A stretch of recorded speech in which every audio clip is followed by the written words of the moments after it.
for game number one, joining you live for the 111th edition of the Pitt 8 basketball tournament. You heard all the sponsors. We'll go back through them here in a moment.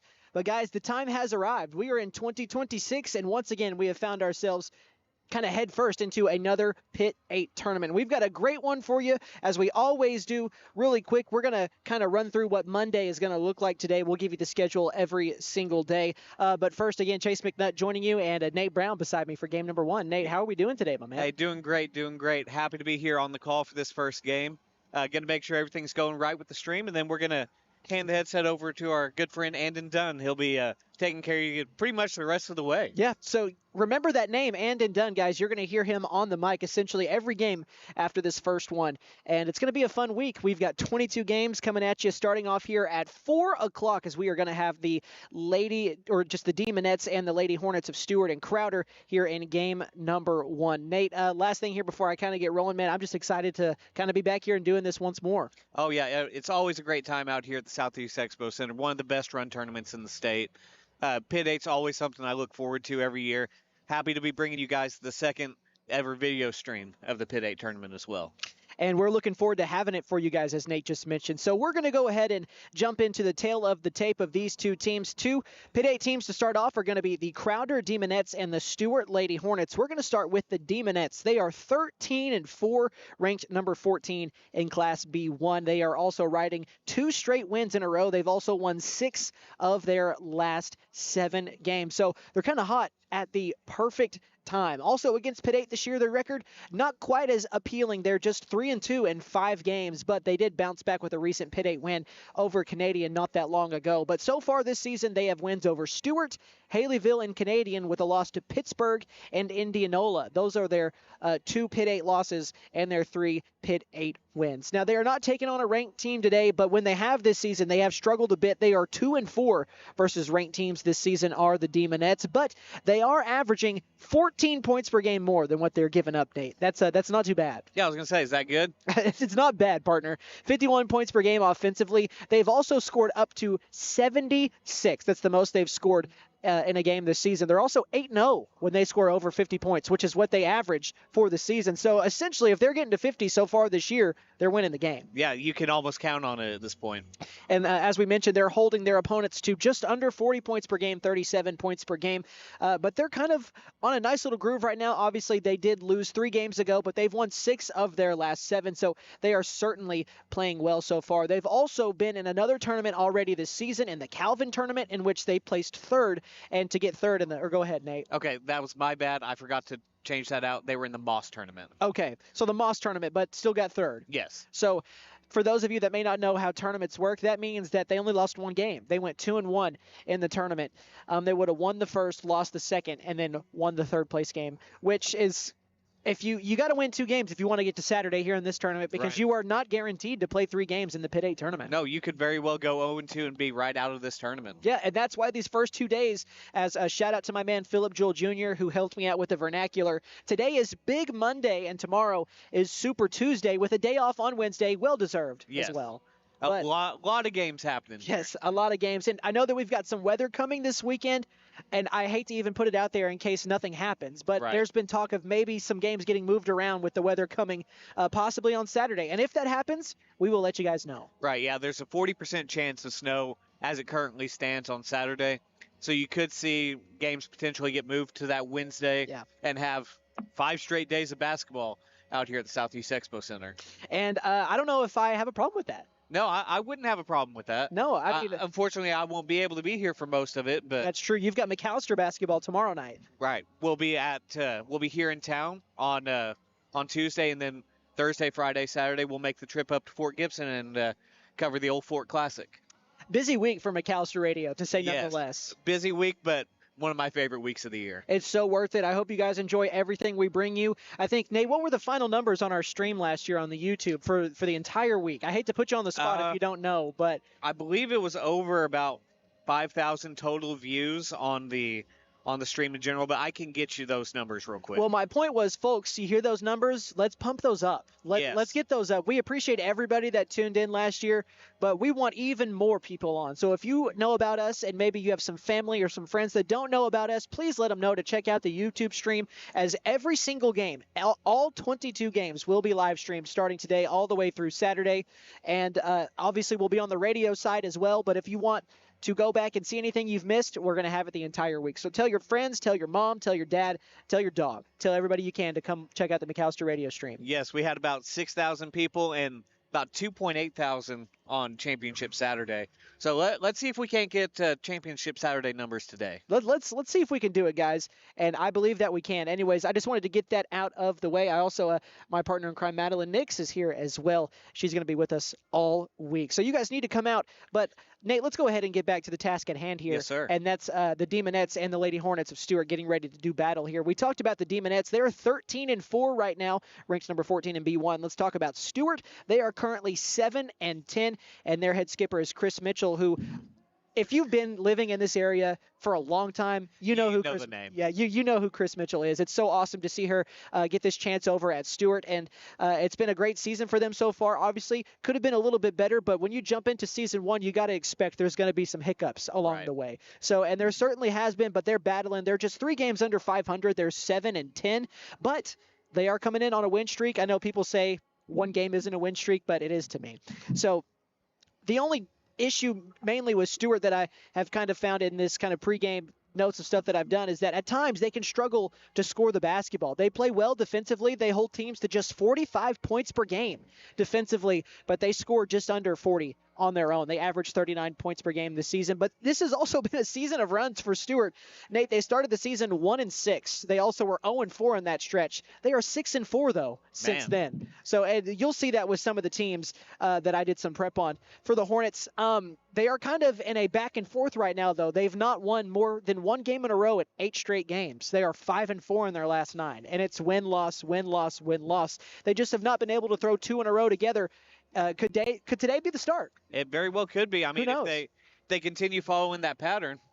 And of their 10 losses so far this season, 8 of them have been to teams with winning records. But it all comes back to the scoring for me. They've scored at least 30 points in 7 straight games. They're 4-3, but they've also scored less than 30 in 4 of their, 17 games this season, and they are winless in all of those games where they score less than 30. But they have put up 72 in a game this season, so they can definitely get up there. That was against a Buffalo Valley squad in Class B2, I believe. For Stuart this year, they are 1-4 against Pitt 8 are the Lady Hornets. That only win is over Haileyville, and it was a shellacking of Haileyville, 47-18. Their 4 losses, though, are to Crowder, Kiowa, Indianola, and Canadian. They actually did take on Crowder last year. It was the same scenario. The Lady Hornets played the Demonettes in round 1, and they lost. They then went on to play Indianola on, I think that would have been either survival or if you play on Monday, you play on Thursday. So that would have been, I guess, semifinal third. I'm not really. I think it's survival Friday if you lose. I think so. I would have to look at the bracket, which I do have here, funnily enough. But they made it to survival Friday, and then they lost to Indianola. So they went 0-2 last year. For the Hornets, they're looking to make it to Saturday this year. I feel like that's going to be the one thing on your mind. Obviously, you'd love to win it, but I think right now your goal is just to get to Championship Saturday, whatever it looks like. 100%. And I didn't even mention this for the Demonettes, they have won the Pitt 8 9 times so far. They were Pitt 8 champs last season, which was kind of a surprise. They kind of came in and took it away from Kiowa, it was a really, really good game, probably the best game of the week. Shout out Philip Jewell Jr. for letting me call that game on Championship Saturday last year. That was a lot of fun. You picked the right one. I did pick the right one. But for Crowder, that was their first since 2019. Can they reach double digits? Can they win 2 in a row? Well, guess what, partner? I'm going to steal a little bit from Brandon here. We're about to find out. So again, for Kiowa or for Crowder, I beg your pardon, they're going to come in and try to win their second Pitt 8 championship in a row. For Stuart, they're going to try and get their first win in the Pitt 8 tournament in a couple of years since they weren't able to do so last year. But that's kind of your tale of the tape for both sides, guys. We've got about I'd probably say less than 4 minutes until tip-off here. So what we're going to do, we're going to go ahead and take our first break of the program. It's going to be about a 3-minute break. When we come back, we're going to have tip-off time here at the Southeast Expo Center. So stay tuned. You are listening to Pit 8 coverage on Rock 105. Lee Auto Sales. We buy, sell, and trade. Super prices, easy terms, and fast approval. Choose the dealer who cares. Choose Lee Auto Sales. We finance and we have the largest used car inventory in McAllister. Dude, where's my car? Where's your car, dude? Come by 2431 North George Nye Expressway in McAllister and let us show you why we have been voted the #1 choice for the best pre-owned car lot. Lee Auto Sales. We sell quality, not quantity. Let us help you. Call 918-423-7887. Visit us online at leeautosalesok.com. So go see Chan the man. Who can? Chan can. Hadco Farm and Ranch has been in business for over 35 years, and they're a proud Big V feed and products dealer. Hadco Farm and Ranch is hometown friendly. These folks strive to accommodate all of your farming and ranching needs, from quality livestock feeds to medicines and hardware. That's Hadco Farm and Ranch in Kiowa, America, where Rex, Tina, and the boys want to wish all Pit 8 teams the very best of luck. McAllister Direct Primary Care offers 24/7 access to your provider, deeply discounted rates on labs and imaging, more time with your provider, same day or next day appointments, and even home visits for a flat monthly membership fee. We now offer hormone replacement therapy and DOT physicals in addition to our other services. We are excited to announce that we have opened a new location in Longtown, and we are accepting new patients. McAllister Direct Primary Care at 6th and Carl Albert, or give us a call at 918-233-6522. Hey guys, it's Sam from Sam Wampler's Freedom Ford in McAllister and Eufaula. With 2 locations to choose from, we have close to 200 vehicles on the ground and coming in. And with vehicles starting at $29.95, we have something for everyone. And if you need parts or service, we are loading up at both locations to serve you better. Plus, with our mobile service van and our pickup and delivery, we can help you with sales and service no matter where you are. So come see us at Sam Wampler's Freedom Ford in McAllister and Eufaula and let us make it happen for you. Game day is more than just sports. It's about community. That's why the Bank NA is proud to support our hometown team. Just like our athletes, we're rooted right here, working hard for every win. When you bank local with the Bank NA, your money stays local, fueling small businesses, helping families buy homes, and building a stronger community. So whether it's on the court, the field, or in your financial future, we're in this together. The Bank NA. Strong, secure, and ready to loan. Member FDIC, Equal Housing Lender. The Buck Wilson Big Buck Contest is underway. The deer, they're everywhere. And if one gets in the way of your moving vehicle, well, Buck Wilson Frame and Body Shop can fix it. And don't forget to register for your chance to win cash and prizes during the Buck Wilson Big Buck Contest. We're located at 103 Oklahoma Avenue in McAllister. Call 918-423-3161. That's 423-3161.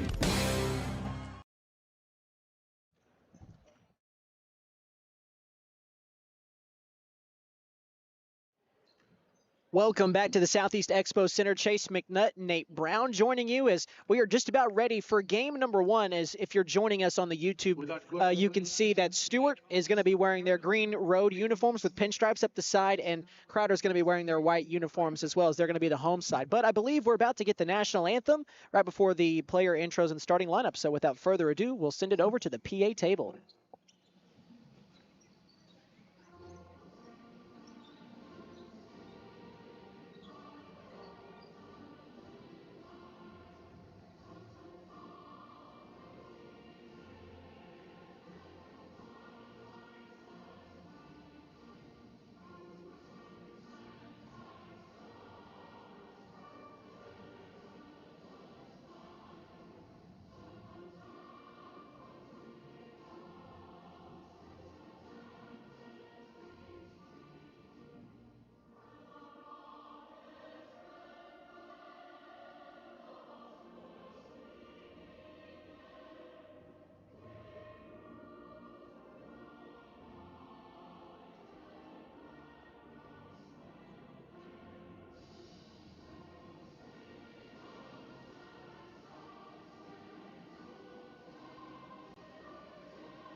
All right, as you guys heard, that was the national anthem, and we are just about ready to get the starting lineups for both sides. Nate, any last thoughts before we get rolling along here, partner?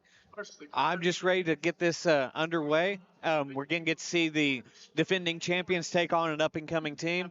I'm excited, man. Yep, I'm ready to go, and with that note, Nate, let's go ahead and send it over to the starting lineups for Stuart. 12, Emma Bear. 5'6" sophomore guard, 11, Lady Parnell. A 5'4" sophomore guard, number 1, Kiowa Bear. And a 5'5" sophomore guard, 23, Jason Whitaker. Head coach, Chris Mitchell, assistant by Jeff Parnell. All right, so once again, starters are going to be Kyla Bear, Jenna Haney, Lainey Parnell, Emma Bear, and Kason Whitaker for the Stuart Lady Hornets. And now for the Demonettes. So did I miss one more? Oh, and Kyla, or was it Kyla Bear as well? Was that the one I missed? No, I'm telling you who the Crowder starting okay. lineups are. White.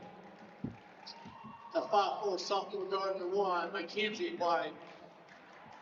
A 5'4" sophomore guard, number 2, Shaylee Rogers. A 5'6" junior guard, number 24, Riley Parker. And a 5'10" senior center, number 5, Alexis Lizzard. Head coach, Timmy Weir. So once again, the starting five for the Demonettes, it's going to be Mackenzie White, Shaylee Rogers, Brinley White, Alexis Lizick, and Briley Parker. And their skipper is going to be Tiffany Weir, who again is taking over for Ashley Rush, who was the head coach for Crowder last season when they won the Pitt 8 tournament. So we're just about ready to get things rolling along. Stuart, as you can see on your screen, if you're listening on the radio side of it, I'll let you know they're going left to right on your radio dial to start things out. Crowder will be going right to left. So we're just about ready to get things rolling along here for the second time in 2 straight years. Crowder and Stuart will kick things off. And here is tip between Lizick, and she's actually going to get it over, and Crowder is going to win the tip here. Shaylee Rogers with the basketball. She flings it over to Brinley White, top of the key. Tries to make a pass left, and it's swatted, but she retains it for the Demonettes. Find Lizick inside against this press of a 2-3. She spins and misses the layup right at the block, and that's rebounded by Lainey Parnell, and the Hornets are in business for their first possession of the game. Again, they're going to be wearing their road green with yellow numbering and lettering. We've got a corner three from the Hornets. Wide open, striped for the first points of the Pitt 8 tournament in 2026. They belong to Kason Whitaker. 3-0 is the score. Hornets on top again out in their 2-3, and Shaylee Rogers tries to answer from deep and rips the cords. Nice little back and forth to get things started as it's 3-3, 45 seconds into quarter number 1. Parnell has it left wing extended near the sideline. Gets a screen, tries to shoot a floater, and it's blocked, so it's got to be a jump. As she got into the middle of the lane, and possession arrow does favor Stuart here, since they did not win the jump. So Lady Hornets got the inbound underneath their own basket. Emma Bear with the basketball. She gets it into Whitaker. Near the three-point line, hands it off to Parnell in the corner. Throws it to the block to Bear, who's being doubled. Swings it out, top of the key. Whitaker, can she get another one? She can. Kason Whitaker. Give her 6. Back-to-back tray balls to open up the game. 3 field goals, 3 3-pointers. That's how this one has started so far. In the corner, can Crowder answer? In and out, they cannot, but an offensive rebound by Kinsey White. But she hits the deck untouched and out of bounds. And it's been a 3-point contest here at the Southeast Expo Center. I think we've had 1 non-3-pointer attempted so far, Nate, out of, I think, 5 shots. I believe you're right. So not a bad start here for both sides as it's 3-6. A couple of 3 balls being knocked in to get things started as Kyla Bear walks it up the floor across the timeline. She swings it left now over into the hands of Haney. Haney into the corner to Whitaker. She's knocked down 2. Does not want that one as Lizick presses her a little bit, forces her to make the pass. They try to throw it back inside to Whitaker, cutting on the block, and she gets a layup off the side of the backboard, but an offensive rebound layup is good for Stuart. Give Emma Bear her first points of the game. She's got 2, the sophomore, and it's an 8-3 lead for the Hornets to open things up. A good start for Coach Mitchell's squad here in game number 1. Kinsey White, left wing. It looks like maybe a 1, I want to say like a 1-2-2 possibly, not sure, but Shaylee Rogers from the corner misses the 3. I know it's a zone for the Hornets. Offensive rebound for Kinsey White. She gets it to Lizick in the corner. Lizick takes it herself, tries to spin, and it's knocked loose. Hornets get it back possession-wise, and Brinley White knocked the ball loose, but the Hornets do retain it. Whitaker with the ball. She throws it back over to Jenna Haney. She's got to get it across the mid-court line, and it's knocked out of her hands by Brinley White out of bounds. But possession stays with the Lady Hornets here. Doesn't seem like we've had a lot of stoppages so far. No, it's been a very high-flying game thus far. Nearly 2.5 minutes. About 2.5 minutes of nonstop running so far. A kick into the corner to Kyla Bear, loses control of it, going baseline and out of bounds. Kind of an errant pass. Wouldn't really put that one on her, but that is a turnover. And I think that's back-to-back possessions on turnovers for the Lady Hornets now. So Kenzie White bringing up the floor, the sophomore. She's one of 2 sophomores in this starting lineup, also a freshman. So 3 underclassmen really run the show here for the Demonettes, other than Alexis Lazick, who is the lone starter for this squad. Into the corner, Rogers, another one, can't find it, too strong. Rebounded by the Lady Hornets again, and man, Bear almost got away with the travel, and she tries to make a pass over her head, and it's taken away by the Demonettes. Chaley Rogers with it right wing. Steps into a 3 off the dribble, and that one is left short, but an offensive board by White. She tries to swing it back out, and another turnover. Stuart is playing some relentless defense here early on. Some sloppy basketball. And for Stuart, they're playing really good defense as well to start this game. Both teams turning it over, but the Hornets, they're cashing in offensively to where Crowder has not so far. And that's been the biggest difference to start. So Kyla Bear looking left as Crowder is in their 2-3 zone. Backside jump shot from Haney, left short. Offensive rebound by Kyla Bear, though, and she's fouled. Probably the shortest player on the floor going up there to get the offensive rebound. And I already forgot that last year they did not put who got the fouls on the board. Did we see who got called for that foul? I did not see it. My apologies. It's all good. So Whitaker misses the left elbow jumper, but an offensive rebound for the Hornets, and they've got a foul. I think they got number 4 for Crowder that time, which would be Brinley White. So the way we remedied that is last year at halftime, I just went up to the PA table to check the fouls. That's probably a good idea. But I missed the first one. I don't know who got the first foul. But the first free throw of the game is in and out, no good from Emma Bear. So she sits pat with 2 points still, has a chance to finish this stripe, or this go around at the stripe for 3. And that was the 3rd team foul on Crowder. Brinley White also subbed out for the Demonettes as Bear misses both. And an offensive rebound and a tie-up in the paint. That's going to favor the Demonettes. Let me see who checked in as well for Crowder. I believe that's 15. Yes. Thank 15. you, Nate. That would be Jaylee Sharp. Her first action of the day. But it's 8-3. We're nearly halfway through quarter number 1 of game number 1 of this Pitt 8 tournament here in 2026 as Lazick, top of the key, picks up her dribble, has to give it back up. Kenzie White goes behind her back, throws it into the corner, near side, and it's swung back around to Rogers on the wing. Rogers throws it to the opposite corner over to Sharp. She gets around her defender, and a layup is going to be missed, but she's going to get 2 shots. I think they might have gotten the foul on number 12, which would be Emma Bear. So that would be her first foul. Man, it's really, I wish they put the player fouls up on the scoreboard. That would help out a lot. As that free throw is missed, that time by Sharp. Her first miss. First free throw as well for the Demonettes. But the Demonettes have not scored. And a couple of possessions here, that breaks a drought. Not of field goals, but of points at the very least. As it should be 4-8 on the scoreboard. There it goes. So halfway through quarter number 1, Parnell in the corner goes baseline, tries to Euro step, misses the layup, but an offensive rebound by Whitaker. She swings it on out to Kyla Bear.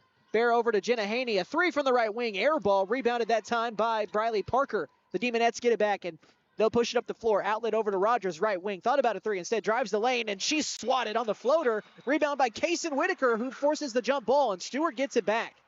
Kaysen Whitaker has her hands all over this one so far, Nate. She's got 6 of the 8 points, and she's made a couple of big defensive plays. Yes, she's very much the player of the game here early on in the first quarter. So 8-4 with the Hornets on top. 3:20 left in this first quarter. Near side corner, Parnell with the ball. She does a skip pass almost to the opposite corner, but it's handed to Bear at the 3-point line. She misses that one from the left wing, but it gets her own offensive rebound. Bear, a pull-up jumper right, just inside the right wing. That one's missed as well, and almost another offensive board out of bounds. Crowder ball. So Kyla Bear got a couple of looks. Couldn't cash in either one of them. So the Demonettes have a chance to, again, kind of claw into this deficit. Not a huge deficit. They've trailed by as many as 5, and they're down by 4 right now here in the first quarter. As Kinsey White has it on the right wing. She's moving top of the key, but gives it up to Lizick inside. 2 dribbles by Lizick. Tries to power through some defenders. A floater is good with one hand. Alexis Lizick, her first points of the game. And it's 6-8, a 3-0 run here by the Demonettes. The Hornets have gone kind of cold offensively. Haven't scored on a few possessions in a row now. Haney, right wing, throws it to Parnell in the corner. Parnell, pass over to the free throw line, hand off to Kyla Bear again, and she gets the 3 in off the backboard. It's 4 o'clock on a Monday. Bank ain't closed yet. That's right. Kyla Bear, her first 3 of the game, and the Hornets go back up by 5 to tie their largest lead so far in this one. It's 11-6. A pass to Lizick at the free throw line is taken away by Kyla Bear. Not a great pass by Hailey Rogers. And Jenna Haney up ahead, gets the pass on the block, misses the layup, and Lizick with the board. And Coach Weir wants a timeout. She is not happy with the effort her team has given out so far, so we'll take it with them. We'll be back in 30 seconds. You're listening to Pit 8 coverage on McAllister Radio YouTube page and Rock 105. Ever notice how one thermostat can spark a full family debate? Dad cranks it down, mom turns it up, and the kids, well, they just want it perfect for video games. That's when your HVAC system says, I'm done. And that's when we step in to keep everyone comfortable and prevent the family from turning on each other. Because let's be honest, the dog shouldn't have to choose sides. Don't despair. Call Freeze and Flare Heat and Air. We're licensed, bonded, and insured. Mechanical license number 0014445.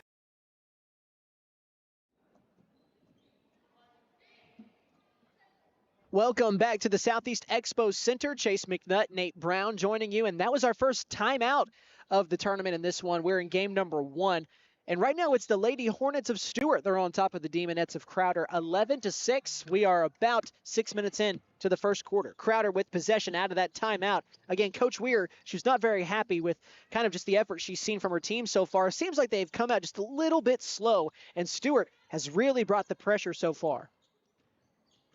Briley Parker hands it off to Rogers. Right wing extended near the sideline. She makes a pass to the left wing, near side 3 from Lizick, in and out. And a near offensive rebound, and Whitaker has it taken from her hands. Crowder with the ball, but Sharp loses it out of bounds. They're going to say it was last touched by a Lady Hornet, I think. And that is exactly right. So now Crowder retains possession underneath the basket. Briley Parker eyeballs. She has Lizick right in front of her, finds her, didn't want the long 2. Instead, it swung around into the near side corner. Sharp doesn't want the 3, swings it back over to White. White to Lizick inside, back out to the corner. Sharp for 3, will take it this time. Left it short, air ball, rebounded by the Lady Hornets. Parnell with the basketball. She'll throw it up ahead to Emma Bear behind the defense. Bear in transition, the layup with the right hand, too strong. Rebounded by Kinsey White. Kinsey White up the sideline, crosses over the midcourt line. She swings it into the corner. Same spot, different player. Rogers this time. Too strong as Lizick hits the deck, wants a call, doesn't get it. The Lady Hornets, though, have the rebound, and Emma Bear will push it. They didn't have the numbers, so they will kind of halt and set up the offense. So Kyla Bear with the ball. Swings it to the far corner to Haney, who can't hold on to the pass. I think it may have been a little errant there, as that's a turnover. And something I've noticed in this near corner, Crowder's been taking some deep threes. They will shoot the 3 ball, Nate. I've called a couple of Crowder games this year. They are not afraid to let it fly. That is for sure. And we're seeing that early, as you mentioned. 45 seconds left in quarter number 1. Stuart on top 11-6. They've led the entire first quarter, but what a pass to Alexis Lizick for 2. I don't really know how that got all the way down there, but it did. It's a 3-point game. That is about as textbook as you want getting down there in the post. It's a great pass. And it's 11-8 with 30 seconds left in this first quarter. In the corner, Whitaker, another one! Stripes it. Kaysen Whitaker with a hat trick here in quarter number 1. She's got 9 points. She's outscoring Crowder on her own. 14-8 is the score. 15 seconds left in the quarter, and Hailey Rogers, kind of a lazy overhead pass, and it's taken away, and we've got another jump ball. Chris Mitchell's squad has come to play today. Really could not have asked for a better start either. No, this is exactly, I'm sure, what Coach Mitchell wanted to see. And right now, the only foul, there's not really any foul trouble, but Crowder has been the team to foul more so far. So again, Stuart has played really well. Inbound for Crowder. 8 seconds left in the quarter. Lizick has it tied up on the block. Ball is loose. She still has it. I don't know how, but she got it up and in to score. And that's going to make it 10-14 to end the first quarter. What a bucket by Alexis Lazick, and it's a 4-point game. What a first quarter to start things off here at the Pitt 8 tournament as it's 14-10. We're going to take a 60-second timeout. When we come back, quarter number 2 of the Pitt 8 tournament. Stay tuned. You are listening to live coverage of Pitt 8 basketball. Prime Structures is your local manufacturer of portable buildings. From storage sheds, portable garages, and portable barns to custom builds such as chicken coops and greenhouses. We are the only one who builds their buildings here in McAlester using local resources and local labor. We offer metal carports, RV covers, and metal garages. Local ownership with buildings built in McAlester means factory direct pricing for the customer, saving you money. Free local delivery is also provided. Ask us about our lease-to-own, rent-to-own options. Prime Structures in McAlester, locally owned by Britt and Leisha Case at 1702 South Georgia 9 Expressway, 918-525-4101. See us on Facebook and Instagram. The Buffaloes are the pride of McAlester. When it comes to sports, they're the winning team. And when it comes to your money, Bank First is the all-star you need on your side. We're talking big plays with full-service banking, touchdowns with convenient online and mobile banking, and overtime support with extended hours and ATMs statewide. Bank First, your money's winning team. Proud supporter of the McAlester Buffaloes. Member FDIC.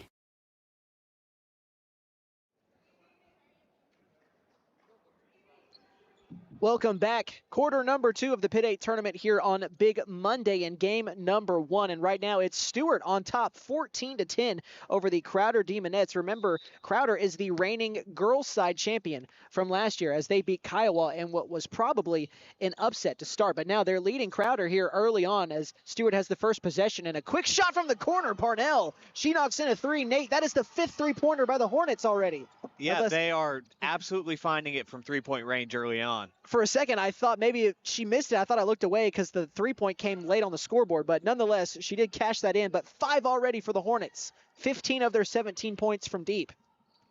That is very impressive. Not something you see terribly often. No, especially from this Hornets team that has struggled to score the ball this season. Already at 17, they only average 40 for the season. Top of the key, Mackenzie White swings it to the opposite corner, and they're swinging it all the way around the perimeter. It finds its hands back in Rogers. Over to the corner to Parker, back to Rogers. She'll skip it near side wing to Mackenzie White. Thought about a 3 for a second. She really did, but throws it inside to Lazick, who's about triple team. She hits the deck on the way up, and we've got a foul. See who they get it on.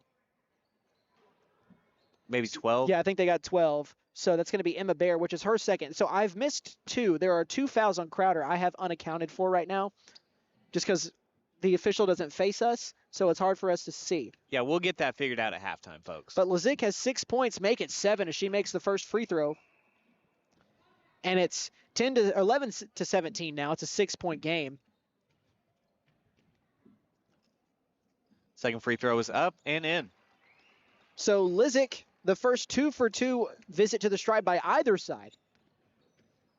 As now it's once again a 5-point game. This is kind of where it's hovered for Crowder, as Stuart has done a good job of just knocking down open shots. Pass inside to Kyla Bear. She swings it out to the corner. Again, another 3. That one halfway down and out. But an offensive rebound put back by Emma Bear doesn't go. Another offensive rebound by Haney. Kind of got lucky, I think. Took that extra dribble and it really slowed her down instead of going back up with it. But now she gets to go shoot free throws thanks to a foul by Jayla Sharp. As the team first here of the second quarter. Scoreboard does say still first quarter, but we are in second quarter. Good catch, Nate. I did not see that as that first free throw is striped by Jenna Haney, her first points of the game. That is also the first made free throw for the Hornets. They went 0 of 2 in quarter number 1. Second free throw by Haney is good. So she's not been able to cash in a field goal yet, but she's got 2 points thanks to some free throws. Might have a delay game here. I think we might have a delay of game here. But she made both free throws, so that makes it 19-12. And again, Stuart has led since this game tipped off. They have not trailed in this game. And right now they're up by 7. Crowder trying to punch on back slowly here. And on that delay game, that is just a warning for the first time. Second time will be the full penalty for it. Haley Rogers with the ball, gives it up to Parker in the corner, right back over to Rogers. They want to get it to Lazick inside, but Stuart has done a good job of fronting her and having a player behind her. They find Rogers. She'll let a deep 3 fly, and it looks straight, but rims just out.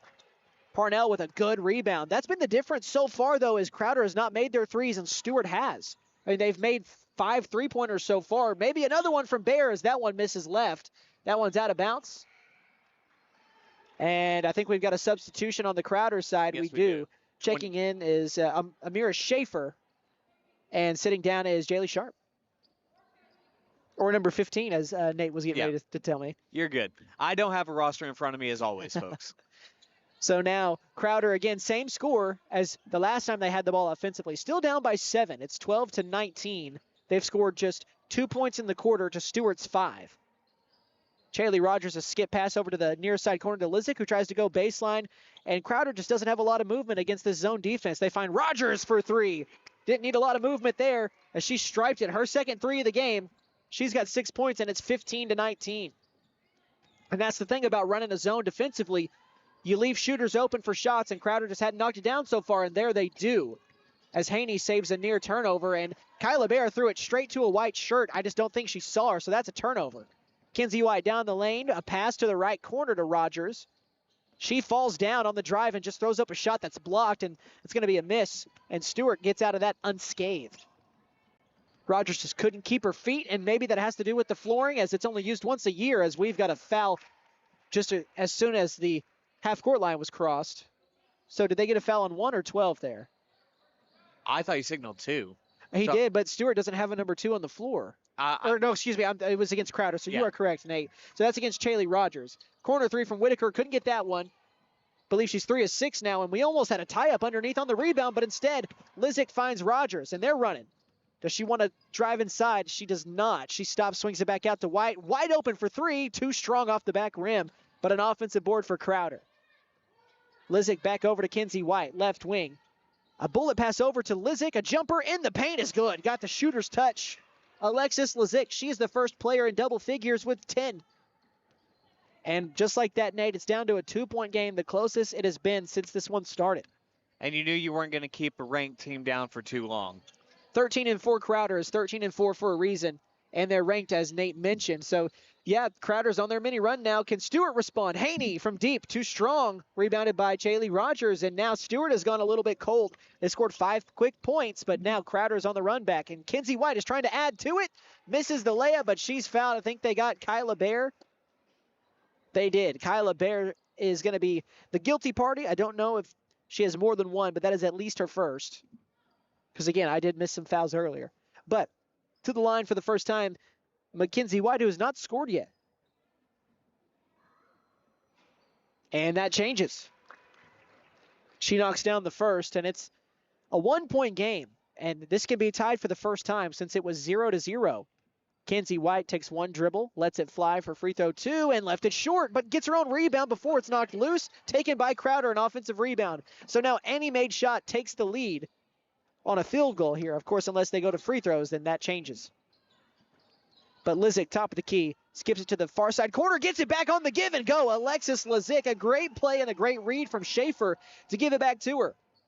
12 points for Lizick. She's got 6 in both quarters, and right now it's an 8-0 run for Crowder as they lead it by 1, 20-19. Kyla Bear to answer for 3. That one just in and out. Rebound Lizick. She falls down, but gives the ball up before she was able to travel. And Kinsey White will push it in transition. Swings it right wing. Chaley Rogers over to Parker, and Briley Parker from deep. Air ball. That's, I think, the 3rd air ball from 3, but an offensive rebound. Chaley Rogers, the answer. And all of a sudden, it's a 4-point Crowder lead. 11-0 run for the Demonettes, as Chaley Rogers also with the hat trick from deep. She's got 9, with 6 of those coming in the quarter. And it's a 4-point lead. They get a pass to Parnell on the block. She's being triple-teamed. Misses the layup. Rebounded by the Demonettes. And Schaefer swings it on out over to Rogers. And now, you really don't have to push it. But Rogers looked like she was hunting a 3-ball there. It swung into the near side corner to White. Back over to Briley Parker. Back into the corner to White. She finds Lizick on the block, and they are moving it around. That's what you got to do against a zone defense. You move it around a lot to find an open spot. And an errant pass again by Rogers. This one is taken away by Jenna Haney. And Haney throws it up ahead to Kyla Bear. She'll take 1 dribble, a pull-up jumper, too strong. Rebounded by Crowder. That was a chance for Stuart to end that run, but they cannot. Kinsey White with the basketball. Picks up her dribble, turns like she was going to throw it to the teammate on the 3-point line, but missed the pull-up. And now Stuart has the rebound. Kyla Bear gets to the right wing. She'll cross over, get inside a jumper from the elbow. That one is misfired. Lazick with the board. And we're kind of just running back and forth here. The last few possessions have really not pulled up any points for either side, and we're kind of running back and forth. But we've entered the final 2 minutes of the first half. Again, that scoreboard is wrong. This is quarter number 2, not 1. If you weren't on earlier when Nate mentioned that. Yes. But with 1:45 left in the first half, Rogers a deep 3, and she cashes it in. From the logo. Standing in Hartshorn, she cashes in that 3. And it's a 7-point lead, and it is now a 14-0 run. And Hailey Rogers has knocked down her third 3 of the quarter. She's got 12. 7-point lead here for the Demonettes. And another turnover. Crowder gets it back. And this has been the quarter of the Demonettes as Stuart, I think, scored the first 5 points. And pretty Just much about. haven't scored since. Yeah, they scored 5 of the first 7. It was 19-12. Since then, it's been all Demonettes. 14-0 run and another errant pass. A non-bounce pass. You'll hear me talk about that as the season goes along as Lazick dribbles it off of her foot. That's a turnover. 60 seconds left in this first half as well. Kyla Bear throws it up to Jenna Haney. Haney, top of the key. She throws it over to Emma Bear. Bear to Whitaker in the corner. She's got 9 points from deep, but she doesn't have her dribble. And an errant pass inside is once again taken away by Lazick. Another steal for Crowder. 45 seconds left in the first half as they lead it by 7. Hailey Rogers swings it over to Kinsey White. They can hold it for the rest of the quarter if they want. Kinsey White is trying to drive left. Goes baseline, gets around her defender. Underneath the basket, the pass to the corner is knocked out of bounds. Looks like it will stay with Crowder, though. 33 seconds left in this first half. It's been a high-flying first half here, Chase. Dude, it has. It's only been 26 minutes, and it's almost a halftime. It feels kind of crazy. This has flown by, it feels like. Entry pass to Lazick inside. She's triple-teamed. Finds Kinsey White for 3. It's a good look, but left it short. But guess what? Another offensive board for Lazick. She swings it out to Rogers. Wide open for 3. Too strong. And this time Stuart does get the rebound. 15 seconds left in the half. Couple of heat checks there for Crowder. Oh, 100%. They were trying to find it, couldn't dial it in, and now Kyla Bear has the ball. She's going to get down the lane with the right hand. The scoop layup is good. She's got 5. Her first points of the quarter. 5 seconds left as well in the first half. And Kinsey White flings it full court heave. No good. And that is the half. Man, what a back and forth first half that was. I feel kind of tired after that. Yeah, we weren't even running. I know, man, but I feel I'm a little winded. We're getting back into it as well, just as everybody else is. But that is the end of the first half as Crowder has stormed all the way back to take a 5-point lead over Stuart at the half. We're going to go ahead and take about a 2-minute break while we get these stats ready, and then we'll come back and we'll recap that first half and get you ready for half number 2. So stay tuned. You are listening to coverage of the Pitt 8 tournament. Patriot McAllister is proud to support local athletics and the McAllister community. As a special thank you, our new general manager, Bentley Redburn, is offering a free oil change to everyone who attends the Pitt 8 basketball tournament. Just present your Pitt 8 ticket stub or proof of ticket purchase and receive 1 free oil change per vehicle, including diesels. Good luck to all Pitt 8 teams. Patriot McAllister, Chrysler, Dodge, Jeep, and Ram. 916 South Georgia 9 Expressway, McAllister. 918-423-2288. PatriotMac.com. Basketball season is here. Keep your eye on the ball and your vision sharp with Kennedy Eye Care. We offer expert exams, advanced treatments, and stylish frames from brands like Oakley, Ray-Ban, Gucci, and more. Visit us in McAllister, Shakota, or Atoka today. Or give us a call at 918-429-1400. Kennedy Eye Care. Your vision is our focus. The law office of Jeff Contreras will fight for your rights. We believe in developing a relationship of trust with our clients, and we litigate our cases with passion. Mr. Contreras is a skilled trial attorney who provides skilled representation in the areas of family law, personal injury, and criminal defense. Contreras Law is conveniently located 1 block west of the Pittsburgh County Courthouse, 25 East Carl Albert Parkway in McAllister, or you may call 918-420-5900.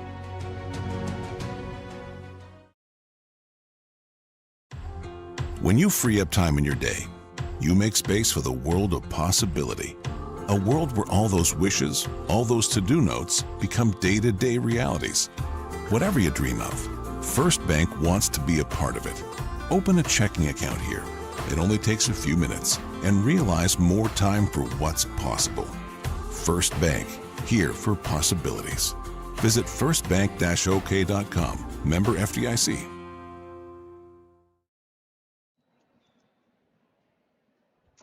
All right, everybody, welcome back here to the Southeast Expo Center. Chase McNutt, Nate Brown joining you for game number 1 between the Demonettes of Crowder and the Lady Hornets of Stuart. And so far, partner, we've been treated to a good one to get things started. It's been a game of runs, and quarter number 1, it was Stuart who hopped out on an early run as they led after one quarter 14-10, and then Crowder with the biggest run of the game as they now lead it by 5. They were trailing by 4 at the end of the first, and now they lead it by 5 at the end of the second. That means it was a 9-point swing in just 8 minutes. Let's talk about how it happened. Again, it was 14-10 at the end of the first quarter.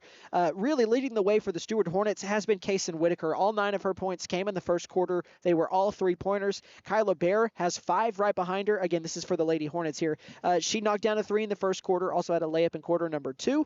And then behind her, Lainey Parnell has a 3 ball. Emma Bear has 2, and Jenna Haney also has 2 as well. For the Lady Hornets, they are 2 of 4 from the charity stripe, and they have also knocked down, I believe, 5 3-pointers so far in this game. But, Nate, with all that, they still trail it by 5. Yeah, I mean, we saw what really changed in that in the second quarter was when Coach Weir took that timeout. It really seemed like it got Crowder kind of settled down a little bit. It did. And they were able to run their offense, and they were able to find their open shots. And the biggest thing, the shots were open in the first quarter. They're just making them now. Yeah, that was been the biggest difference from quarter 1 to quarter 2 for Stuart as well. They knocked down 4 of their 5 3-pointers in the first quarter, and then obviously they weren't able to get as many in quarter number 2. Also didn't get as many good looks because turnovers. That has been another big thing, especially in that second quarter for Stuart, has been the turnovers. And now both teams have had their fair share. When I'm talking with Brandon, I don't know if I call it I don't know if I said disease or whatever it was, but with high school kids, they love to make the over-the-head pass. Yes. And as somebody who played basketball, who calls basketball, I'm not a coach, but it's one of the most frustrating things to watch because that's where majority of the turnovers come, and both teams have done a fair share of that today. Right, yeah, we've seen a lot of cross-court passes, and those are always the ones that are most dangerous to get intercepted. And we've seen some really good passes as well, especially for Crowder trying to get it to Lazick inside, and where she's really been able to work is when she's got those bounce pass entry passes, and that's just, if you want to see a little bit, I guess, of less turnovers for either side, I think they got to focus more on maybe trying to get a little bit more of those bounce passes, because for both sides, that's where the main turnovers are coming, are those overhead long passes. Right, yeah, and what the problem with that is they're really telegraphing the passes. Yes. Honestly, both teams have been here in the first half. That's been the funny thing, though, Nate, is both teams they're doing the same thing, but they separate it by quarter. Right. That's what's so funny, because in the first quarter it was Stuart who knocked down 4 3-pointers. In the second quarter, Crowder knocked down 1, 2, 3. Yeah, they knocked down 3 3-pointers. So oh wow. It's been just 2 quarters of just completely different outcomes. Crowder was outscored 14-10 in quarter number 1. They then outscored Stuart 16-7. In quarter number 2. And so that is why it's a 5-point lead here for the Demonettes. Speaking of the Demonettes, their scoring is coming from a 2-headed monster right now. Hailey Rogers has 12 points with 4 3-pointers. Alexis Lazick, she's got 12 points as well. That's 24 of their 26. And I think I might have actually missed a point somewhere, which I'll have to check that here in a moment, because Anden went and got me a picture of the book over at the PA table. So I appreciate that. We'll get that here in a second. But again, those two really leading the way with 12 points apiece. And then Jaylee Sharp also has knocked down a free throw for herself. And it's a really close game. I think here in the second half, if Stuart kind of wants to, they're not out of the game by any means. It's a 5-point game, but if they kind of want to dig back to what they were in the first quarter, really, got to really eliminate the turnovers and try to get, I think they had better looks from 3 in the first quarter compared to quarter number 2. Right. And so just try to get back to that. Get more good looks, take them and knock them down. And I think if the Hornets can do that, they will find themselves in a game a lot like this in the last few minutes of the fourth quarter. So, I think you're 100% right. Find those shorter passes, work your offense, and find those threes. Now, and then the last thing I'll say here before we take another break, for Crowder, if they kind of want to end this thing the way they thought it would when it started, more of what you did in the second quarter. Because if you do more of that, this game will probably not be close by the time you get to the fourth quarter. But that's basketball. It's a game of runs. You don't know what's going to happen. Stuart could come out and again, hit 4 threes in one quarter. But either way, partner, so far, we've gotten a treat to start off this tournament. Yes, it's been a fantastic game. here early on, and I cannot wait to see the second half. If this is a sign of things to come, we are going to be spoiled this week. Guys, this is just game number 1 of 22, and remember, we're going to be here all week long. So with that, there's about 3 minutes left in this halftime break. We're going to go ahead and take it with the team. So go ahead and grab yourself a snack or whatever you need before you get ready for half number 2, because that's coming up. You are listening to Pit 8 coverage on the McAllister Radio YouTube page and Rock 105. New year means new resolutions, and the perfect time to trade in and trade up at Pitt Nissan of McAllister. Why settle for last year's ride when you can drive something with more tech, more comfort, and more style? Turn your trade-in into an upgrade you'll love, because your resolutions deserve the best ride. Fulfill your new year with a resolution you'll keep, a new Nissan from Pitt Nissan of McAllister. And don't forget to tell them Maddie sent ya. Pitt Nissan is your best deal dealer. Shop us online now at pittnissan.com. Southeastern Oklahoma Realty, our group of specialized brokers, has a deep understanding of the value of land, soil, woodlands, wildlife habitat, water, the environment, and all aspects of good land stewardship. We understand the value of land and outdoor properties, making us the best professionals to consult when selling or buying countryside real estate. Southeastern Oklahoma Realty. Call 918-424-3264. That's 918-424-3264. Canadian Valley Broadband would like to wish the best of luck to all the teams participating in the Pit 8 basketball tournament. For all your telecommunications needs, from wireline to wireless, you can trust in Canadian Valley Broadband. For more information and to get connected, call Canadian Valley Broadband at 918-334-3700. Canadian Valley Broadband, a proud sponsor of the Pit 8 basketball tournament. At Vigorous Power Sports, we ride what we sell, so we know what works. U-Force U10 XL Pro Highland, sealed cab with HVAC, ride sync, and a power dump box. Year-round ready C-Force 950 Sport, V-Twin Muscle Sport Suspension, carves hard, land soft. C-Force 1000 Overland, top-tier fit finish and firepower in a quad. Count on us for parts and service long after the sale. CF Moto, experience more. Vigorous Power Sports, 1904 South Main, 918-423-3306. Motorcycles and off-road vehicles can be dangerous to operate. Review all safety information before operating. Wear your safety gear and never operate a CF Moto vehicle under the influence. Visit cfmotousa.com for complete training and safety guidelines. Caring Hands Healthcare Center is a federally qualified healthcare center. But what does that actually mean? It means that we are a local healthcare provider that is able to provide excellent care, regardless of whether you're covered by insurance, sliding scale fees, or Sooner Care. From dentistry and family practice to our new women's clinic services and everywhere in between, you and your family are always in caring hands.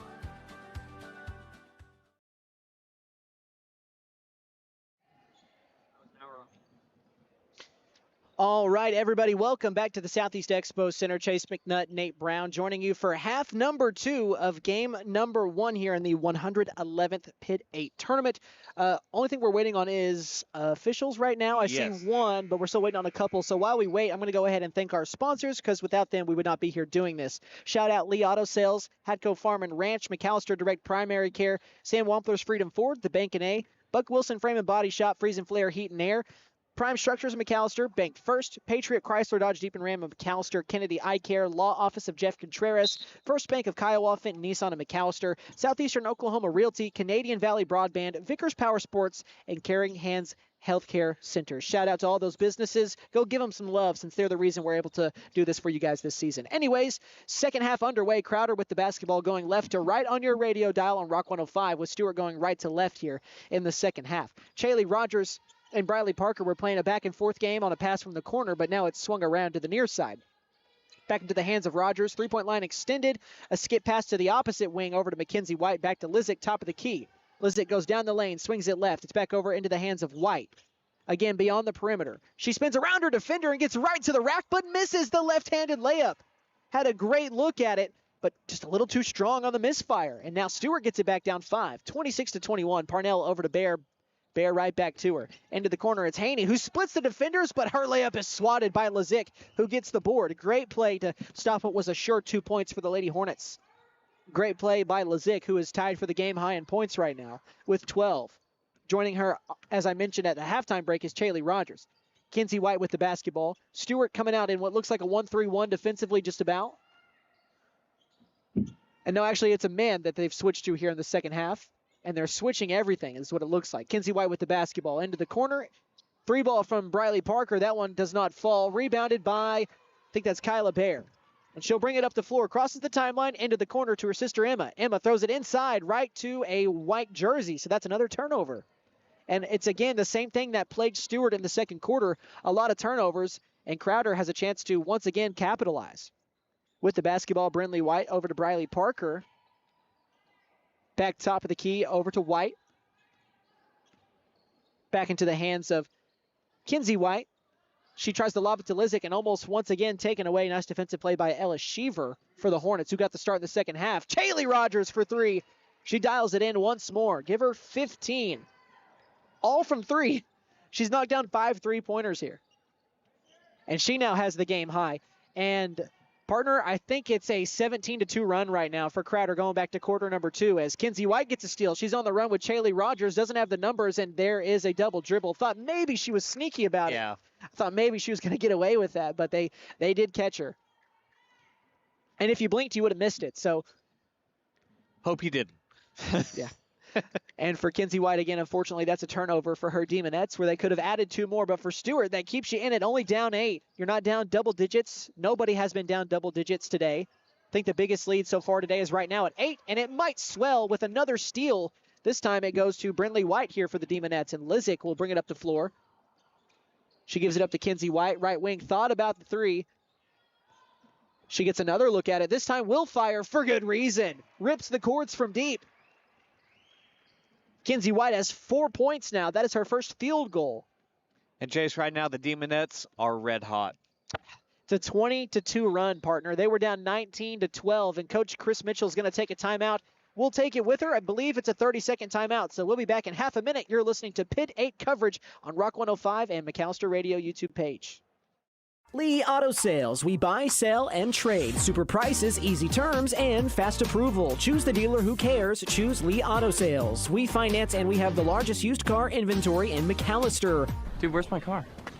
Where's your car, dude? Come by 2431 North George Nye Expressway in McAllister and let us show you why we have been voted the #1 choice for the best pre-owned car lot. Lee Auto Sales. We sell quality, not quantity. Let us help you. Call 918-423-7887. Visit us online at leautosalesok.com. So go see Chan the man. Who can? Chan can.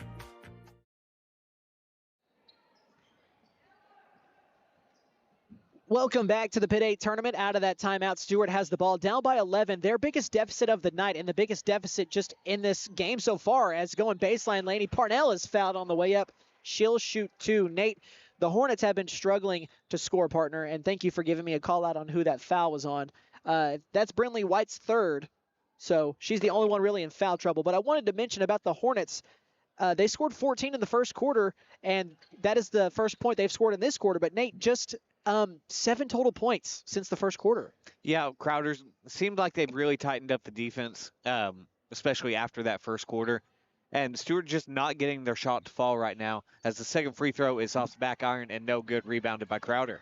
Laney Parnell made one of the 2. She's got 4 points, but it's a 10-point lead for Crowder, 32-22. Kinsey White drives the lane, and a very tough shot with multiple defenders on her. She missed it, left it too strong. Was trying to get a call there, but did not get the whistle. So Stuart with the basketball, and again, another turnover on an overhead pass. Down the lane with the basketball. The Demonettes, kind of off-balance layup is missed, but an offensive rebound that time from Jaylee Sharp. She finds Hailey Rogers for 3, and she's got another one. 18 points. You think she's got enough long-distance minutes left? She's dialed in. She better be careful. She might need to go get another card. You might get a roaming charge if she's not careful. But she's got 18 points, all from deep, and it's a 13-point lead here for the Demonettes. They were down 19-12, and now they lead at 35-22 as the Lady Hornets are trying to avoid a turnover here as it's to the top of the key with Kyla Bear. Bear back to the right wing for Whitaker. She's got 3 threes, make it 4. Give her 12 points. That's her first bucket since quarter number 1. And that's the first field goal for the Hornets here in the quarter. That is a big one. And that's something we're going to need to see from Stuart from here on out. They're going to have to start making their threes if they're going to get back in this game. And just to take it a step further, Nate, just getting the threes off. They've been turning it over, and they've not even been getting a shot off. And just being able to do that, you got to give yourself a chance at least. And they did that time and cashed in. Only down by 10. This game is still very much in reach. But Crowder is trying to make that a different scenario here as Briley Parker joins the fun from deep. Her first of the game. She's got 3, and it's back to 13. Riley Parker heard me saying that about Stuart being in the game, and she said I took that personally. She cashed it in from deep, as it's, again, a 13-point lead, tied for the biggest of the game, as we've got a loose ball on the ground between Sheaver and I think Parker, and if it's a jump, it looks like it is. It's going to favor Stuart here. So the Hornets, at the end of quarter number 1, were leading by 4, 14-10, and we are over halfway through the third quarter. They've scored just 11 total points since then. It was a great start, but not as good on the follow-through yet, as Kyla Bear misses the 3 off the inbound, rebounded by Hailey Rogers, another tie-up. So possession goes back to Crowder. That will switch up the possession arrow, and Crowder will get this back underway. So, again, we're over halfway through the third quarter. As we are in game number 1 of 22, they're going to go by quickly, folks, as we are already here in the second half of game 1. But again, this has been a good one so far. I know that it's a 13-point game, but Stuart and Crowder have been neck and neck nearly for the entirety. And we'll see if Crowder can pull away here. Great defense by the Lady Hornets to knock that out of bounds. They were trying to find Lizick underneath, who has actually not scored here in the second half, as she was tied for the most points in half number 1 between either team, as the Hornets will make a substitution. Emma Bear back into the game to sit down Jenna Haney.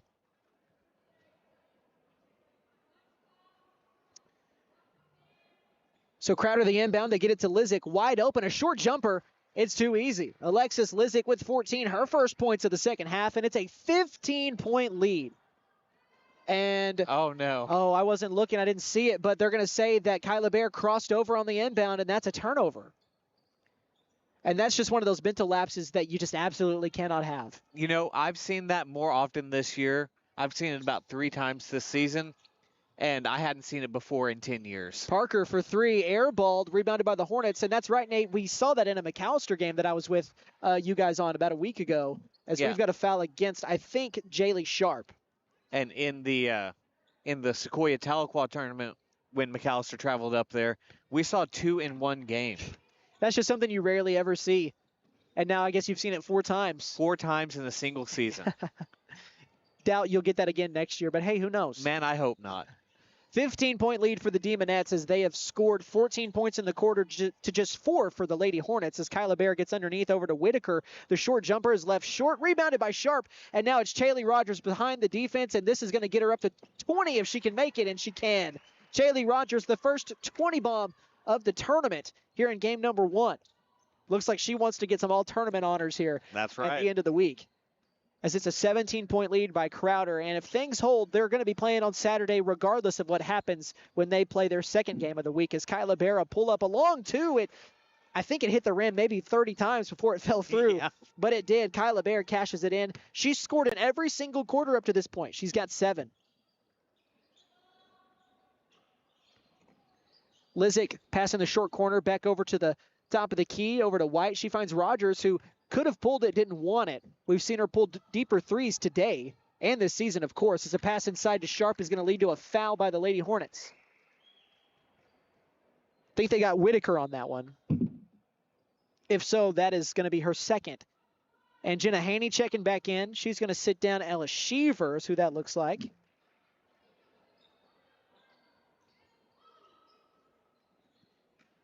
The inbounds over to the Demonettes, top of the key. Kinsey White looks at Rogers. Rogers to a wide open Sharp in the corner. Didn't want to shoot it. They're trying to, I think, just burn some time here, which really isn't the worst thing to do with a 15-point lead. You can wait and look for the best shot you can get. And you kind of have that luxury with a big lead like this. The Demonettes again with the ball. Parker will let it fly from the right wing, in and out. Rebound grabbed by the Lady Hornets. And now up the sideline with the basketball is Parnell. A pass towards the middle of the lane is once again intercepted. 40 seconds left in this third quarter. 15-point lead for the Demonettes. Stuart just simply hasn't been able to find the open passing lanes. And speaking of finding, nice pass by Rogers as she finds a wide open Jaylee Sharp underneath. Her first field goal of the game. She's got 3. And again, the lead continues to swell. 17-point lead for Crowder as they lead at 44-27. Whitaker in the corner with 12. A pass to the block, taken away by Lizick. It's loose and grabbed by Jaylee Sharp once more. She's going to swing it out to the corner, and it's knocked out of bounds by Bear. Emma Bear that time. 12 seconds remain in the third. And a baseline inbounds here for the Demonettes. They get it into White, who finds Rogers in the corner. Can she get another three? That one too strong. 5 seconds left in the quarter. And Bear has it taken away from her at the mid-court line with the ball is sharp. 2 seconds left in the quarter. A pass to Parker. They don't see the time left. They don't get it off in time. Lazick did make a shot, but the ball was not off in time. That is the end of quarter number 3 with Crowder all over this one, 44-27. We're going to go ahead and take a 60-second break. When we come back, the final quarter of game number 1 of this Pitt 8 tournament. Hadco Farm and Ranch has been in business for over 35 years, and they're a proud Big V feed and products dealer. Hadco Farm and Ranch is hometown friendly. These folks strive to accommodate all of your farming and ranching needs, from quality livestock feeds to medicines and hardware. That's Hadco Farm and Ranch in Kiowa, America, where Rex, Tina, and the boys want to wish all Pitt 8 teams the very best of luck. McAllister Direct Primary Care offers 24/7 access to your provider, deeply discounted rates on labs and imaging, more time with your provider, same day or next day appointments, and even home visits for a flat monthly membership fee. We now offer hormone replacement therapy and DOT physicals in addition to our other services. We are excited to announce that we have opened a new location in Longtown, and we are accepting new patients. McAllister Direct Primary Care at 6th and Carl Albert, or give us a call at 918-233-6522.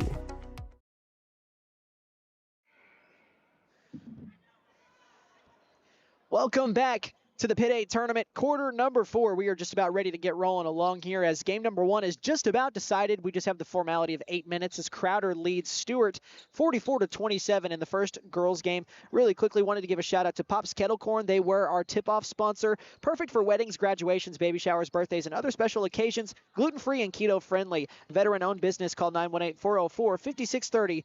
For quotes, and I'm going to throw my man Brandon Green under the bus on that. That's why we didn't have it earlier, as Kyla Bear is fouled. I only did that because he just texted me and said I could throw him under the bus. Okay, so that's good. why I did that. And that foul is going to be charged to, I think, 22 for Crowder, which is Amira Schaefer. And it will be 2 shots for Stuart. Kyla Bear going to the line. She's got 7. Again, she scored in every quarter, and that reigns true here as she's got the first points of the fourth quarter. She's got 8 points now. By the way, this trip to the free throw line, shout out Brandon for getting me this, is brought to you by Davis Propane, as she makes both. Family owned and operated for over 40 years as a full service propane company and delivery service, serving Pittsburgh County and the surrounding areas. Davis Propane in Savannah. Give them a call at 918-423-0945. So again, 44-29 as Bear cashes in both charity stripe shots. Chaley Rogers swings it over to Kinsey White, I beg your pardon. She finds Parker in the corner, didn't want the 3, but had a good look at it. And that pass over to Rogers was almost taken away by Bear, who slid a good couple feet. It's not really what you want to see on a basketball floor, but she's back defensively in her spot. But again, this is a floor that doesn't get used that much, as that pass is airmailed out of bounds to really nobody. It was a miscommunication. But Nate, just about the floor, we've talked to these officials. They've already mentioned that the ball bounces kind of weirdly in certain spots. This is not a normal floor.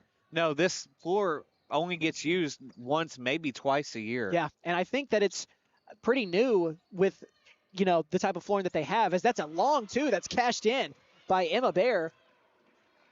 She's got 4 points, her first points since the first quarter. But it's a new floor, I believe that was replaced not that long ago, as Chaley Rogers from a different area code. My goodness, Chaley Rogers, she's got 23. Have yourself a game. Not too bad. Kyla Bear tries to answer, and that one bounces off the top of the backboard, but no whistle. Either way, Crowder gets the ball like they would have anyways with that ball hitting the top of the backboard. I think it was like on the front trim of that. And Alexis Lazick, a dirty Euro step, but missed the layup. Man, she had all the room in the world. We heard some oohs and ahs from the 4 people on the bench over here behind that little metal fence, which also I think is a relatively new addition. Not that long ago. I was going to say, I think they had those last year, but I'm not. They had them last year, but they did that because the ball would roll all the way to the back wall, and you'd get all the stuff from the floor all on it, and it'd get really slippery. As Parnell fires a 3 from the left wing, misfired, rebounded by Lazick. She finds Chaley Rogers. They've got numbers. It's a 2-on-2 break. Rogers is going to fake the pass, and she's fouled by Parnell on the way up. So Lainey Parnell, her first foul of the game. Well, the good thing about game number 1, I told you we struggled at the beginning getting some of these fouls kind of figured out. Nobody's in foul trouble, and we're not in a close game to where that's kind of an issue. So that is the one good thing. But Chaley Rogers misses her first free throw of the game. Got a couple substitutions in. 5 in for Stuart, out 23, 15 in for Crowder, and 1 out for Crowder. So Miley Davis checking in for the Hornets for Kason Whitaker, and you said 15 for Crowder? Yes. No, 5. Oh, 5 for Crowder, as that second free throw was cashed in as well. Or missed the first, but made the second, was Hailey Rogers. So, again, Miley Davis checking in here for the Hornets. And then for Crowder, looks like it's going to be Jaylee Sharp onto the floor. So now Kyla Bear swings it left over to Haney. Haney a pass to the free throw line over to Kyla Bear, or Emma Bear, I beg your pardon, over to Kyla now as she misses the 3. Davis, oh my goodness, took a hard fall going up for that rebound. I think they're going to get a Demonette here. Probably Lazick or Parker. Yeah, they got Lazick. Only her first foul. You got to wonder how much longer starters will play here with 5.5 minutes left and a 17-point lead. A baseline inbound for the Lady Hornets underneath their own basket. Bear gets it into Parnell. Right wing extended near the sideline over to Kyla. Throws it to the elbow. Back out to Parnell for 3, and that one is in. Lainey Parnell, that's her second 3 of the game. She's got 7 points. She's also cashed in a free throw. 48-34. 7 points in the quarter for Stuart. That is the most points in a quarter since the first quarter for them. And Hailey Rogers throws it underneath. Nice pass, but missing the layup on the right side. That time was Schaefer, and we've got a tie-up that leads to a fall down on the floor and a jump ball that will favor, I believe this is Crowder over here, is where it will stay. Yes. So Briley Parker will now be the inbounder. And the Expo filling up a little nice. More people need to show up here because it's cold. As speaking of Anden Dunn next to me, I told you, man, basketball was going to come this way. It's going to come this way. And in game number 1, if you're watching the YouTube, you saw a ball already came this way. Right at the camera, folks. But, yeah, more folks need to show up. I know most people are still getting off of work right now. It's not quite 5 o'clock yet, but we've got plenty of games coming after 5 o'clock. Show up, and let's warm this building up. I'm a little cold. Lizick with the basketball just outside the paint. She throws it to Parker in the corner, who drives and swings it back out. With the basketball, again, it's Amira Schaefer, who hands it off to Hailey Rogers. She's got 24, so right now that is a tournament high. Again, it's only game number 1. But she does lead the team in scoring. Alexis Lazick right behind her with 14. I think Crowder's just going to kind of hold the ball and see how much time they can run off the clock. There's no reason to move quickly up by 14, and that pass to the block led to a couple of pump fakes by Schaefer, but instead throws it to the three-point line, and Stewart is going to be called for a foul. Kyla Bear is called for her second. They are getting more aggressive with their defense, and that's a lot of what we saw in quarter number 1, where they got a lot of kind of their success, where they jumped out to that early lead. Handoff beyond the perimeter as it's swung over to Rogers, left wing. Man, she thought about that deep 3 for a second. As she tries to make a pass to Parker, that's taken away by Emma Bear. Bear down the lane, right-handed layup, misfired, and Parnell gets the offensive board, and her layup is swatted by Lizick. Ball's loose as she tries to swing it out to one of her teammates, and she does, but it's knocked out of bounds. That's going to stay with Stewart. Kinsey White back into the game. We're kind of in that realm where it's a 14-point game, so obviously it's not incredibly close, but also you don't quite want to sub out your starters yet with 4 minutes left because anything can happen. Right, because this game is definitely not over. No, it's not over. If Crowder can string together a couple of stops and get some scores, then the game would end, as Stewart might actually do it for him, as that's an unforced turnover by the Lady Hornets. I mean, we've seen crazier comebacks, I think, this year. I mean, I watched Rodney Washington score 28 points in 1 quarter. That's not a typo or a misspeak. He scored 28 in 1 quarter. It is legitimately 28 in that quarter. Including the game-winning and 1. You guys should go back and check that out on our McAllister Radio YouTube page. Yes, that was against, who was that against? I've already forgotten. As Kinsey White strokes a 3, that one's left short and out of bounds. It was Broken Bow. It was Broken Bow. You are correct, because I think Graydon Howell had 44 that night. Yes. And Rodney had 45. That was, what, just over a week ago? 2 weeks ago, maybe? I think it was a couple weeks ago. Either way, that doesn't really have to do anything with tonight, folks, but... Just saying anything can happen. Anything can happen. Emma Bear with the basketball in the lane, and an errant pass once more is taken away by Crowder. That is why they're going to win this game. They have forced a lot of turnovers, and the Hornets have just not been able to score because of those turnovers. And Crowder really, since the first quarter, they've cashed in on him. Kinsey White swings it back out to Rogers. Thought about a 3, doesn't want it. She'll instead drive and try to kiss it off the window. That one rims out. Rebounded by Bear. Kyla Bear retreats to the three-point line. A lob pass over to Parnell, top of the key. She throws it inside to Emma Bear, swings it back out to Haney as they're moving it around. Less than 3 minutes left in this game. Parnell in the lane, off the backboard, drops in the floater. It's a good start for Stuart, but they're going to need to score a little bit quicker. They're coming back today. 9 points for Parnell. This is only the only quarter that she's scored multiple points in, multiple field goals in. You have to wonder when Stuart might start upping the pressure on defense. They're not really doubling yet. Almost was there, but I mean, Crowder also is not being super careful with the ball. They're being a little careless at times, as that was another tip pass into the corner. But again, the Demonettes still with the basketball. But again, carelessness from both teams is why this game is still pretty close, as Rogers gets inside with the right hand and scoops it up. She's got 26. Not bad for the sophomore. Just a sophomore, folks. Not a bad start for the 111th Pittsburgh 8 tournament. Corner three from Davis doesn't go. Lizick with the board, and I think that might be all she wrote with just 90 seconds left in this game.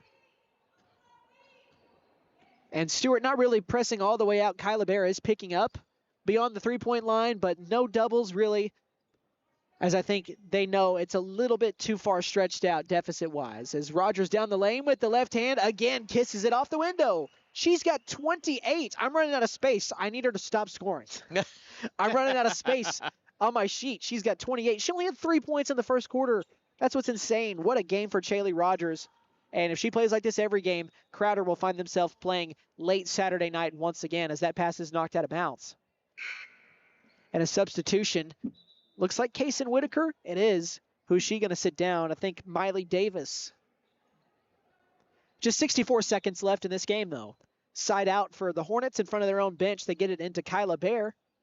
I also, again, want to thank everybody that has joined us either on Rock 105 or the McAllister Radio YouTube page. A deep three by Bear, misfired. An offensive rebound by her sister, Emma. And Emma dribbles it out to the three-point line. Hands it back off to Kyla, who's being picked up by Rogers all the way out, and she's screened. Kyla down the lane, really fast, but misses the layup. Took a hard tumble, too. And that pass is out to Rogers. Rogers is going to run it. 35 seconds left in the game. She finds White on the left block, misses the layup, but she's fouled by Kaysen Whitaker, who just picked up her third. And Kenzie White is 1 for 2 from the charity stripe today. She's got 4 points. And that was the third team foul here in the fourth quarter. I haven't had to say that a whole lot today. I know. That's not been an issue so far in game one. They are on very tight schedules in the Pitt 8 tournament. We are only 1 hour away from when tip-off of this game came, as the first free throw is good by Mackenzie White. The next game is supposed to start at 5:20, which we will have for you, so stay tuned, which that is going to be Kiowa and Canadian boys up next, as the second free throw is good by Kenzie White. Which, by the way, we probably should let viewers know, when in between games when we have a break, probably going to play some ads for you, just letting you guys know, as we've got a foul inside against the Demonettes. I think they got 5 there, which should be Lizick. So after this game, you guys are going to be, especially on the YouTube side, you're not going to hear from us after our post-game recap until really pregame of the the boys game starts, as we've got a foul on a shot until the Kiowa Canadian boys game starts right after this. That foul is going to be charged to Jaylee Sharp, who has picked up her third, but it's really non-consequential at this point in time. But Laney Parnell has 9 points. Give her 10 as she makes that first free throw. She's now 2 of 3 from the free throw line. 26 seconds left in this game, as she got the second one as well. She's the the second Lady Hornet in double figures. Lizick almost threw it back court, but Crowder can just hold it here with 15 seconds left in the game. Let's see if they do, or if Stuart forces them to turn it over. Hailey Rogers hands it off to Kenzie White near the midcourt line, and the double did come, but we're now down to 5 seconds left. Hailey Rogers has Emma Bear on her. Near the midcourt line, she makes a pass. 2 seconds, 1, and that'll do it. 54-38 is the final score in this one, as Crowder opens up the 2026 Pitt 8 tournament the same way they did last year with a win. And this time it's over the Hornets 54-38. So, guys, what we're going to do, we're going to take a 2-minute break here, again, while we try to get the stats ready and give you a recap, and then we'll come back, and then I think we're just going to kind of send it to a commercial break until we're ready for the boys' game to start. So just stay tuned. We'll let you guys know how things are going to roll along. But for right now, we're going to take a 2-minute break. We'll be right back. You're listening to Pit 8 coverage on McAllister Radio's YouTube page and Rock 105. Hey guys, it's Sam from Sam Walters Freedom Ford in McAllister and Eufaula. With 2 locations to choose from, we have close to 200 vehicles on the ground and coming in. And with vehicles starting at $29.95, we have something for everyone. And if you need parts or service, we are loading up at both locations to serve you better. Plus, with our mobile service van and our pickup and delivery, we can help you with sales and service no matter where you are. So come see us at Sam Walters Freedom Ford in McAllister and Eufaula and let us make it happen for you. Game day is more than just sports. It's about community. That's why the Bank NA is proud to support our hometown team. Just like our athletes, we're rooted right here, working hard for every win. When you bank local with the Bank NA, your money stays local, fueling small businesses, helping families buy homes, and building a stronger community. So whether it's on the court, the field, or in your financial future, we're in this together. The Bank NA. Strong, secure, and ready to loan. Member FDIC, Equal Housing Lender.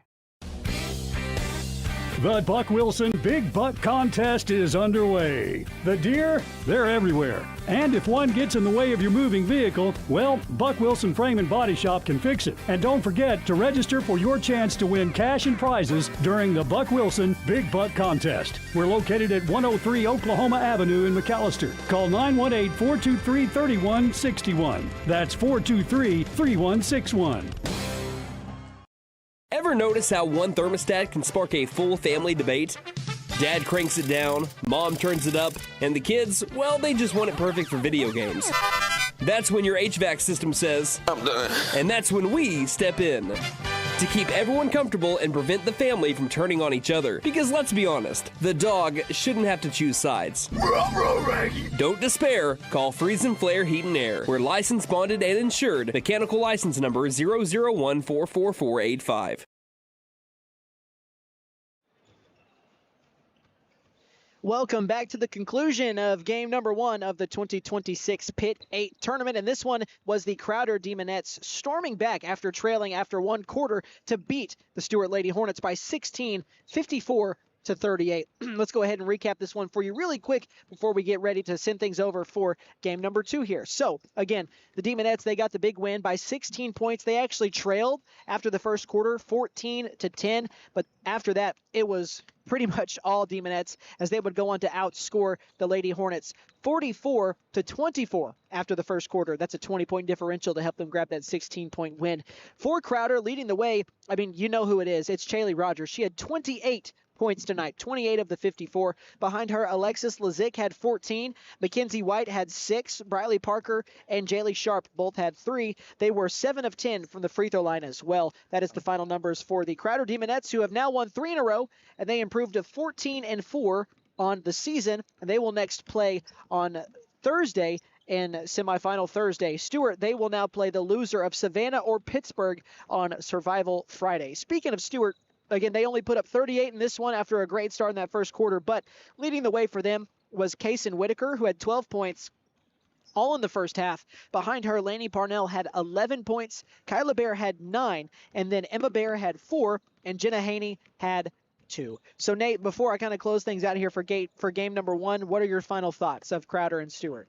Well, Crowder showed why they were the champions of last year's Pit 8 tournament and showed they're going to be another tough contender this year. If they can keep that three-point shot going, there's going to be a lot of teams are going to have issues with them in this tournament. Yeah, it's going to be tough to beat, especially when you have somebody like Hailey Rogers shooting the way that she did, knocking down, let me see here, she had 1, 2, 3, 4, 5, 6, 7, 8 three-pointers. 24 of her 28 were from deep. That's not a bad day at the office. So anyways, this one has wrapped up and it is done. Game number 1 is over. Now we head over to the boys' side of things, but we're going to go ahead and send it back to commercials. We're going to take about you got something to say, Nate? Yeah, I just want to say thanks for having me on for this first game. And we're going to hand things over to Anden Dunn, going to make his, I guess this would be her sports debut, right? Yeah, I think it is his. This is our intern, Anden Dunn. He's going to be running the video stream from here on out. He'll be Chase's color commentator for the rest of the tournament. And again, thanks for having me, and I'm going to hand the headset over to him. So also remember, that means all your complaints can come to Anden Dunn. So just to let you guys know about that. But anyways, what we're going to do, we're going to go ahead and send it back over to a commercial break. Probably going to take about a 5-minute break here just to kind of run through some things and make sure we're ready for game number 2. So again, the girls' game is over. Crowder beats Stuart 54-38. And now we've got Kiowa and Canadian on the boys' side. That one is coming up, tip-off here in 11 minutes. But we're going to take a 5-minute break. So stay tuned. We will be back with more coverage of the 111th Pitt 8 tournament live from the Expo Center on the McAllister Radio YouTube page and Rock 105.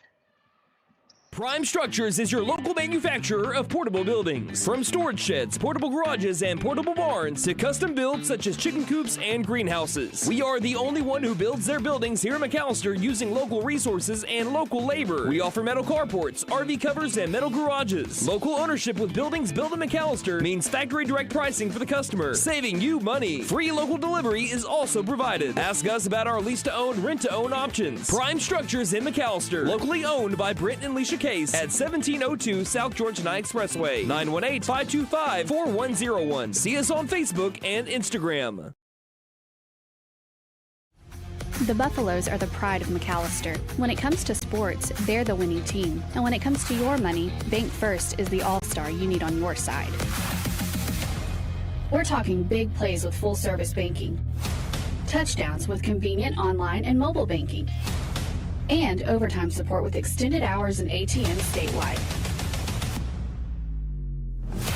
Bank First, your money's winning team. Proud supporter of the McAllister Buffaloes. Member Patriot McAllister is proud to support local athletics and the McAllister community. As a special thank you, our new general manager, Bentley Redburn, is offering a free oil change to everyone who attends the Pitt 8 basketball tournament. Just present your Pitt 8 ticket stub or proof of ticket purchase and receive 1 free oil change per vehicle, including diesels. Good luck to all Pitt 8 teams. Patriot McAllister, Chrysler, Dodge, Jeep, and Ram. 916 South Georgia Expressway, McAllister. 918-423-2288. PatriotMac.com.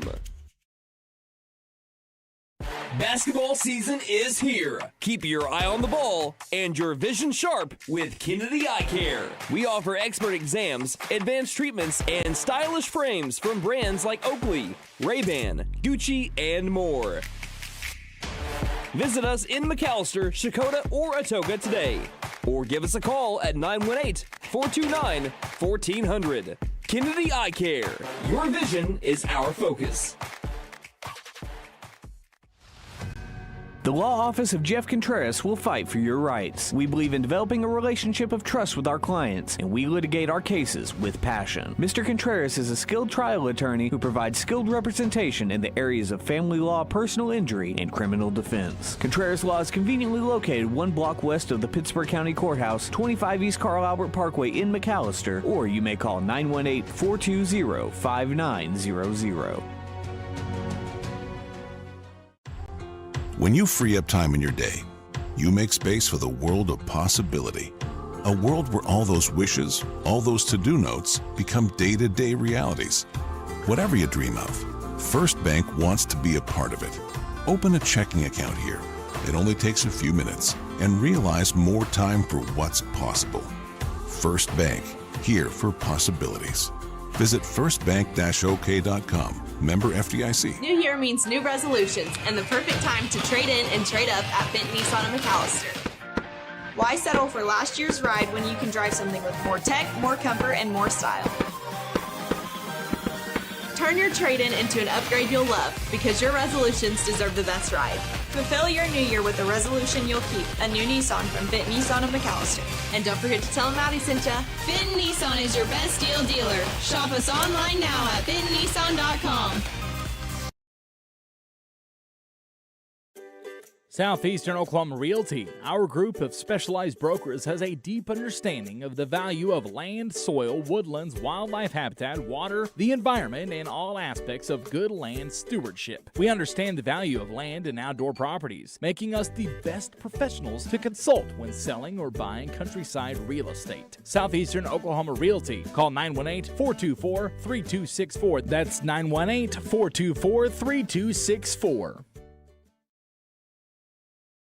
Canadian Valley Broadband would like to wish the best of luck to all the teams participating in the Pitt 8 basketball tournament. For all your telecommunications needs, from wireline to wireless, you can trust in Canadian Valley Broadband. For more information and to get connected, call Canadian Valley Broadband at 918-334-3700. Canadian Valley Broadband, a proud sponsor of the Pitt 8 basketball tournament. At Vigorous Power Sports, we ride what we sell, so we know what works. U-Force U10 XL Pro Highland, sealed cab with HVAC, ride sync, and a power dump box. Year-round ready C-Force 950 Sport, V-Twin Muscle Sport Suspension, carves hard, lands soft. C-Force 1000 Overland, top tier fit finish and firepower in a quad. Count on us for parts and service long after the sale. CF Moto, experience more. Vigorous Power Sports, 1904 South Main, 918-423-3306. Motorcycles and off-road vehicles can be dangerous to operate. Review all safety information before operating. Wear your safety gear. Never operate a CF Moto vehicle under the influence. Visit cfmotousa.com for complete training and safety guidelines.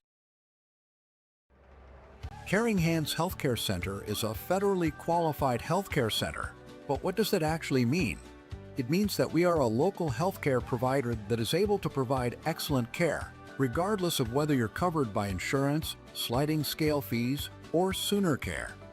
From dentistry and family practice to our new women's clinic services and everywhere in between, you and your family are always in caring hands. Lee Auto Sales. We buy, sell, and trade. Super prices, easy terms, and fast approval. Choose the dealer who cares. Choose Lee Auto Sales. We finance and we have the largest used car inventory in McAllister. Dude, where's my car? Where's your car, dude? Come by 2431 North George Nye Expressway in McAllister and let us show you why we have been voted the #1 choice for the best pre-owned car lot. Lee Auto Sales. We sell quality, not quantity. Let us help you. Call 918-423-7887. Visit us online at leautosalesok.com. So go see Chan the man. Who can? Chan can. Hadco Farm and Ranch has been in business for over 35 years, and they're a proud Big V feed and products dealer. Hadco Farm and Ranch is hometown friendly. These folks strive to accommodate all of your farming and ranching needs, from quality livestock feeds to medicines and hardware. That's Hadco Farm and Ranch in Kiowa, America, where Rex, Tina, and the boys want to wish all Pitt 8 teams the very best of luck.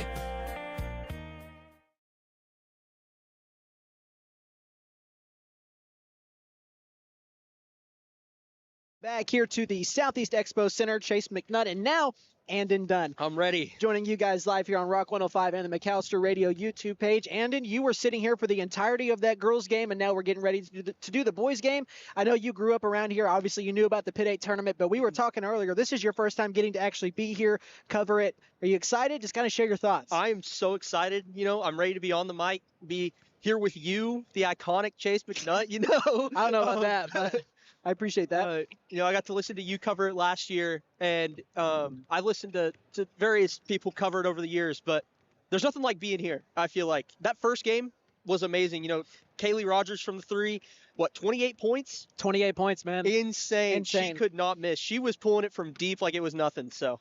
And it's a great start to the tournament as well, as we've got another good one on tap for you between the Kiowa Cowboys and the Canadian Cougars. Now, we've got about 2 minutes until they start doing the starting lineups and everything, so there's not going to be any more commercials before this game starts. So we're just going to roll right on through here. So if you guys need to go do something, take care of something real quick, go ahead and do that. We're not going to take another commercial. Really, this is just the pregame for the most part for the next couple of minutes. So let's talk about the Canadian side, as the Cougars are coming in with an 8-6 record out of Class A, coached by Eddie Muse. Right now, though, for the Cougars, they are on a 3-game losing skid. Right now, they're averaging just about as many points per game as they give up. They average 49.7 points per game, but they give up 49.2, and it wasn't always like that, at least to start this season, because for the Cougars, they had a great start to the season. I believe that they're 8-6 now. I believe they were 8-2, or I think maybe 7-2 at one point to start the season. But of course, they have faltered here the last 4 or so games. Of their 6 losses, they are to a 2A Oaktahoe, a top 20 team in 2A. They've also fallen to Haileyville, a Pitt 8 team, Crowder and Stuart, both Pitt 8 teams, also 2A Wilburton, and they also fell to Class A Worcester. And here's the thing about Canadian. I mentioned that they're on a losing streak, but still they have 8 wins right now already. This is the most wins they've had in a season since 2019. Wow. since 2019. 8 wins is the most wins they've had in a season since 2019. So, yeah, they're on a 3-game losing skid right now, which obviously if you're a Canadian hopeful, that's not your favorite thing in the world. But this year already is looked at as a plus, and you've still got plenty to go and plenty to play for. And this is a pretty good squad here for Coach Eddie Muse. Really quickly over on the Kiowa side, they're coming in here at 7-9, already more losses than what they had last year. They went 18-8. They're 2-1 in Pitt 8 play compared to 2-3 for Canadian. Kiowa, they're averaging around 53 points per game and giving up around 52. So both of these teams are going to score and give up a lot of points as well. So now, without further ado, we're going to send it over to the PA table once more. Here are the starting lineups here for the Canadian Cougars and the Kiowa Cowboys. A senior, number 1, AJ Tabb. A freshman, number 3, Eli Jones. A junior, number 11, Bryson Bowie. A freshman, number 23, Ethan Clark. And a freshman, number 24, Austin Haileyville. The Cougars are coached by Mr. Eddie Muse, assisted by David Langdon. So once more, if you missed that, AJ Tabb, Eli Jones, Bryson Bowie, Ethan Clark, and Austin Haney is the starting 5 for the Cougars. Now for the Cowboys. Freshman, number 14, Cash Hudson. At guard, 5'11" junior, number 13, Peyton Toby. And at forward, 6'3" senior, number 2, Jed Jensen. And at guard, a 5'10" senior, number 11, Keegan Harkey. And at guard, a 6'2" senior, number 3, Case Church. Cowboys. So once again, that starting 5.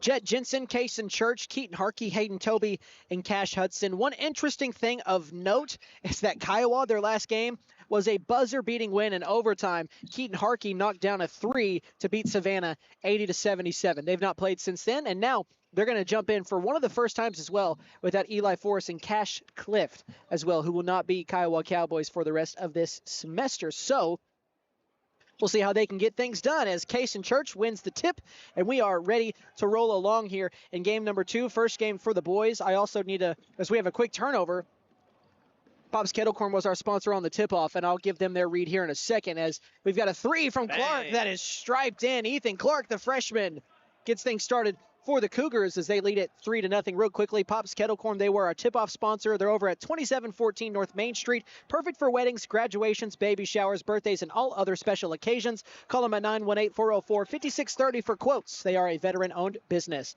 Kiowa turns it over again. So back-to-back turnovers for the Cowboys here to start their 2 possessions as AJ Tabb gets a pass inside on the block, misses the jumper. Kiowa looking for their first points, down 3-0. Kaysen Church steamrolls down the lane, misses the layup, but he's going to go and shoot 2. And for Kaysen Church, that's his game. That's what I've seen him do for 2 years as that foul is charged to AJ Tabb. He likes to really get downhill and really force the problem inside, force you to make contact with him to where he's either going to make the layup or you're going to send him to the foul line. That's the best way to do it when you're going inside. And now for Church, his first of 2. It's good. Rattles around and falls through the 10. Again, folks, thank you for joining us. We are on schedule so far, which is great to see in a tournament. Only 4 games today, tomorrow, Thursday, and Friday as Church gets both free throws to make it 2-3.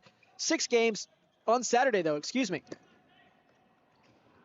As Canadian gives their turnover right on back. So Ethan Clark trying to make that pass to the corner, just a little bit too strong. And I was a little bit behind here. Apologies. I had to go get some food in between games, so we were running a little bit behind. I didn't get to talk to you as much pregame. Just heading into this one after the last game, just what are your thoughts on this one? I think that Kiowa maybe has more, size on the inside with their power forward and their center, whose name I'm forgetting at the moment. But if Canadian facilitates correctly and boxes out, I think they should be okay. Keep the game close. And as you mentioned, they just did a great job defensively as well that facilitated another fast break layup as Clark has all 5 of their points. And Kason Church misses that short jumper from the right side, and now Eli Gibson will push it for the Cougars. And Gibson with a Euro step down the lane, too much mustard on it. Left it a little strong and missed it. And now Kason Church, his turn to do the same thing, and this time it falls in. Kason Church, he's got all 4 for the squad. Canadian playing very up-tempo. That's what they like to do. They move the ball around a lot. Obviously, they're not going to score a crazy amount of points, but they will turn over as Austin Haney loses control of it, and a layup that time is no good by Jet Jensen, rebounded by the Cougars. They'll push it up the floor. Very back and forth so far. Austin Haney inside, falls down, and they're going to say he traveled before. So that's a turnover, and we've got a timeout that we will take with Canadian. A 30-second timeout. That's how long it'll be. So stay tuned. We'll be back in 30 seconds. You are listening to the Pitt 8 tournament on Rock 105 and McAllister Radio YouTube page. McAllister Direct Primary Care offers 24/7 access to your provider, deeply discounted rates on labs and imaging, more time with your provider, same day or next day appointments, and even home visits for a flat monthly membership fee. We now offer hormone replacement therapy and DOT physicals in addition to our other services. We are excited to announce that we have opened a new location in Longtown, and we are accepting new patients. McAllister Direct Primary Care at 6th and Carl Albert, or give us a call at 918-233-65.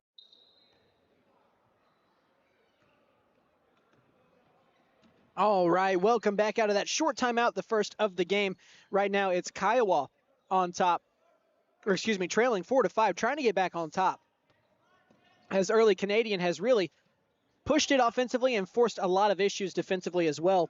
As checking into the game is, or excuse me, no, Hayden Toby's been on the floor.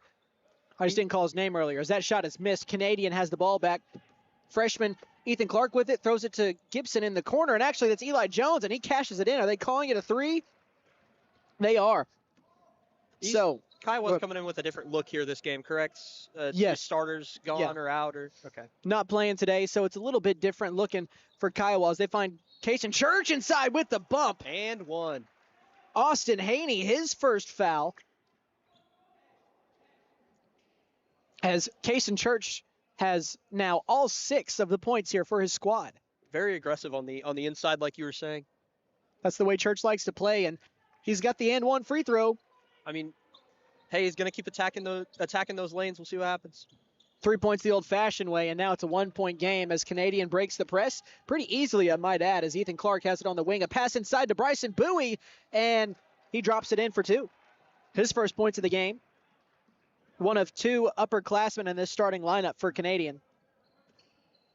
A lot of less shooting from beyond the arc compared to the girls. Yes, very much, at least so far. As Bryson Bowie gets the turnover, throws it to A.J. Tabb. Tabb up ahead to Clark, and that's going to go off the foot of Hayden Toby out of bounds. And Zayden Travis, a freshman, he's going to check in and get some minutes here for Coach Russ Renfro, who's taken over for Bobby Weil, who had been the coach the last few years. Right now, it's Canadian with a 3-point lead as they have the basketball. Almost halfway through this first quarter. Bowie now over to Ethan Clark into the corner.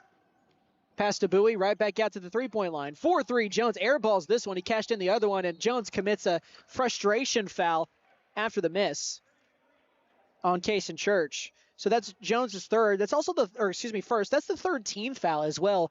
So we're not even halfway through the quarter, and just 2 more fouls will put Kiowa at the free throw line the rest of this first quarter. So got to be careful defensively if you're Canadian. Oh, yeah. Don't want to get too handsy. That's 3 points you can't be giving up. And a 3 from the top of the key is left short by Toby. A rebound is grabbed by Bryson Bowie. Jed Jensen had a chance for an offensive board, couldn't hold on to it. Bowie in transition stop, swings it out to Clark, and he gets it back on the right wing for 3. That one off the front side of the rim, but A.J. Tabb an offensive board over to Jones. And Jones swings it left, and a shuffle of the feet there.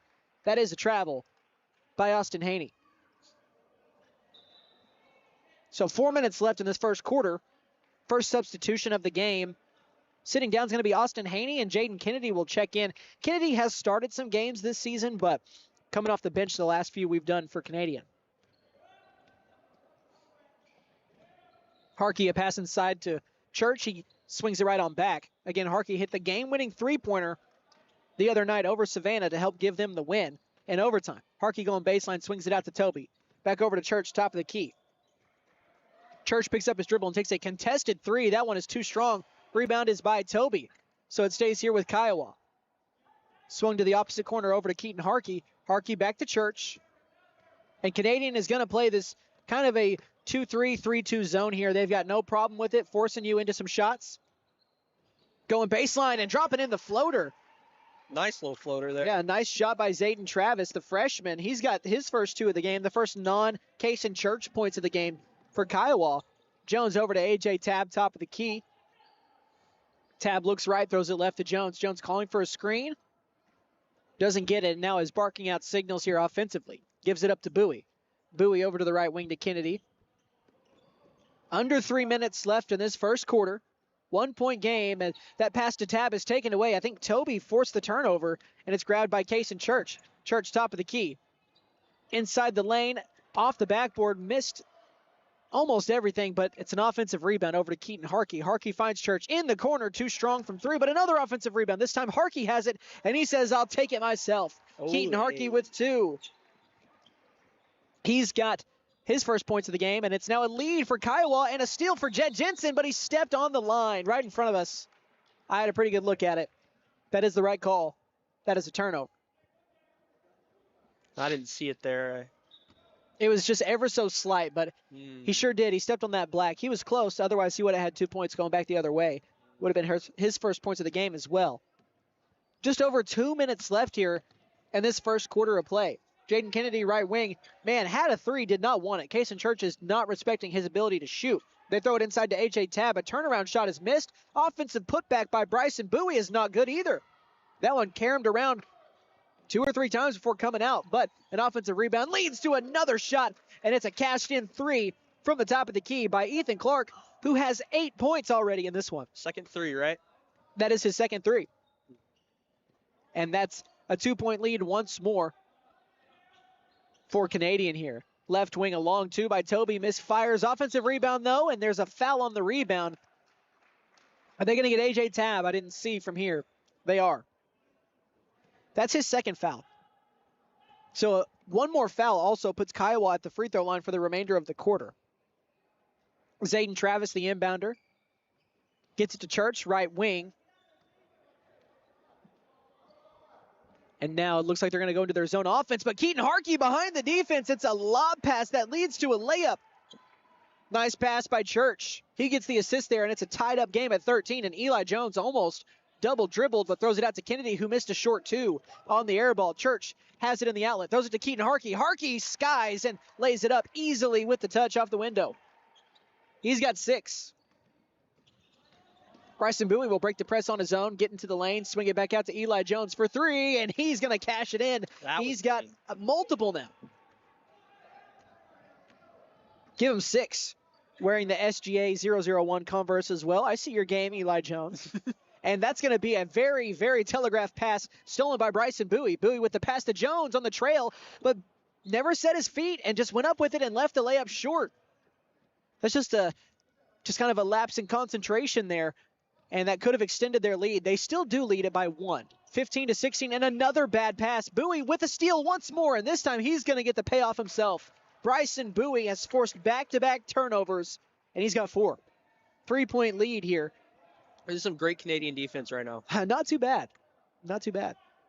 3-point lead, and it looks like Kiowa's going to hold for the final shot. 10 seconds left for Case and Church. Straight away between the rings here. Now down to 7.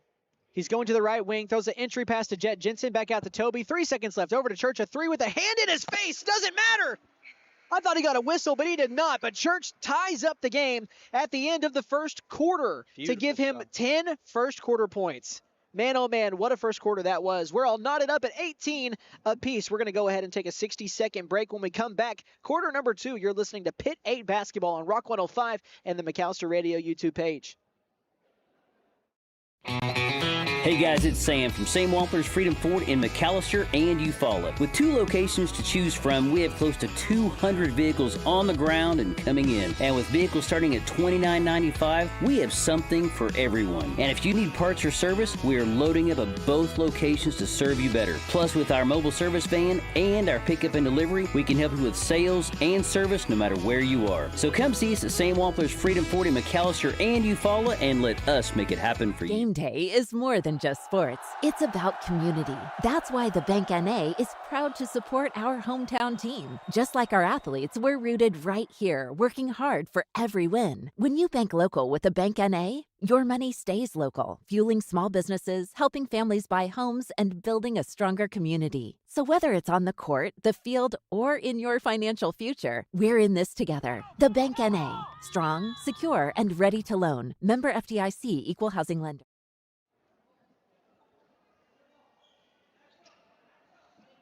All right, everybody, welcome back to the Southeast Expo Center out of that in-between quarter break as we are ready to start quarter number 2. We are all even at 18 apiece. Aiden, what was kind of some of the things you saw there in that first quarter? Yeah, I mean, Canadian kind of popped back at the end of the first quarter after kind of trailing behind with some good defense. Maybe needs to slow down the offense a little bit and facilitate some better shots. I mean, Kiowa, they've had kind of control, it's felt like, in this first quarter. So as long as Canadian, keeps it contained and controlled and is able to stay in tow with Kiowa, they should be able to keep this game close. And I think that was just a clock malfunction. I just don't think it started in time. I think that's what that whistle was. But we are underway as Bryson Bowie, man, a nice pass leads to a 2-point jumper that doesn't fall, but an offensive rebound by one of the smaller players on the court. Eli Jones with a lot of heart as he drives and kicks it out to Tab. He'll let it fly from deep, too short off the front rim. Rebounded by Jensen. He swings it out over to Hudson as Cash Hudson with the basketball gets into the lane, throws it to Harkey, and Harkey has to retreat. Hudson throws it over to Kason Church, top of the key. Church has 10 points as he gives it up to Hayden Toby. Toby swings left over to Hudson. Hudson drives inside, swings it out to Harkey. Harkey goes baseline, takes contact, misses the layup, but gets his own rebound. Swings it back out to Toby. Toby left wing over to Church. Church with a hand in his face, but doesn't matter. Another one. Big three. Case and Church, are they going to give him the 3? They are. So he's got 13 of the 21 here for Kiowa. I'm not sure how Keaton Harkey keeps getting these rebounds. A lot of heart by Keaton Harkey as that's a missed fadeaway jumper from A.J. Tabb. And Jed Jensen gives it up to Case and Church. Church spins, a turnaround off the bump, and he's going to go and shoot 2 shots. Drew the foul on that. Wow. Okay. He did. I think they got number 24, Austin Haney. If so, it's his second. If they got Ethan Clark, it's his first. I believe it was Haney. Don't quote me on that, but I believe it was Haney. So Church makes the first free throw. He's now 4 of 4 from the charity stripe to give him 14 points. Checking in as well is going to be Blaine Hurd. He'll sit down A.J. Tabb.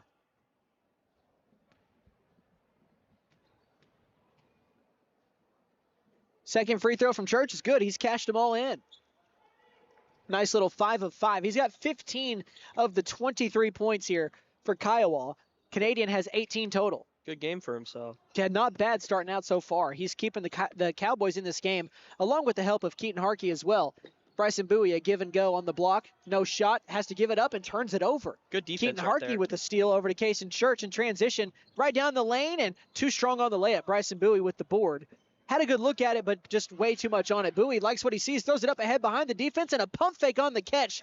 And a nice layup for 2 by Austin Haney. His first points of the game, the first points of the quarter as well for Canadian. And another steal. Eli Jones takes it and steps out of bounds. That's what Jed Jensen did just a little bit ago in quarter number 1 for Kiowa. Very quickly paced game so far. It's very back and forth.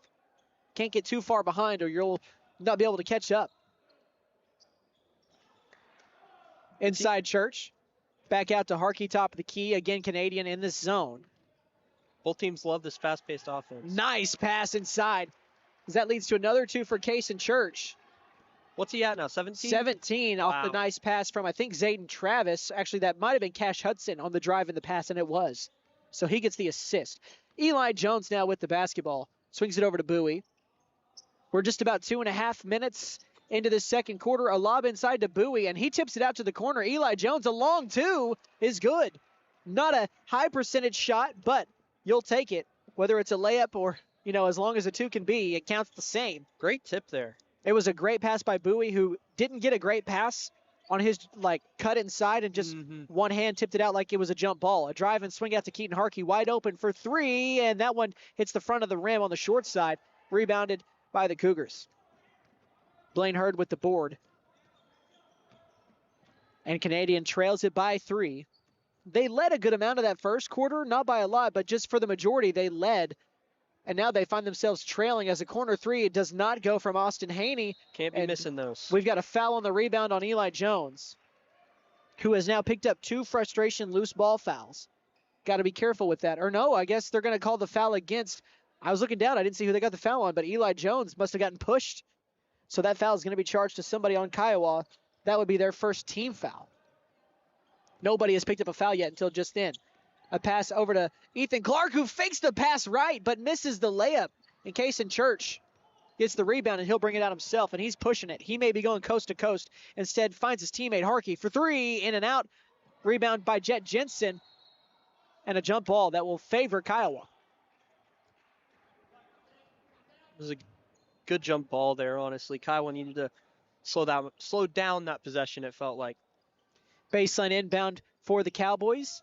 They swing it around the perimeter. Find Harkey in the corner, who swings it back over to Toby. Over to Kason Church for 3. The best look he's had, and of course he's going to cash it in.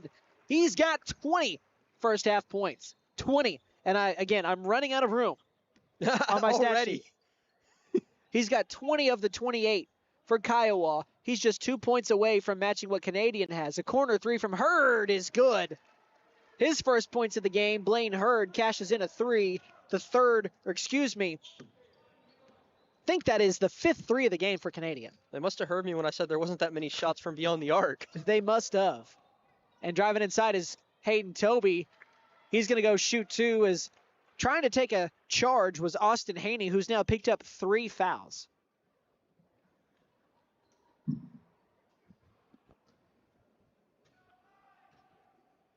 So at the line, Toby makes his first, the junior.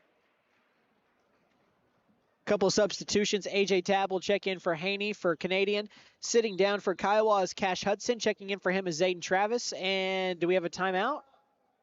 I think Hayden Toby may have some blood or something, so they're pulling him off the floor. He might have some blood or something, and he's got to go to the locker room. Nope, he's going to stop. They're sending someone else to go get him a towel? Well, and Toby is shooting these free. Yeah, he's got blood on his left elbow. I can see it. Okay. Oh, yes. So he's the free throw shooter. That you can't really resume play right now. Are they pulling somebody else to shoot? Wait, so is it? You said Caden Toby, right? It was Hayden Toby. Or Hayden Toby, sorry. So he's going to be pulled after missing the first or making the first free throw. So Cash Hudson is going to shoot the second one because of the blood. And they sent Hayden Toby off to medical, I believe. Yeah, I assume to probably just get a Band-Aid or something. So second free throw is good. So that actually worked out. And Cash Hudson gets his first point, unconventionally albeit, but his first point. I didn't know they were allowed to do that. Yeah, if you're unable to shoot the free throw, I don't know if the opposing coach or if the team coach gets to pick the person that shoots the free throw. But we've got an over the back after a missed 3. And AJ Tabb just picked up his 3rd foul. So that's a very big deal here. And it could not be his 3rd because he's not been subbed out. Again, it's unofficial. We don't get what they have over at the scores table, and we can't see the officials because they don't look at us when they say who the foul was committed to, because we are opposite of the PA table. So I beg your pardon on that front. As Kason Church calmly gets across the midcourt line as he's being doubled. Throws a pass inside to the block to Jet Jensen, outside to Keaton Harkey for 3. Keaton Harkey cashes it in. Another one. That kid is money from beyond the arc. He's got 9. That's the first non-Kason Church field goal of the quarter. And inside, a missed layup doesn't matter. There was a foul before it on the floor against Kiowa. And that's one thing that Canadian does not want to let Kiowa do. They do not want to let Caden Harkey heat up in this game because that could be detrimental to them. And Cash Hudson picks up his first foul. That is just the first or the second team foul against Kiowa, the second of the game as well here in the second quarter. A baseline inbound for the Cougars. They get it into the block and swing it out to the three-point line, almost taken away, trying to get it to Ethan Clark. But Eli Jones takes it near the midcourt line. Jones goes right, swings it back out to Hurd. Hurd, he's got 1-3, looking for another. That one was too strong. And Jet Jensen is fouled by Bryson Bowie. He's going to get an over-the-back call on that rebound. That is his first foul. And we're now 1 foul away from being in the bonus. If not, that's foul number 5 in the quarter. Yeah, I think we're 1 away. How many were in the first? How many fouls do we have in the first? Are you aware? In the first quarter, or? In the first quarter, yes. In the first quarter, I'm not quite sure totally. It was close, wasn't it, for As Canadian? Church misses that 3. I'm not quite sure on it because I don't do fouls by quarter. I just do total, so I'm not quite for sure how many fouls were in the first quarter. There was none on Kiowa, I know that. Yeah, I know Canadian may have been close to pushing Kiowa to the bonus in the first, so. As Eli Jones gets that up and in off the backboard to give him his 10th points. And inside, Keaton Harkey takes what was almost a near steal for Jones to get an easy layup. He's got 11. Him and Kaysen Church have combined for 31 of the 35 points. He moved like butter up that lane for that layup. Did a great job of not allowing that to be a steal. Took the loose ball. A.J. Tabb gives it up now over to Ethan Clark. Clark over to Hurd. Finds Bryson Bowie. Right wing extended near the out-of-bounds line. Back over to Jones. Straight away between the rings. Takes his defender off the dribble. Gets into the lane, and he's fouled on the way up, and his shoe came off. So they're going to get the foul on, I think they got number 12. So that's going to be Zayden Travis, his first foul. What kind of shoe game he rocking, Nick? Who? Number 3. Oh, he's got the Shays on, the SGAs. That is the Shays, okay. That is. As he knocked down the first. I knew you said somebody had him on, but I hadn't been able to pay enough attention yet. Okay. Blaine Hurd checks out. Looks like Jaden Kennedy is going to check in for him. Free throw is good as well by Eli Jones. He gets both. He's got 12, and it's a 6-point game, 35-29. Hayden Toby, right wing extended. Swings it over to Harkey. And gets it over to Zayden Travis. Travis, baseline, back out to Harkey. Harkey, a jump pass back to the corner. They find Church on the block, and a nice block by A.J. Tabb on the way up, and we've got a foul on Church on the rebound. Battle on the inside there. Kaysen Church picks up his, I think, first foul. Again, I'm going to go check it at halftime just to make sure I've got it correct. But just under 90 seconds left in this first half. 35-29 is the score. Remember, we were all tied up at 18 to start this quarter. So right now, it's been Kiowa here in the quarter as Jaden Kennedy pump fakes the 3, drives, and has to end up giving it up. Great defense, by Church as Austin Haney, check that, Ethan Clark gets into the lane for 2. His first points of the quarter. He's got 10 with 1 minute left in the first half. It's a 4-point game. Kaysen Church just double dribbled. Yeah, he did. He was going to pass it to Toby in the corner, but stopped because Toby cut baseline and then went to dribble again. That's what happened. And we've got a timeout being taken by Kiowa. We'll take it with them. We'll be back in 30 seconds. You are listening to the Pitt 8 tournament on the McAllister Radio YouTube page and Rock 105.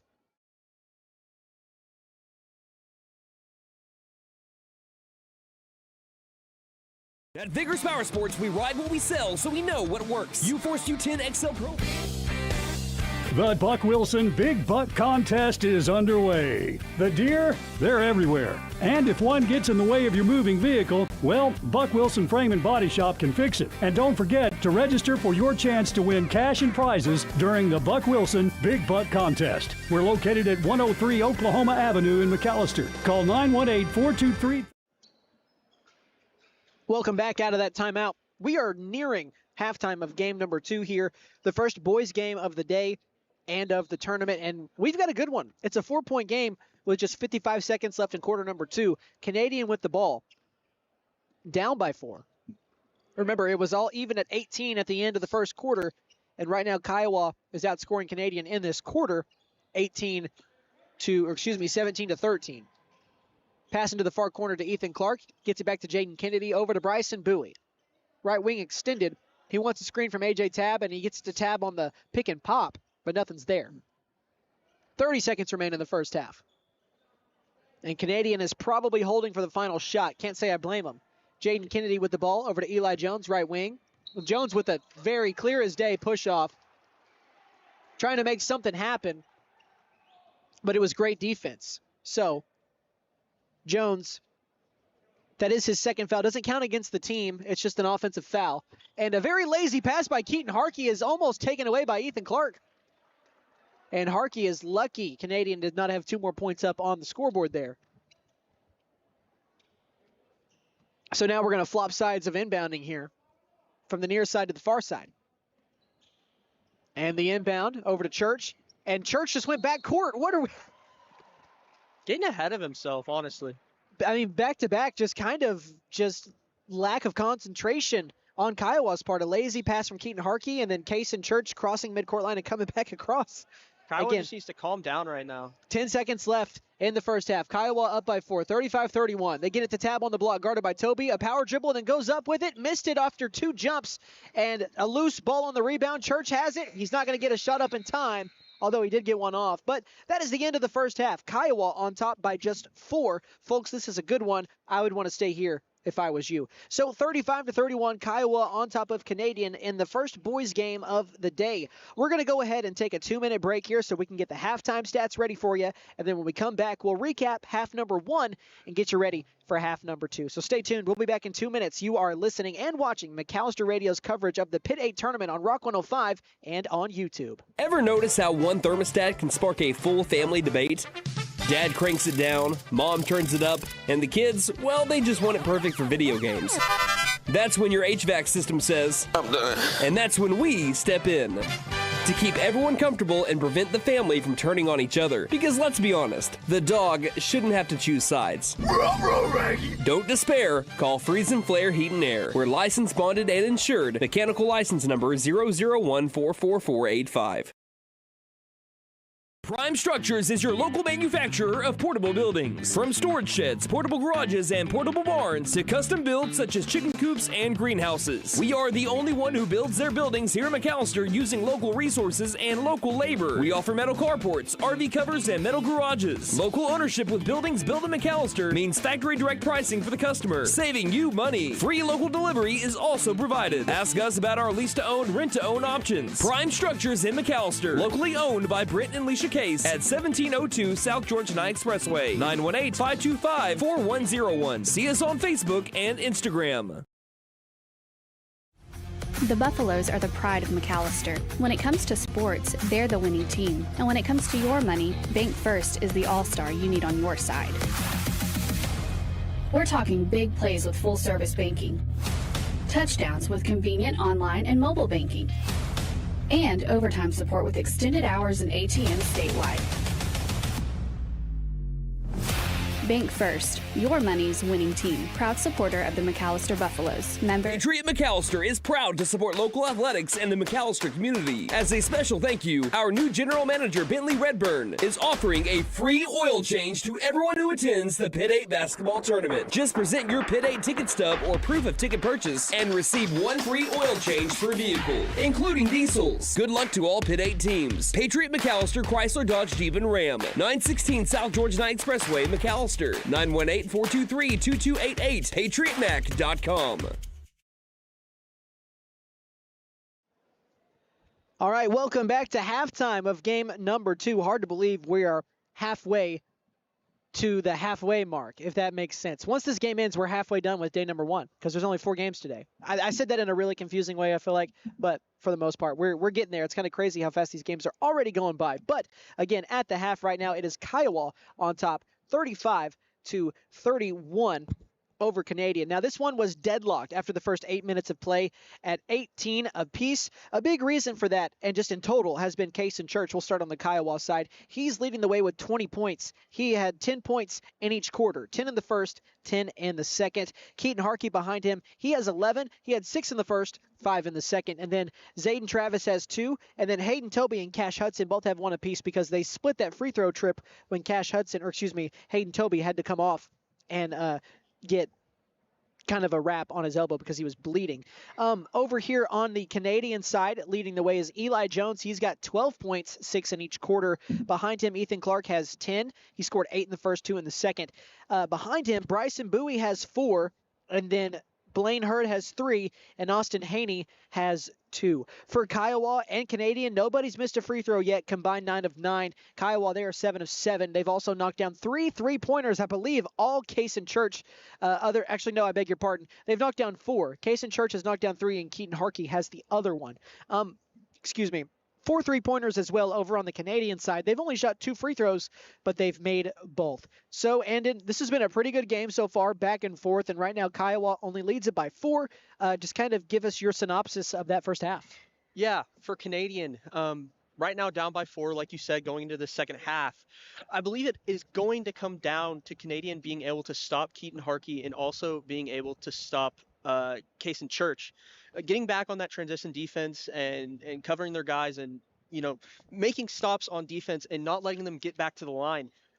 If you could tell me in a second how many fouls, the foul difference between Kiowa and Canadian, because I feel like Kiowa is getting to the line a lot more than Canadian is in this game, but I'm not totally sure of that. Just in total, or what's the free throw count? Well, it's 7-2. Kiowa has shot 5 more free throws. That's what I mean. I mean, you just got to play safe defense, get it back in transition, and stop Keaton Harkey, stop Kason Church, and you'll be able to put yourself back into this game. For Kiowa, it's going to be the exact opposite. They're just going to need to stay hot and, feed the hot hand here, which is Kason Church. Yeah. Keaton Harkey is starting to heat up, and he can get hot, as we saw, 2 days ago or a day ago when he made that three-pointer at the in double overtime to win that game against Savannah. So, yeah, it's just going to be for Kiowa to stay hot, keep playing good defense, and not let Canadian get the upper hand. And as you talk about, this one has been really good. Both sides, they've gone back and forth. And it's been really comparable to the first game, just in terms of turnovers. Like, this game is not really separated at the halfway mark, which is kind of what we experienced last game. And a lot of it was turnovers, and both teams are committing a good amount of turnovers so far. And I think in the second half, it's just going to be who does that less. And that feels obvious to say in basketball or in any sport. If you turn the ball over less, you're going to win the game. That's how it goes. But in the first half, it was pretty even, and that's why the score is almost even knotted as well, as it's 35-31. But Kason Church did a lot of damage in that first half. He had 20 points. I think he's probably made more shots than he's missed. Obviously, we don't keep track of that. If you're watching the stream, you're more than welcome to keep track of that. And you can send it in to us and let us know. We would appreciate that. You definitely don't have to do that, though. And Kason Church just needing to keep a level head, going into the second half. 2 turnovers there at the end that were not needed. I believe both maybe committed by him. And just keep facilitating. He's a great ball player. He'll be able to help win this game for Kiowa. Just keep him ahead, keep him hot. And Keaton Harkey kind of been his second man tonight with 11 points. They are the 2 in double figures for Kiowa. And then again, Eli Jones and Ethan Clark are the only 2 in double figures over on the Canadian side. So it's been a great first half. Both games have given you a great first half. The girls' game separated in quarters number 3 and 4. We'll see if we're up for the same here in the first boys' game of the evening. Just to remind you guys, we have more games coming up tonight. 2 more after this. After this game, we've got the Canadian girls and the Indianola Warriorettes. And then after that, the nightcap for tonight, the 8 o'clock game is going to be the Crowder boys and the Haileyville boys. Those are the next 2 games after this one. But as for us right now, there's still about 3 minutes left in the halftime break. So we're going to go ahead and take the rest of the break, with the scoreboard here so we can gather our bearings and get ready for half number 2. So stay tuned. We'll be back here in about 2.5 minutes with more coverage of the Pitt 8 tournament on Rock 105 and the McAllister Radio YouTube page. Basketball season is here. Keep your eye on the ball and your vision sharp with Kennedy Eye Care. We offer expert exams, advanced treatments, and stylish frames from brands like Oakley, Ray-Ban, Gucci, and more. Visit us in McAllister, Shakota, or Atoka today. Or give us a call at 918-429-1400. Kennedy Eye Care. Your vision is our focus.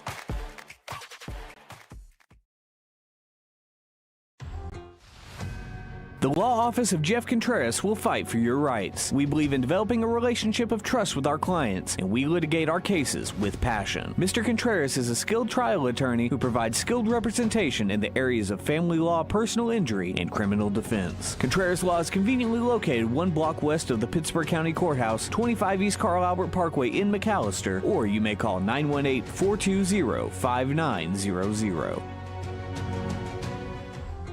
When you free up time in your day, you make space for the world of possibility. A world where all those wishes, all those to-do notes become day-to-day realities. Whatever you dream of, First Bank wants to be a part of it. Open a checking account here. It only takes a few minutes, and realize more time for what's possible. First Bank, here for possibilities. Visit firstbank-ok.com. Member FDIC. New year means new resolutions and the perfect time to trade in and trade up at Bent Nissan of McAllister. Why settle for last year's ride when you can drive something with more tech, more comfort, and more style? Turn your trade-in into an upgrade you'll love, because your resolutions deserve the best ride. Fulfill your new year with a resolution you'll keep, a new Nissan from Pitt Nissan of McAllister. And don't forget to tell them Maddie sent ya. Finn Nissan is your best deal dealer. Shop us online now at finnnissan.com.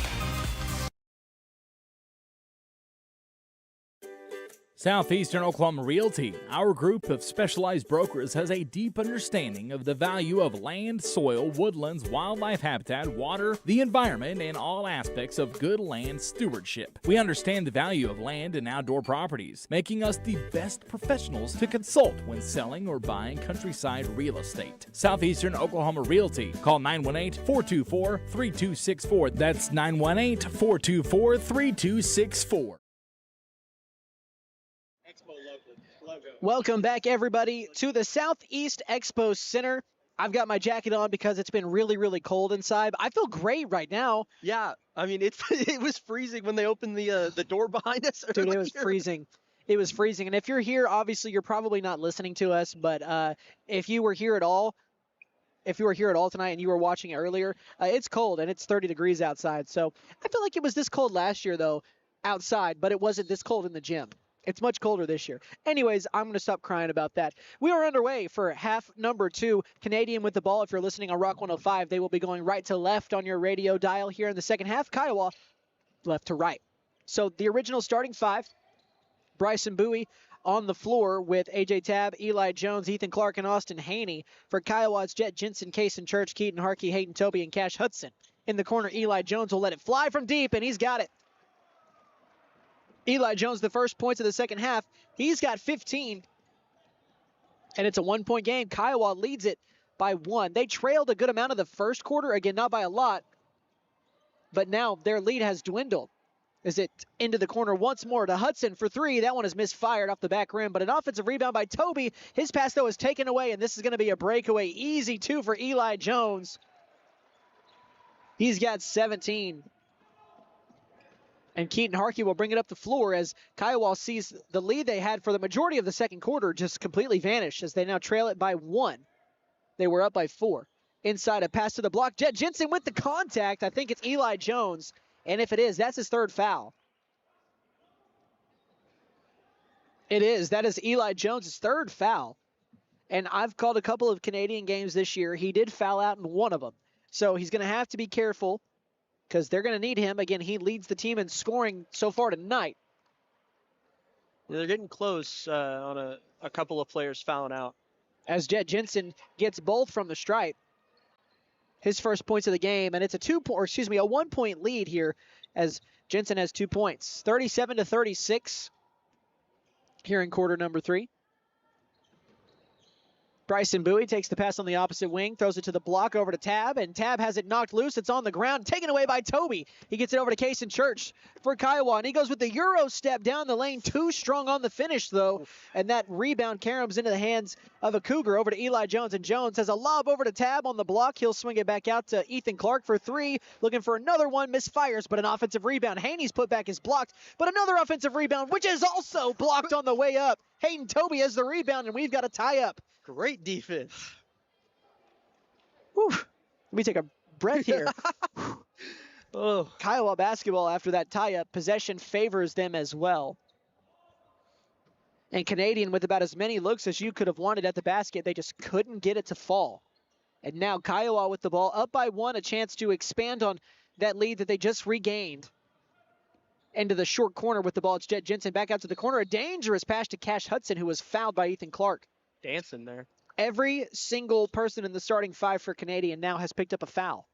Conversely, only 4 total team fouls have been called against Kiowa. They've been playing a cleaner game, or Canadian just hasn't been getting the same amount of calls against Kiowa that Kiowa has against Canadian. And I will say, last year, I don't think officiating was ever really noticeable enough for us to talk about it on broadcast. And so far through these 2 games, they've been pretty consistent, as that was a missed floater. And at the high school level, all you want is consistency. And in officiating, it's the same thing as well at any level. You just want consistency. If something that is a foul is not called a foul, that's fine. Just, you want it to be like that the rest of the game. And anyways, all that to say, the the officials have done a pretty good job in these two games so far. Eli Jones in the corner, a very tough pull-up jumper with a hand in his face, doesn't find home, and it's rebounded by Kason Church. And he brings the ball up, and he's ripped from behind from Eli Jones, who throws it off the back of Church. So a little bit of back and forth on turnovers there. Eli Jones gets it right back. About 3 minutes have elapsed here in quarter number 3. Just over 5 minutes left in the quarter. 37-36. Kiowa just barely nursing that 1-point lead.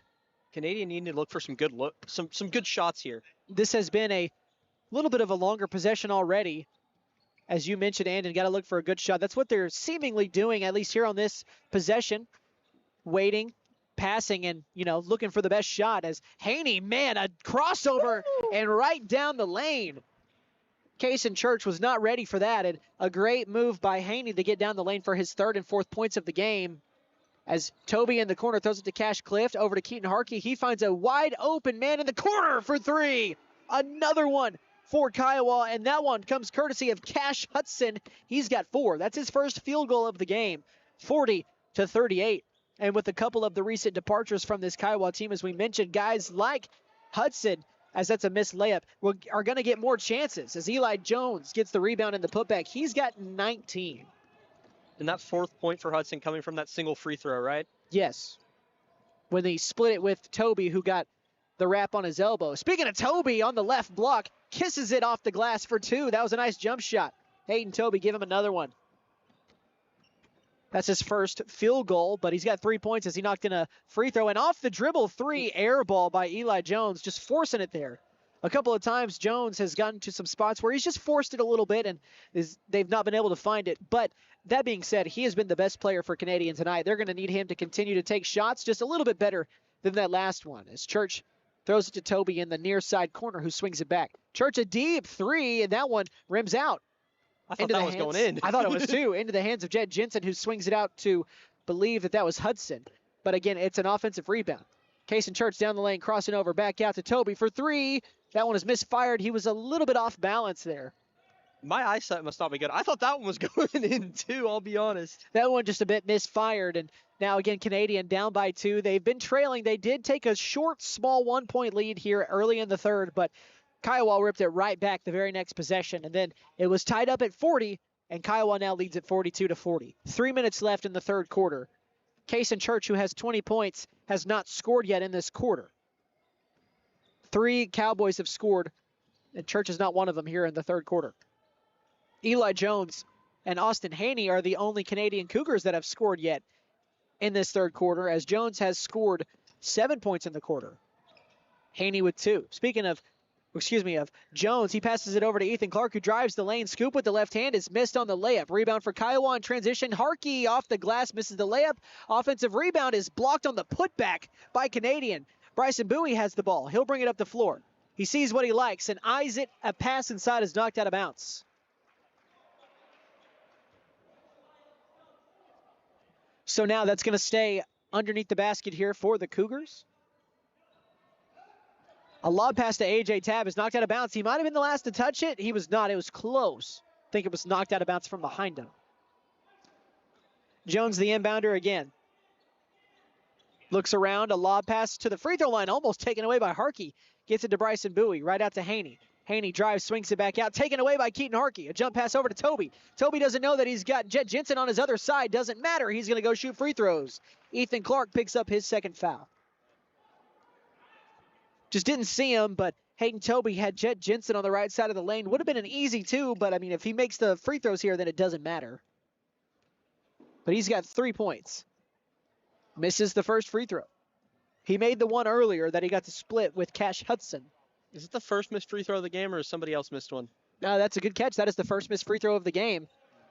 And he responds with making the 2nd one. So Hayden Toby's got 4. And it's a 3-point game. Still just 1 possession, though. So Canadian can tie it, or with a made 3 and a foul, they can take the lead. Eli Jones down the lane, scoop with the right hand, a good look, but just misfired on the layup.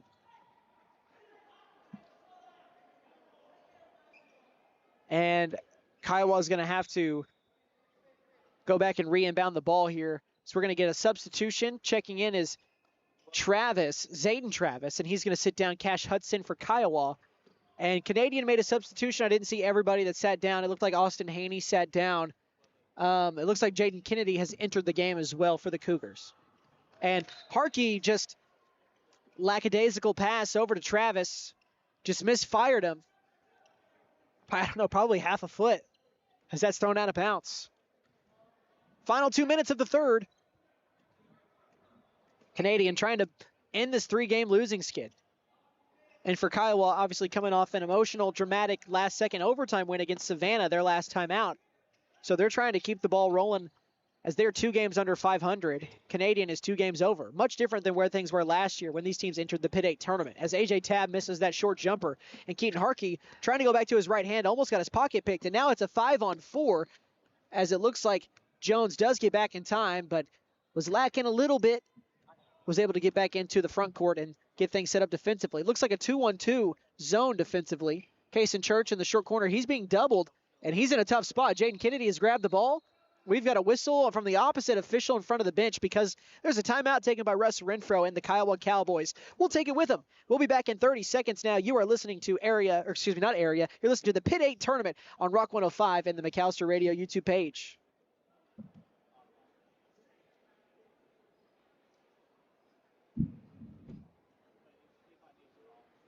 Canadian Valley Broadband would like to wish the best of luck to all the teams participating in the Pitt 8 basketball tournament. For all your telecommunications needs, from wireline to wireless, you can trust in Canadian Valley Broadband. For more information and to get connected, call Canadian Valley Broadband at 918-334-3700. Canadian Valley Broadband. At Vigorous Power Sports, we ride what we sell, so we know what works. U-Force U10 XL Pro Highland, sealed cab with HVAC, ride sync, and a power dump box. Year-round ready Z-Force 950 Sport, V-Twin. All right, guys, welcome back out of that 30-second timeout. Baseline inbound underneath the basket, and it's swung out over to Harkey. Wide open on the right wing, and for good reason for Kiowa, he cashes it in. Don't let him get hot. I was going to say, if you're Canadian, that's not what you wanted, was to leave him wide open. He's got 14, and that lead goes up to 6 now.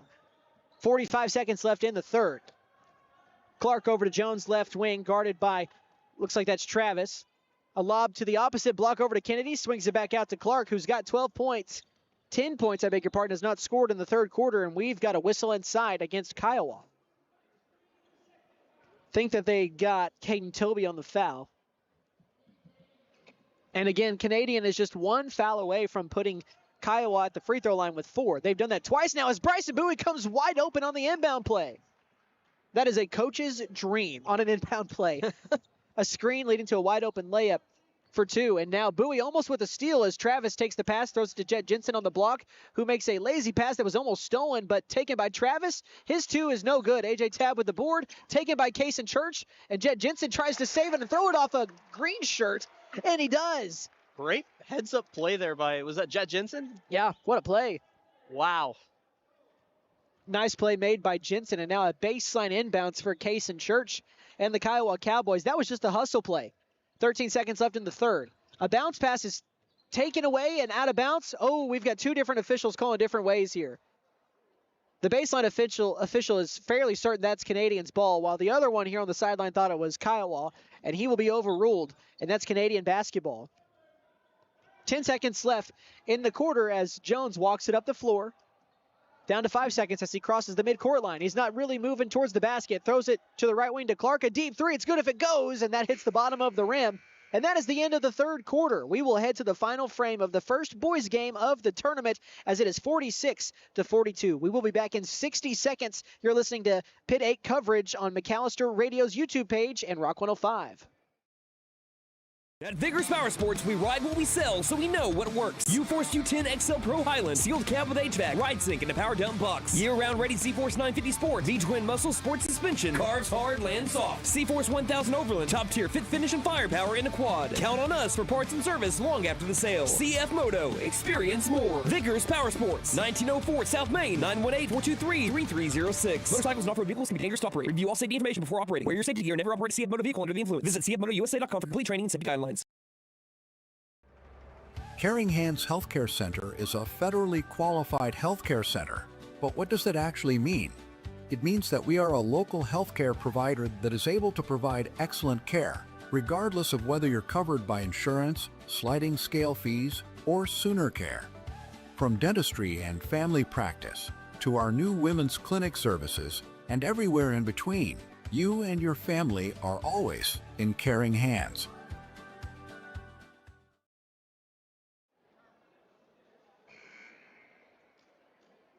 All right, we have arrived now to the final quarter of the first boys game here on this Monday. Big Monday, as Big Philip Jewell Jr. dubbed it years ago. Anden, this is your first Pitt 8 tournament so far, first game you've been on here as we enter the fourth. What are your quick thoughts on this one?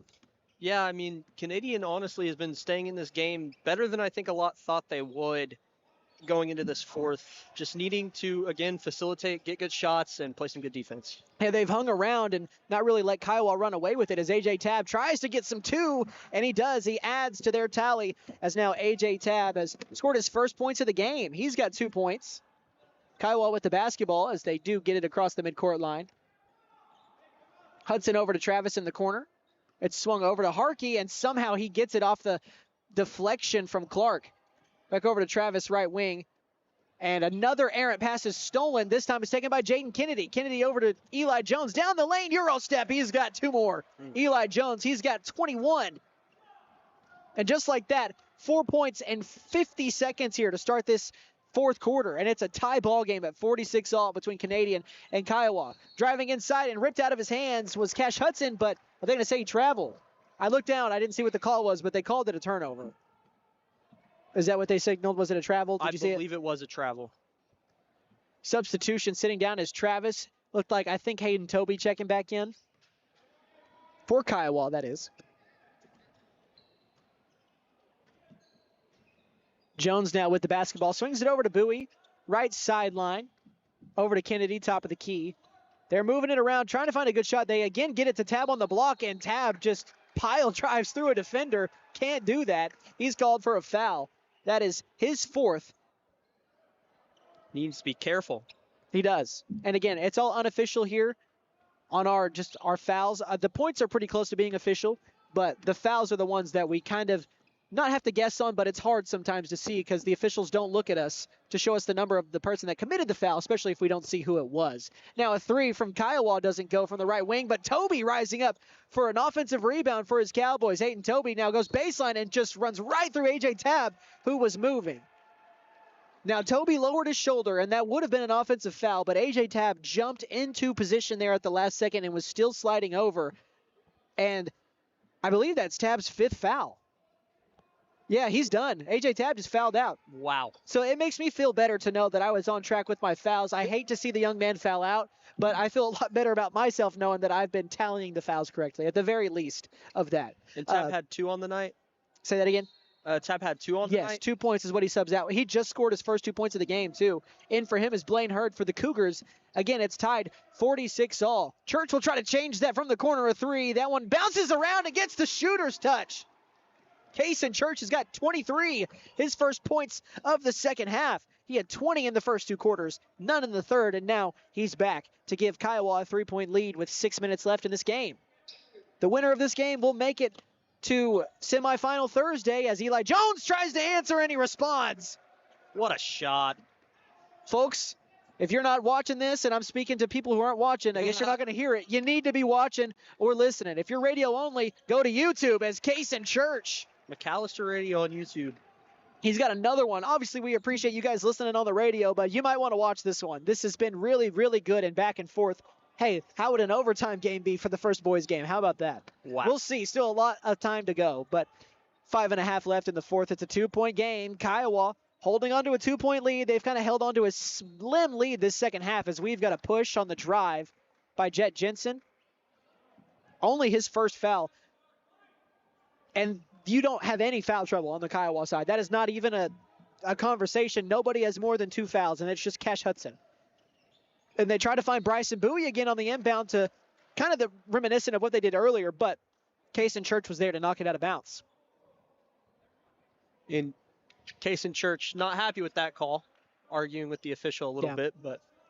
And he's got 25 to give him or give the team 51 as well. He's got half the points just about, as that inbound pass was almost taken away.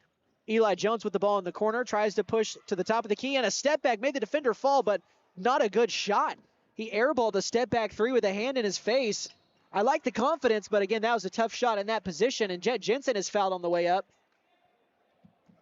by, looked like he got Blaine Hurd. That is his first foul. So Jet Jensen will go to the line. His only points tonight are both free throws. He made the first two he shot, and now he's got two more here. The senior stepping up, and he's got that one. He's got a beautiful free throw shot. I just thought I'd compliment that. Not too shabby. It was very clean. He goes 2 for 2 to give him 4 points, and it's 53-49. 5 minutes left in this ball game, and it's a good one. Eli Jones left wing with the basketball. Swings it over to Hurd. Hurd looks right. Nothing's there. Pass over to Bryson Bowie off the screen on the left elbow. A lot of passing and screening away here. They were trying to find Jones underneath, but they couldn't get it to him on the block. And now he's going to set a screen at the three-point line that'll lead to a Hurd three, who's cashing it in. That's his first three of the game. Of the second half. He's got 6. 1 point game here. 4.5 minutes left in this game, at least in regulation. We'll see. 53-52. Into the far corner, it's Cash Hudson with the ball. Gets it to Kason Church on the block. A turnaround jumper, misses it, but an offensive rebound by Hudson in the follow. Big rebound and big score there by Hudson. 6 points for Cash Hudson. 3-point lead for Kiowa. Now, hey, just one more three if you're Canadian and you've got the game tied up. Let's see if they can reach into that bag and pull out another deep one like they did last possession here. And Jaden Kennedy with the ball. He's not scored yet. And now we've got another one. This time, Bryson Bowie from the left wing, and we are all knotted up. This has been a heck of a game. Keaton Harkey drives and swings it left over to Hudson. Back out to Toby on the left wing. Back to Harkey. He'll try to respond. And another one. Back-to-back threes combined from all sides. Keaton Harkey's got another one. Give him 17. Keaton Harkey, late in games, close games like this, I don't think he can miss. That is Keaton Harkey music late in the fourth in a close game. 3.5 minutes remain in this one. And we've got a travel against Ethan Clark. He is like Caleb Williams and the Bears. You know, they just always find a way to come back in the fourth. Yeah. Even though they lost the last game. But they did. But before that, I mean, he was pretty good. So Harkey, a skip pass to the opposite corner for Cash Hudson, who drives inside, tries to kiss it off the glass, missed it, gets his own board. Back out to Harkey, trying for another one. Keaton Harkey with a fist pump. Woo! Give him 20. He's up there now with Kason Church, who has 25. So 45 of the 61 points for Kiowa belong to 2 players. Not too bad to start things out here. Canadian finds himself in a dogfight. They're trying to break a 3-game losing skid. A nice pass from Eli Jones off the cut inside from Ethan Clark. A great play call that leads to a timeout, as it is a 4-point game, 61-57. We'll take the timeout with them. It's the full 60 seconds. So we'll be back in 1 minute. You're listening to Pit 8 coverage on Rock 105 and YouTube. Lee Auto Sales. We buy, sell, and trade. Super prices, easy terms, and fast approval. Choose the dealer who cares. Choose Lee Auto Sales. We finance and we have the largest used car inventory in McAllister. Dude, where's my car? Where's your car, dude? Come by 2431 North George Nye Expressway in McAllister and let us show you why we have been voted the #1 choice for the best pre-owned car lot. Lee Auto Sales. We sell quality, not quantity. Let us help you. Call 918-423-7887. Visit us online at leautosalesok.com. So go see Chan the man. Who can? Chan can. Hadco Farm and Ranch has been in business for over 35 years, and they're a proud Big V feed and products dealer. Hadco Farm and Ranch is hometown friendly. These folks strive to accommodate all of your farming and ranching needs, from quality livestock feeds to medicines and hardware. That's Hadco Farm and Ranch in Kiowa, America, where Rex, Tina, and the boys want to wish all Pit 8 teams the very best of luck.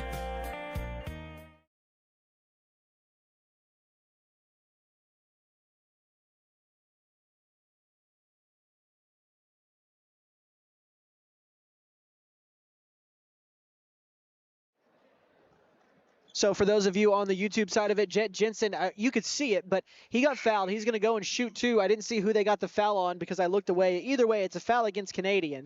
I'm sorry for that, YouTube viewers. I forgot to click the unmute button. No, you're fine. And it looks like it's Austin Haney who is also fouled out. So 2 Cougars have fouled out of this one. So Blaine Hurd is off the bench as Jet Jensen's first free throw is no good. That's his first missed free throw of the night. He was 4 for 4. So Ethan Clark, Jaden Kennedy, Eli Jones, Bryson Bowie in the game for Canadian. On the missed free throw that time from Jet Jensen, he goes 0 for 2. So that keeps it at a 4-point game, 61-57. Bryson Bowie will bring it up the floor now. Barking out signals, throws it over to Clark, right wing extended. He'll get it over to Kennedy, left wing, and Bowie had a short open look underneath. A pass on the cut to Blaine Hurd, a reverse layup for 2. And Hurd's got another one. He's got 8. And up the floor, we've got a foul against Eli Jones, which he's very close to fouling out. That might be his 4th. Oh, no, they looked like I saw, I guess they didn't get Eli Jones. I thought I saw him hold up a number 2. So that would have been Jaden Kennedy. So his first. And that is not the 4th foul on Eli Jones as Church misses a free throw. 3 straight misses from the stripe here for Kiowa as Cash Hudson will sit down. Checking in for him is Zayden Travis. Second one is good by Church. He's got 26, and it's a 3-point lead. 2 minutes left in this game, in regulation at least. We'll see if this one goes the extra mile. Left wing, Eli Jones, pump fakes the 3, drives, kicks it out to Clark. Clark does the same, but he turns it over. He tried to pump fake, drive inside, and swing it out, but it was taken away by Kason Church, and he gets past Jones into the front court. And Jones is not careful. He's reaching for that ball. Could get a call if he's not careful. Pass inside to Jet Jensen is tied up by Bryson Bowie. A jump ball will favor I'm all over the place. Kiowa. There we go. I mean, you've got Kiowa, Canadian, Crowder, a lot of cuz here. Yeah. And we've got a timeout taken by Canadian. We'll take it with them, and it's going to be a 30-second timeout. So stay tuned. We'll be back in 30 seconds. You're listening to Pitt 8 Basketball on Rock 105 and YouTube. McAllister Direct Primary Care offers 24/7 access to your provider, deeply discounted rates on labs and imaging, more time with your provider, same day or next day appointments, and even home visits for a flat monthly membership fee. We now offer hormone replacement therapy and DOT physicals in addition to our other services. We are excited to announce that we have opened a new location in Longtown, and we are accepting new patients. McAllister Direct Primary Care at 6th and Carl Albert, or give us a call at 918-233-6522.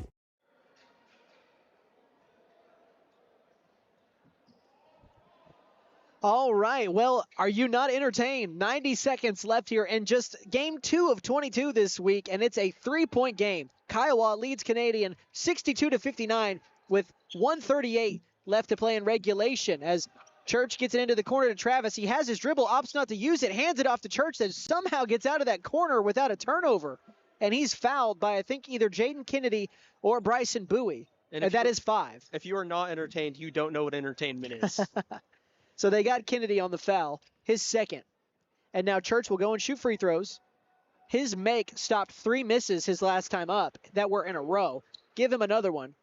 What's his point total? 27. 27. The leading scorer tonight is Hailey Rogers for Crowder. She had 28 as Church misses the second one there.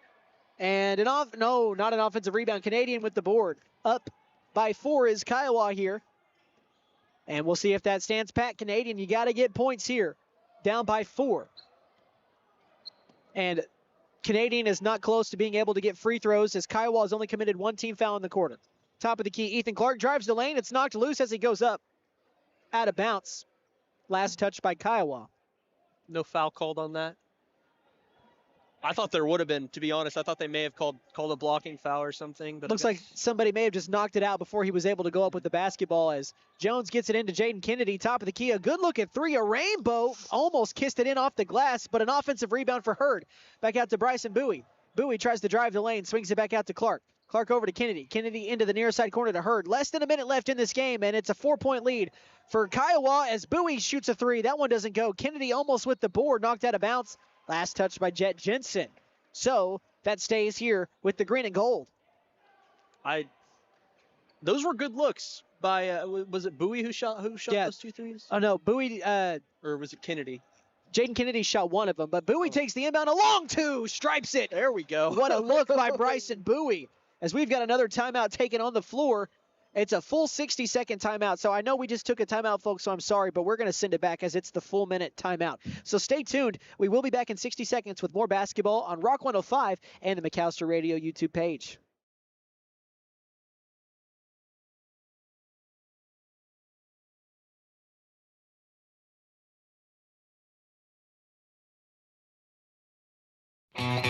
Hey guys, it's Sam from Sam Wampler's Freedom Ford in McAllister and Eufaula. With 2 locations to choose from, we have close to 200 vehicles on the ground and coming in. And with vehicles starting at $29.95, we have something for everyone. And if you need parts or service, we are loading up at both locations to serve you better. Plus, with our mobile service van and our pickup and delivery, we can help you with sales and service no matter. Game day is more than just sports. It's about community. That's why the Bank NA is proud to support our hometown team. Just like our athletes, we're rooted right here, working hard for every win. When you bank local with a Bank NA, your money stays local, fueling small businesses, helping families buy homes, and building a stronger community. So whether it's on the court, the field, or in your financial future, we're in this together. The Bank NA. Strong. All right, everybody, welcome back here as we are now into, well, we were already here, but we're into the fourth quarter late with 48 seconds left. 2-point game. Kiowa is up, and they have the basketball. And Cason Church takes the inbound. He'll bring it up the floor, being guarded closely by Jaden Kennedy. Trying to get to the ball. Church doing a good job of keeping the ball away from the center of gravity of the defender, and we've got a 5-second call. Jaden Kennedy never really left, and for some reason didn't even cross my mind about a 5-second call, but Kennedy was right there the entire time. That was great defense, and now Canadian gets it back with 35 seconds left. They can take the final shot if they want. I think you need to wait and look for the best shot. You don't need a 3. Obviously, it gives you the lead like that. That's a good look from Kennedy. That one is an air ball. That's one of the better looks you could have gotten, and that kind of traveled too far in the air out of bounds. It never actually landed out of bounds, but once it goes a certain amount of distance, they call it out. So Travis will sub out for Hayden Toby. For Cash Hudson for Kiowa. As a Canadian player who had the ball there, number 12, I'm not sure who that was. That was Blaine Hurd. He tried to throw it off of Keaton Harkey there, and he wasn't able to. And Cason Church just, again, went back court. I don't understand what he's thinking.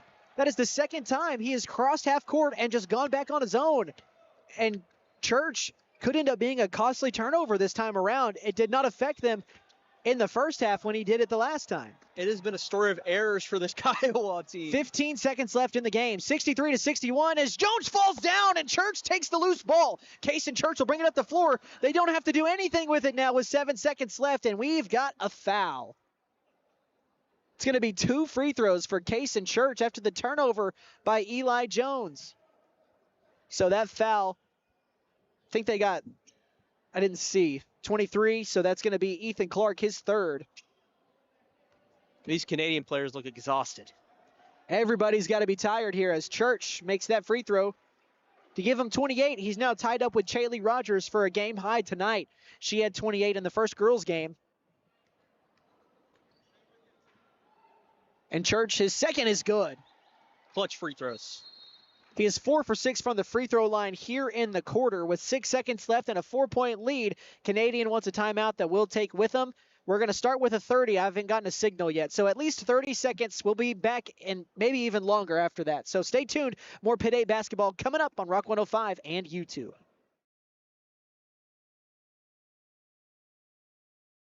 Ever notice how one thermostat... The Buck Wilson Big Buck Contest is underway. The deer, they're everywhere. And if one gets in the way of your moving vehicle, well, Buck Wilson Frame and Body Shop can fix it. And don't forget to register for your chance to win cash and prizes during the Buck Wilson Big Buck Contest. We're located at 103 Oklahoma Avenue in McAllister. Call 918-423-3161. That's 423-3161. Ever notice how one thermostat can spark a full family debate? Dad cranks it down, Mom turns it up, and the kids, well, they just want it perfect for video games. That's when your HVAC system says, I'm done. And that's when we step in to keep everyone comfortable and prevent the family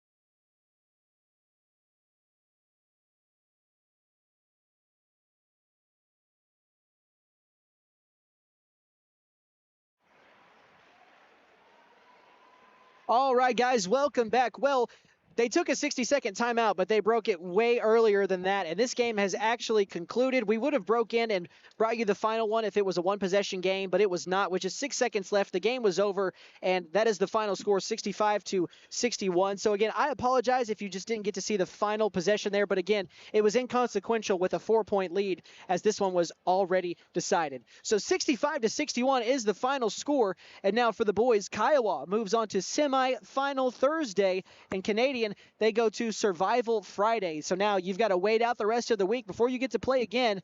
And then after that, the best they can do is get 5th place in the Consolation Championship on Saturday at 1:30 if they were to make it that far into play in that one. But this one has ended. Now, instead of sending you back to a commercial, we're going to go ahead and stat this one up very, very quickly, as the second game is supposed to start at 6:40. It's probably going to start at like 6:50, probably just 10 minutes late if I had to take a guess. So leading the way on the floor tonight, we're going to start with Kiowa, as they won the game by 65-61 for Kiowa. They've now won 2 games in a row for Canadian. They see their losing streak jump up to 4 as they now fall to 8-7 on the season. Now for Kiowa, leading the way was Case and Church, who has a tournament high right now of 29 total points. Not a bad day at the office to help him grab that win. Right behind him, Keaton Harkey had 20, so they combined for 49 of the 65. That means the rest of the team combined only had 16 total points. So those two guys really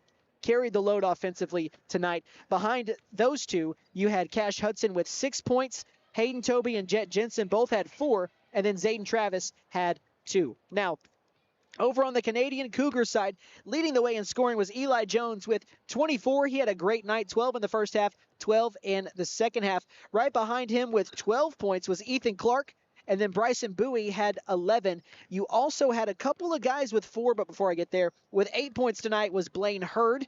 He had 3 points in the first half, and then he was able to grab 5 more points in the fourth. Behind him, Austin Haney had 4, and then A.J. Tabb had 2, who fouled out, along with Austin Haney. So that is a final in the boys' game, 65-61. Kiowa grabs the win. And that was a lot, but, man, just really quickly, what were your thoughts on that one? Yeah, I mean, from our perspective, or my perspective, it almost felt like Kiowa at times towards the end of the game was trying to give it away. A couple mental errors there was a story for Kiowa, but they held on, they survive, and move on to Thursday. So, I mean, Canadian just not able to get it done tonight. You have a kid like Keaton Harkey who's just going to hit those big-time threes and keep that lead alive for that Kiowa team, and they're going to be a hard team to beat in this tournament. They are, and they're already showing why they are. And for the Cowboys, they were just short of making it to the championship last year, as Pittsburgh made it against Stuart. So for Kiowa, a little bit added there. Obviously, they want to get back after not making it last year. So, guys, believe it or not, we are halfway done with night number 1. Just 2 games left on the docket. Coming up next, we've got Canadian and Indianola on the girls' side. Tip-off is going to come in about 7 minutes. What we're going to do is we're going to go to commercial here for 5 minutes, because I've got some stuff I have to get ready here before the girls' game starts. So just stay tuned. Just hold on a little bit. Go to the YouTube side of it if you are only listening on radio. If you're on both or on YouTube, we appreciate it however you are partaking with us tonight. So go grab you another snack, take a bathroom break, whatever you got to do, and when you come back, we'll have more hoops for you. Again, we are on Rock 105 and the McAllister Radio YouTube page, but we're going to go ahead and take our between-game break. We'll be back in 5 minutes with more Pit 8 coverage on Rock 105 and on YouTube. Prime Structures is your local manufacturer of portable buildings. From storage sheds, portable garages, and portable barns to custom builds such as chicken coops and greenhouses. We are the only one who builds their buildings here in McAllister using local resources and local labor. We offer metal carports, RV covers, and metal garages. Local ownership with buildings built in McAllister means factory direct pricing for the customer, saving you money. Free local delivery is also provided. Ask us about our lease-to-own, rent-to-own options. Prime Structures in McAllister, locally owned by Britt and Leisha Case at 1702 South Georgia Expressway, 918-525-4101. See us on Facebook and Instagram. The Buffaloes are the pride of McAllister. When it comes to sports, they're the winning team. And when it comes to your money, Bank First is the all-star you need on your side. We're talking big plays with full-service banking. touchdowns with convenient online and mobile banking, and overtime support with extended hours and ATMs statewide. Bank First, your money's winning team. Proud supporter of the McAllister Buffaloes. Member FDIC. Patriot McAllister is proud to support local athletics and the McAllister community. As a special thank you, our new general manager, Bentley Redburn, is offering a free oil change to everyone who attends the Pitt 8 basketball tournament. Just present your Pitt 8 ticket stub or proof of ticket purchase and receive one free oil change per vehicle, including diesels. Good luck to all Pitt 8 teams. Patriot McAllister, Chrysler, Dodge, Jeep, and Ram. 916 South Georgia 9 Expressway, McAllister. 918-423-2288. Patriot Mac. Basketball season is here. Keep your eye on the ball and your vision sharp with Kennedy Eye Care. We offer expert exams, advanced treatments, and stylish frames from brands like Oakley, Ray-Ban, Gucci, and more. Visit us in McAllister, Shakota, or Atoka today. Or give us a call at 918-429-1400. Kennedy Eye Care. Your vision is our focus.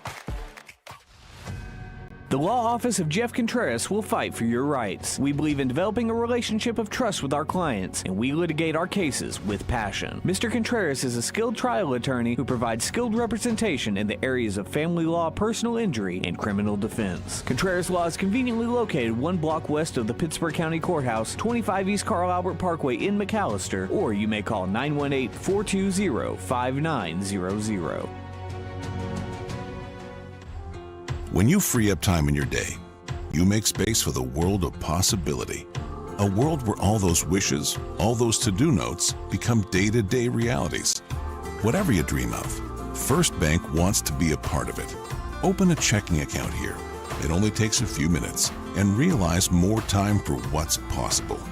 First Bank, here for possibilities. Visit firstbank-ok.com. Member FDIC. New year means new resolutions and the perfect time to trade in and trade up at Benton Nissan of McAllister. Why settle for last year's ride when you can drive something with more tech, more comfort, and more style? Turn your trade-in into an upgrade you'll love because your resolutions deserve the best ride. Fulfill your new year with a resolution you'll keep, a new Nissan from Benton Nissan of McAllister. And don't forget to tell them Maddie sent ya. Benton Nissan is your best deal dealer. Shop us online now at bentonnissan.com. Southeastern Oklahoma Realty, our group of specialized brokers, has a deep understanding of the value of land, soil, woodlands, wildlife habitat, water, the environment, and all aspects of good land stewardship. We understand the value of land and outdoor properties, making us the best professionals to consult when selling or buying countryside real estate. Southeastern Oklahoma Realty. Call 918-424-3264. That's 918-424-3264. Canadian Valley Broadband would like to wish the best of luck to all the teams participating in the Pitt 8 basketball tournament. For all your telecommunications needs, from wireline to wireless, you can trust in Canadian Valley Broadband. For more information and to get connected, call Canadian Valley Broadband at 918-334-3700. Canadian Valley Broadband, a proud sponsor of the Pitt 8 basketball tournament. At Vigorous Power Sports, we ride what we sell, so we know what works. U-Force U10 XL Pro Highland, sealed cab with HVAC, ride sync, and a power dump box. Year-round ready C-Force 950 Sport, V-Twin Muscle Sport Suspension, carves hard, lands soft. C-Force 1000 Overland, top-tier fit, finish, and firepower in a quad. Count on us for parts and service long after the sale. CF Moto, experience more. Vigorous Power Sports, 1904 South Main, 918-423-3306. Motorcycles and off-road vehicles can be dangerous to operate. Review all safety information before operating. Wear your safety gear. Never operate a CF Moto vehicle under the influence. Visit cfmotousa.com for complete training and safety guidelines. Caring Hands Healthcare Center is a federally qualified healthcare center. But what does that actually mean? It means that we are a local healthcare provider that is able to provide excellent care, regardless of whether you're covered by insurance, sliding scale fees, or Sooner Care. From dentistry and family practice to our new women's clinic services and everywhere in between, you and your family are always in caring hands.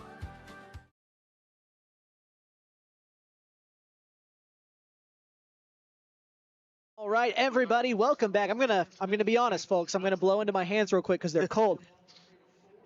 I was not prepared to do that before we came back from commercial, so I apologize about that. But We're professionals here, and we've got things rolling along. Also, for any of you that have chosen to listen or watch us over the national championship tonight, I greatly appreciate that because I won't name any names, but one of my own family members texted me and said, hey, just letting you know, I'm throwing on the national championship after this game. So just throwing that out there. So for any of you that are listening to us tonight, I greatly appreciate it because I do know that the college football national championship is about to go on, but OU's not playing, so I don't care. No. But Anden, real quick, I'll let you step in here. You've got something on the line in this national championship game tonight. Yeah. Tell the folks what it is. So last week or the week before, me and Nate were sitting there during one of the McAllister games, and it was before one of the games, I believe, and it was when Miami was down against Ole Miss. And I said, you know what? If Miami comes back and wins this game, and they make the national championship and win it, I'll shave my head bald. So if Miami wins tonight, Anden is going to shave his head, and you'll get to see that on camera this week. Oh, I mean, this week because we're going to talk on camera at the end of each night in case you didn't know that. So I didn't know that. So you'll do great at it. But folks, I should jump to the task at hand here. We've got Indianola, the Warriorettes, taking on the Canadian Lady Cougars, who have both had a really good year this year so far. Canadian, they are 9-5. For Indianola, they are 11-5. And Indianola actually, funnily enough, are going to be playing against two girls that were on their team last year. Really? Very, very true. It's actually going to be, where am I looking at here? I think I might be lost. I think I might have a team confused, actually, if I'm being completely honest here. And I think that I do, so I beg your pardon. But yeah, I do. I have a team confused here. Either way, Indianola, and they're starting 5. Here it comes. 5'6" senior guard, 20, Kinsey Bob. And the 5'2" junior guard, 11, Riley Youngblood. Head coach, Mr. Byer. All right, so once again, we've got Riley Youngblood, Gabby Santine, Bree Martin, Natalia Shavaria, and Mackenzie Lott. I have a junior, 00, Shelby Frank. The junior with 15, Kirsten Clark. Freshman number 5, Jake McIntosh.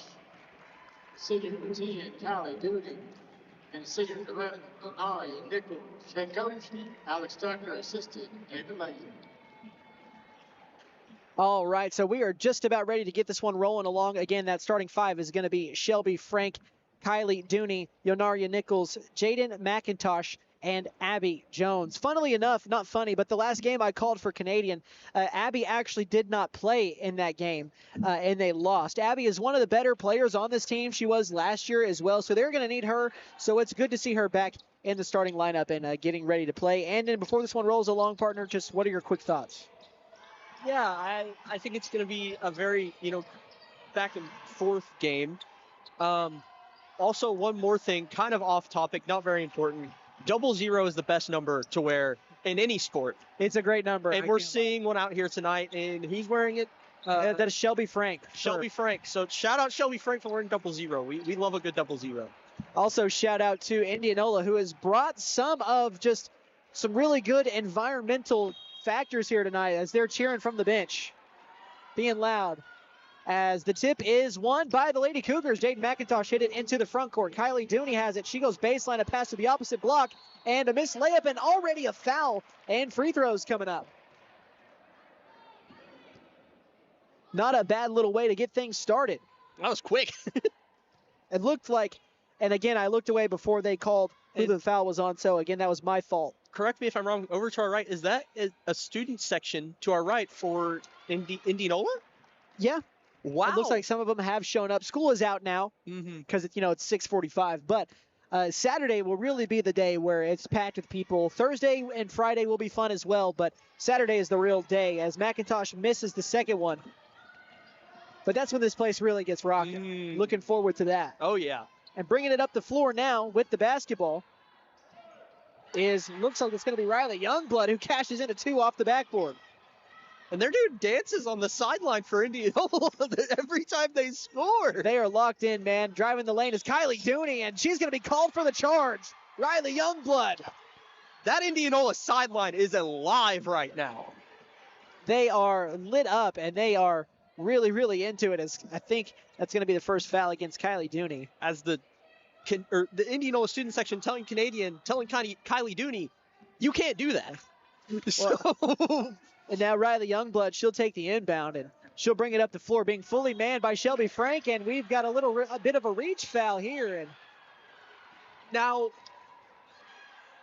I don't know about that call personally. I don't know about you. That one might have been a little bit of a stretch. It could have gone either way. There was definitely contact there, but if you're going to play that close and reach, especially like Shelby Frank is, I mean, she is playing man-to-man deny defense. I mean, you're going to get called for a foul, especially if you've got your hand on the hip like she does. I'm surprised she wasn't called for a foul there, honestly. Canadian is playing them very close here. They are. They're trying to make it hard for them to bring the ball up. They're pressuring very well beyond the three-point line, and Mackenzie Lott with the basketball had to give it up. They try to get it to the wing, taken away by Yonaria Nichols as she swings it around and saved just barely. Great play by both 11 and 10, whoever those players might be. I'm sorry I don't have a roster in front of me at the moment. Kylie Dooney made the great play. And some of you McAllister people obviously might recognize the name with Dooney. And she's over here for Canadian. Jade McIntosh with the basketball, right wing, tries to drive in a lot, has to reverse pass. Swings it around now to Shelby Frank. Shelby Frank over to Nichols on the free throw line. Nichols pushes right, forces the contact, and that layup is out of bounds on a block. Now, Yonaria Nichols also missed just about the entirety of the first semester thanks to her left hand being in a cast. As you can see, she's got a soft cast on it. Looking like John Mateer. A little bit, yeah. I hope, obviously she plays better than John Mateer. Speaking of, Nichols gets the pass on the elbow, gets underneath, spins with that left hand in the cast, tried to use it but misfired, and the rebound goes to Indianola, and they'll bring the ball up. Gabby Santine with the board as she throws it over to Bree Martin. And now Riley Youngblood has it. She'll take it all the way down the lane. The left hand misses the layup, but we've got a blocking foul against, I think, Shelby Frank. Canadian is playing suffocating defense, it feels like, or trying to play suffocating defense against Indianola right here. And Yonaria Nichols is called for the foul. Just on top of them at all times, not really giving them room to breathe. With Riley Youngblood going to the line, that was 11 on 11 crime as number 11 committed that foul. Yonaria Nichols against Riley Youngblood, who wears number 11. In the southpaw stroke from the free throw line, I think that's the first lefty we've seen shoot a free throw today. I know there were a couple lefties in maybe the first game with Crowder, but I don't know if they shot any free throws. Second one is good as well. And now it's going to be a 4-1 game here early with Indianola on top. Yonaria Nichols, right wing extended. She gets inside, takes a bump, and that ball's ripped out of her hands by Riley Youngblood, and that's a jump. Youngblood has come to play today. And by the way, I mentioned Abby Jones. She is not playing tonight. It was ripped from her hands. That was either a jump or a steal. Abby Jones is not playing. I thought I heard her name on the pregame, and I just was caught up in the back and forth, but she is not playing. She's in street clothes, so again, hopefully she's all right and she's back playing sometime soon. But again, it's 4-1 Indianola with the basketball trying to extend the lead, and that is a missed two by Mackenzie Lott, and we've got a foul on the rebound, charged to Mackenzie Lott. That's kind of the patented, I say patented for anybody that knows, but a lot of the times that's something that Russell Westbrook would do. Mm-hmm. If you saw Russell miss a shot, sometimes he'd get frustrated and commit a loose ball foul on the rebound or on the outlet pass, and we've seen that a couple times tonight, just some frustration fouls off of misses, and that was one against Mackenzie Lott. And I was about to say it should have been a kicked ball. Nice defensive play by Bree Martin that time. We're playing basketball, not soccer. Very true. Very true. You are not allowed to kick in this sport. No. Human or basketball. Not allowed to. Unless... Was it Draymond Green that did that one thing that one time? We don't. I don't want to talk about Draymond Green. I'm not a fan of that guy. Kylie Dooney, a pass to the corner. Shelby Frank from deep. She's got the first field goal of the game for Canadian, and it's 4-4. Yeah, not a big Draymond Green fan personally. As you can see, my Thunder quarters if I'm wearing. Driving inside, Youngblood. She's gonna go shoot two more. I should have worn my shade jersey. We could have been matching today. I didn't think about it. That foul charge is going to be against Shelby Frank. Now, I will tell you, last year, and in one day, I don't remember what day it was, but we did do a jersey day. Really? Where all of us wore jerseys to call a game as Youngblood makes the first free throw. What kind of jerseys you've rocked? I wore the Baker Mayfield Creamsicle Tampa Bay Buccaneers jersey last year. I'm a Tampa Bay fan. I don't know if you knew that. I think I told you earlier. We talked about that before the game, yeah. Jameis Winston, Second free throw no good by Youngblood. But Yeah, obviously, I'm not a Buccaneers fan, but I got that because of Baker. But those jerseys are clean, I can't lie. One of the only few people besides my wife that I will wear orange for is Baker Mayfield, as Yonaria Nichols is fouled on the way up. Finally draws that foul. That's about the third time she's driven in and had some contact. Well, she gets her aha moment as now Youngblood is called for the foul, as Nichols had gotten the converse happen to her earlier, and now she'll go to the line for a chance at her first free throws. And if she gets what she wants, she's going to shoot a lot of free throws tonight. As she makes the first, she likes to get into the paint, force and absorb contact, and possibly get to the line and pay it off. And so far, she's 1 for 1. I don't mean to bring attention to this, but if she makes this, she did. And if Indianola makes this next shot, I'd love for you to look at the score and tell me what the score would be. This is what happens when 19-year-olds join the broadcast. I believe that the student section for Indianola might light up. For any of you that are unaware of what he's saying, if 2 more points are scored here by Indianola, the score would be 6-7. As Youngblood made a nice move, but she traveled. So we may not get 6-7 here, man. Sorry. We may avoid it. I hate that I even said 6-7. Wow. I hate that I even said it. I'm sorry I brought attention to it. No, it's okay. It's okay. Yeah. It's okay. I've got to get with the times. I noticed it. I had to bring it up. It was very apparent. By the way, Tinley Russell is into the game for Canadian with Jaden McIntosh. She's also being joined by Kirsten Clark as that 3 is misfired. Rebound, I think, was last touched by a Cougar, and it was. And so now possession's going to go back to Indianola, who is down by 1. Have there been 7 fouls in this game already? 6. 6, okay. I know the scoreboard said 7. I wasn't sure if that's correct. I have 6 tallied. I missed the first foul, so that is correct. There's somebody that has a foul that I did not account for yet, as Nichols tries to steal the entry pass out of bounds. Instead, we'll just resume play under the basket with an inbound. Actually, baseline, not under the basket, closer to the corner, though. That feels like a tremendous amount of fouls for the first quarter of this game. I don't know if you'd agree. It's a bit different than what we saw so far. We haven't had a lot of fouls early in the games, but now we have. This feeling like a very aggressive matchup, maybe down low in the paint. And Riley Youngblood forces up a tough shot off the backboard that is out of bounds. Last touched by Yonaria Nichols for Canadian. She was a little slow going down, but she's up. Yeah, Riley Youngblood, this is my first time getting to call Indianola this year. Or Indianola, we were supposed to call them on Friday, but that game got postponed, so that did not happen. So this is my first time getting to see them, and looks like Riley Youngblood, who was not on this team last year, is going to be the engine that drives everybody, as she's fouled on the way up, and Yonaria Nichols just picked up her second foul. Second at the very least. That first foul that I didn't catch might have been called on her, but at the very least, it's her second foul. And Riley Youngblood, who has shot 4 free throws already in the quarter, has a chance to shoot 2 more. She makes the first. 1 more point. Stop it. Okay. It is 6-6 right now. I am almost begging for a miss. Youngblood, her second is good. No one, a couple. I see a couple in the crowd. I see a couple. Dying? I hope. 7 dying. I hope. Sorry, very off topic for this broadcast, but it may be. 6-7 is the score with Canadian on the low side. Nichols tries to change that, but misses the 3. Might have been a long 2. Rebound is grabbed by Youngblood for Indianola. And she's almost ripped from behind. And, man, she somehow keeps track of that basketball. Top of the key. She swings it now over to Mackenzie Lott. Mackenzie Lott tries to push right. Being guarded by Jaden McIntosh. She throws it to Bree Martin left on the wing. Finds Youngblood, who pump fakes the 3, goes baseline, stops and pops a jumper off the backboard. Misfired. Rebound is grabbed by Shelby Frank, but we've got another tie-up. And that's going to favor Canadian on the jump.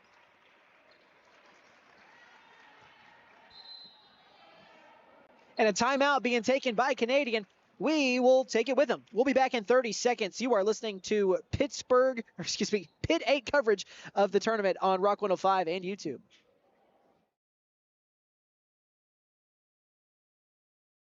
Lee Auto Sales. We buy, sell, and trade. Super prices, easy terms, and fast approval. Choose the dealer who cares. Choose Lee Auto Sales. We finance and we have the largest used car inventory in McAllister. Dude, where's my car? Where's your car, dude? Come by 2431 North George Nye Expressway in McAllister and let us show you why we have been voted the #1 choice for the best pre-owned car lot. Lee Auto Sales. We sell quality, not quantity. Let us help you. Call 918-423-7887. Visit us online at leautosalesok.com.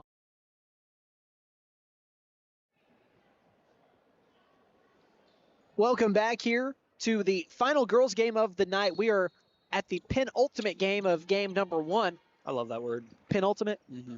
I've been trying to figure out ways to include it recently, so thank you. Yeah.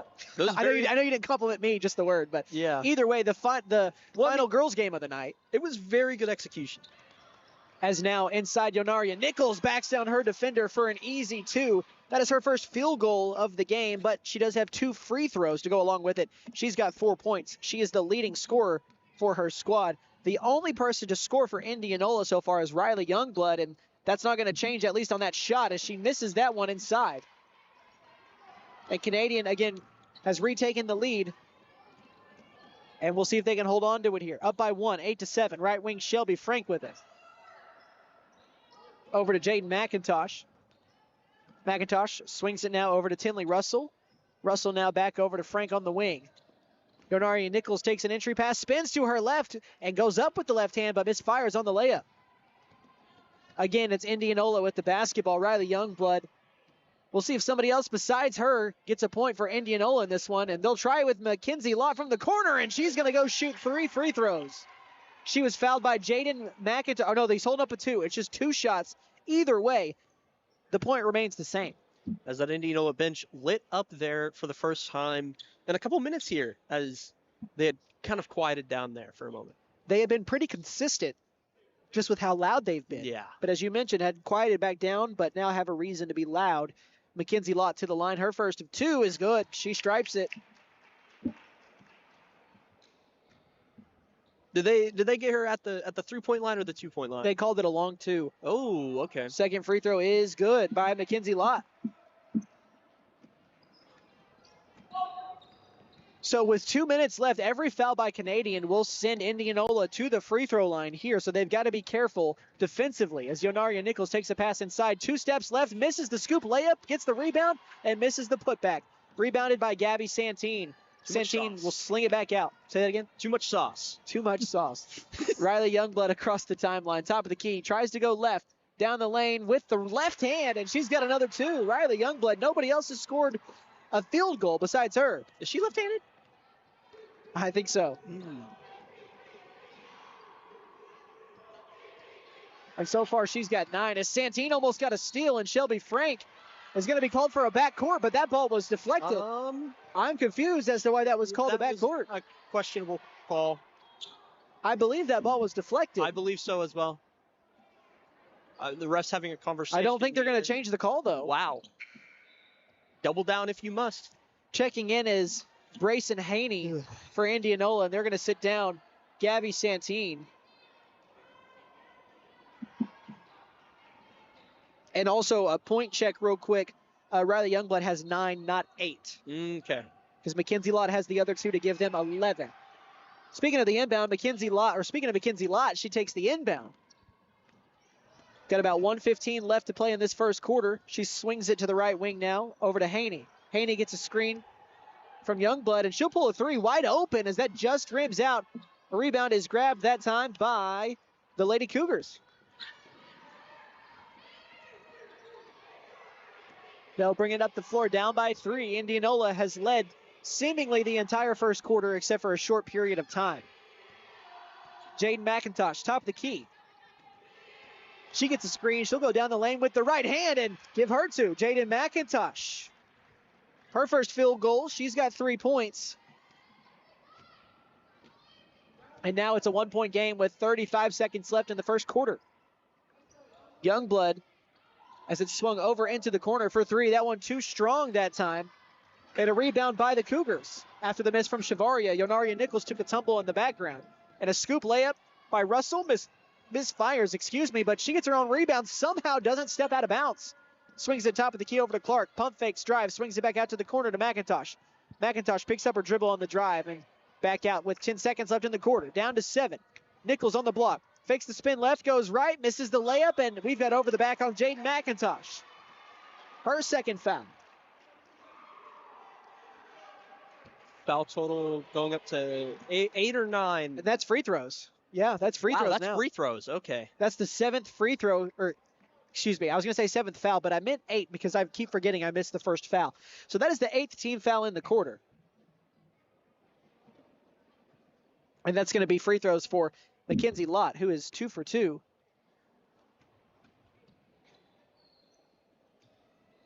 She's now 3 for 3. The senior, her last Pitt 8 tournament so far is perfect from the line with 3 seconds left in the quarter. And she gets that one. And it's 10-13, 3 seconds left in the quarter. Let's see what they do here. They get it to Nichols. Nichols past the midcourt line, and she pulls up for 3. Good if it goes, but misfires. And that is the end of the first quarter. 13-10, Indianola on top of Canadian after the first 8 have been played. We're going to take a 60-second break. When we come back, quarter number 2, you are listening to Pitt 8 coverage on Rock 105 and YouTube.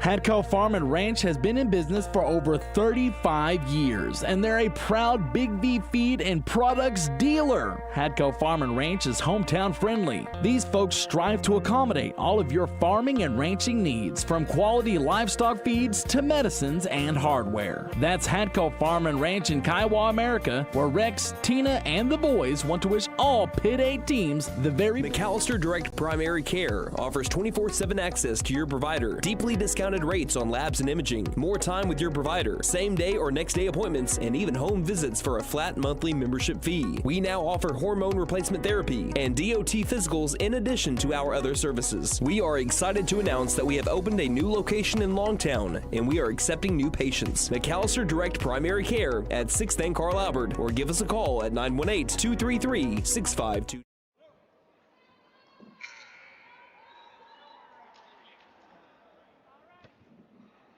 All right, welcome back to quarter number 2. Right now, Indianola on top as the road team here in the Pitt 8 tournament over Canadian. Again, this is Big Monday. Every team is playing their first game right now. So far in games number 1 and 2 for the boys, Kiowa won and beat Canadian. And for the girls, so far in this one, Crowder won and they beat Stuart. So this is the second and final girls game of the day, with the other 4 girls teams playing tomorrow. Same for the boys. Mackenzie Lott, top of the key, 3, and she strikes it. Big 3.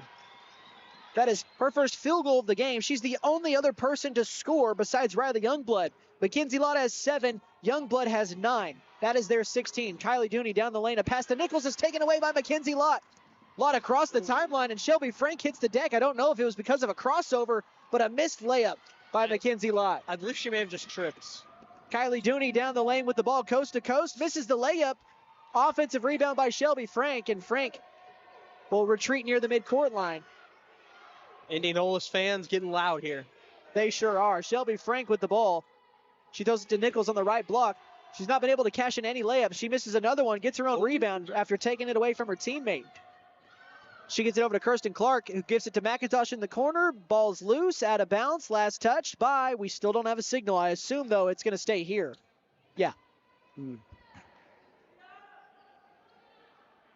Canadian with the basketball. Side out. They get it into Kylie Dooney. Dooney inside to Nichols, just underneath the free throw line as Nichols pump fakes, drives inside. Great defense by Riley Youngblood, forces another miss, and that's out of bounds. Nichols has got to be extremely frustrated with the great defense being played by Riley Youngblood so far in this one. Now, if you're Nichols, I can understand it being frustrating considering Riley Youngblood shot 6 free throws in the first quarter. 10 total for Indianola in quarter number 1, 4 for Canadian. 14 total, no free throws shot yet in this quarter. And you calculated 12 of the 14 total free throws shot. Only 1 missed by each side. Into the corner, Riley Youngblood, a southpaw stroke from 3. That one off the front side of the rim. Long rebound for Kylie Dooney, and she's in good position. She's going to take it up herself. Right-handed layup doesn't go. Offensive rebound, though, by Shelby Frank. She finds a wide-open Kirsten Clark from 3, and that one is no good as well. And Somehow Indianola gets away with an over the back. We are all over the deck right This should be a foul against Indianola. I don't think it's going to be. There was might have been 4 bodies on the floor at one point. And unfortunately, one of them is going to have to limp off, which I think that's Bree Martin, and it is. Or number... Yeah, it looks like number 2. Okay. So that is going to be Bree Martin. Luckily, she was able to limp off there. I think we've got a timeout being taken by both sides, maybe. Injury timeout, I believe, would it be? Or? I mean, it looks like they're letting them talk. Let's just... Number 12. It was number 12, so it was Natalia Shavaria. So I guess they are going to take a short timeout, but we'll go ahead and just keep it here for the moment. Canadian has not scored yet in the quarter, as it was 13-10 at the end of the first quarter. And now here in the second, the only points was a 3 by Mackenzie Lott. She's got 7. For Indianola, nobody else has scored besides Riley Youngblood and Mackenzie Lott. Now, of the 9 points for Riley Youngblood, 1, 2, 3, 4, 5 of those have come from the free throw line. 4 of those from the field goals. And for Mackenzie Lott, she's made 4 free throws and she knocked down 1 3. That's how she has 7 as well. Probably should have taken the 30-second break, but hey, it's all right. It's all right. But Natalia Shavaria has been grabbing her right shin and ankle and her knee, like her whole right leg, mainly that right shin. So hopefully not too bad of an injury. Yeah, it looks like the right shoe might be getting ready to come off. I saw her untie it. So I would assume she's done at least for the rest of this game. Also, we missed the opportunity. Should have definitely taken the commercial break there. But hey, you guys get to listen to our lovely voices for a little bit longer. Things have been going off pretty well tonight. We are, for the most part, on schedule. The final game tonight is going to be played at 8, which is just under an hour away from now. I think we're on pace to be on time. This game started, I think like 12 minutes late, so really not bad. But they move in an hour 20 increments instead of an hour and a half or 2 hours. So it picks the pace up for sure. How common is it for them to stay on pace with the Pitt 8? I mean, you've seen it. They've been pretty on par the first 2 games. We'll see when we get to championship Saturday when it's 6 games. Either way, Indianola with the ball. Bree Martin drives inside. A jumper from the elbow doesn't go. McIntosh with the board. She'll swing it out now over to Kylie Dooney. Across the timeline, Dooney swings it left over to Nichols in the corner. She'll throw it to McIntosh on the block, who turns and tries to get a layup up. She hits the deck. They're trying to get a foul called inside, and they are not getting them, which, again, I'm fine with. But, again, the thing is consistency, because Indianola, again, they've shot 6 more free throws. They've shot 10 to just 4 here for Canadian. Who sings that song, Let the Bodies Hit the Floor? I don't even know who sings that song. I know the song. I can't think of who sings it. It might be great. Is it Grateful Dead? Don't quote me on that. I don't think it's Grateful Dead, but I'm not for sure at the moment in time. I am sure, though, that Nichols is again going to attempt another layup, and this time she does get one to fall. Her first field goal this quarter after getting 1 in the first quarter. She's got 6 total points. That's been the story of this quarter, it's felt like, though. Bodies hitting the floor. Yeah. It's a 4-point game, 12-16. A left wing 3 by Martin, misfired, an air ball, but an offensive rebound for Indianola. Mackenzie Lott with the ball. Swings it over to Youngblood. Youngblood gets underneath the free throw line. The floater, too strong. Got her own board. Put back, no good either. Had a good look at it. Offensive rebound, no. Grabbed by Nichols for Canadian.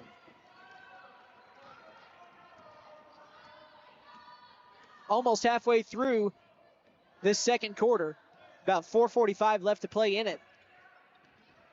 Just 16-12 is the score. 3-2 is the score in the quarter as well. Nichols really thinking about a left wing 3. Instead makes a pass that was taken away. Out of bounds. Jump ball. Good job by Gabby Santine getting in there to force that jump ball. Along with Jaden McIntosh for Canadian. So a baseline inbound. They get it into the corner. Over to McIntosh, top of the key.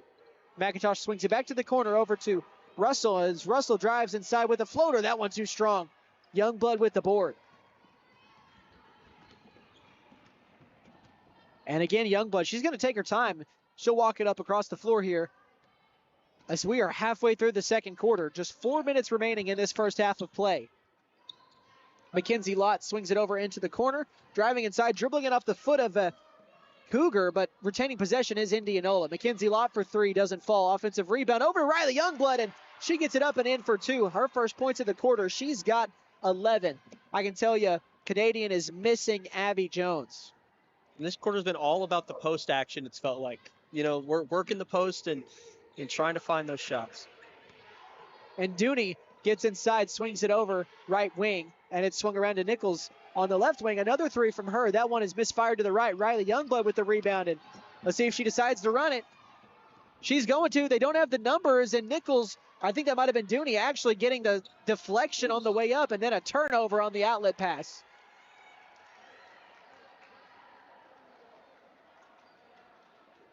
So just a bit sloppy on both sides. A low-scoring first half.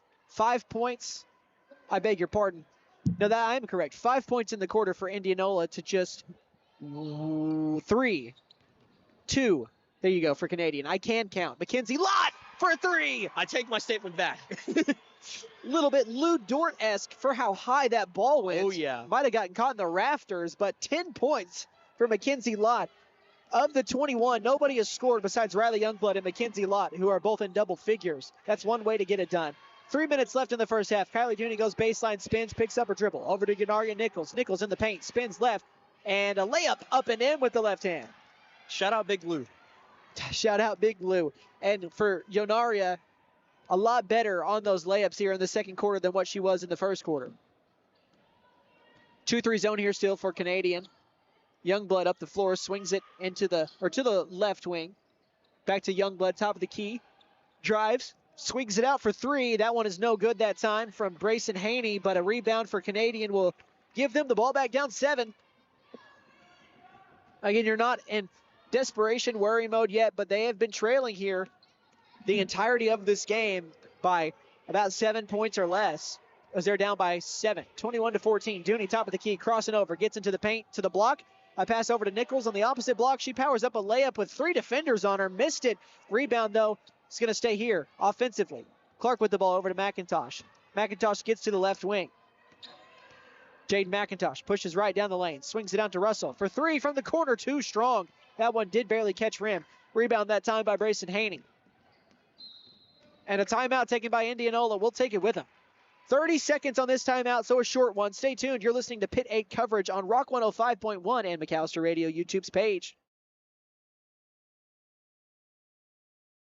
Patriot McAllister is proud to support local. Hey guys, it's Sam from Sam Wampler's Freedom Ford in McAllister and Eufaula. With 2 locations to choose from, we have close to 200 vehicles on the ground and coming in. And with vehicles starting at $29.95, we have something for everyone. And if you need parts or service, we are loading up at both locations to serve you better. Plus, with our mobile service van and our pickup and delivery, we can help you with sales and service no matter where you are. So come see us at Sam Wampler's Freedom Ford in McAllister and Eufaula. And to the Pitt 8 tournament. 1:45 left in the second quarter. That was just a short little break there. And folks, again, I do apologize. I'm sure you're probably hearing that little clanking on our crowd mic. That will be fixed. Probably, I don't know. We'll try to fix it between games. If not, it'll be fixed tomorrow for sure. But hey, again, thank you guys for joining us so far tonight. I think we've got around at least 120 viewers tonight at the very least, probably growing. So again, thank you to all of you that are tuning in. And an errant pass is taken away by Canadian. Kylie Dooney on the breakaway, and an easy 2 for her. Kylie Dooney's got her first points of the quarter to give her 5 total. And the lead is down to 5. 16-21 in favor of Indianola. It's been the Youngblood and Mackenzie Lott show. So about 150 watching. Again, on the YouTube side, thank you folks for tuning in. Along 2, that time doesn't fall by Haney. Rebounded by Nichols.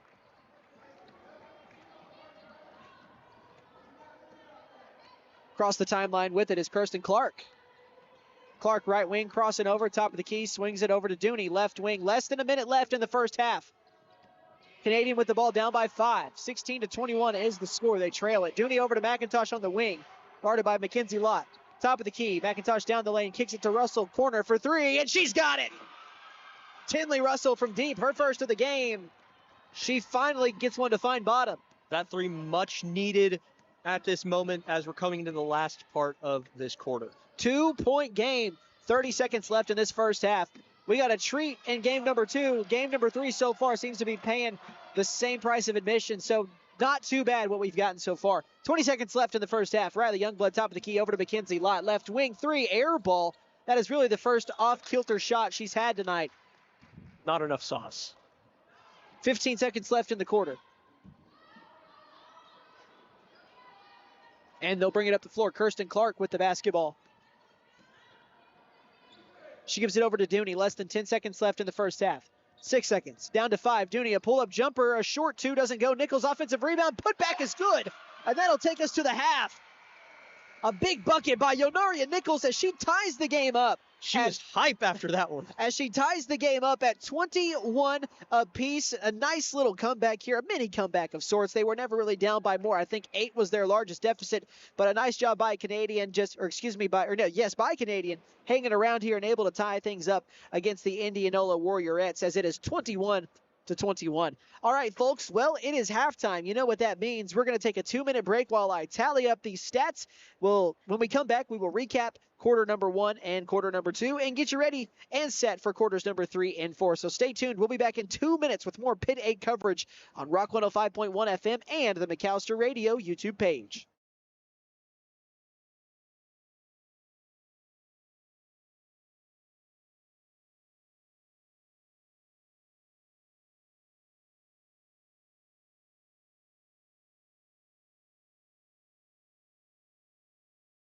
Basketball season is here. Keep your eye on the ball and your vision sharp with Kennedy Eye Care. We offer expert exams, advanced treatments, and stylish frames from brands like Oakley, Ray-Ban, Gucci, and more. Visit us in McAllister, Shakota, or Atoka today.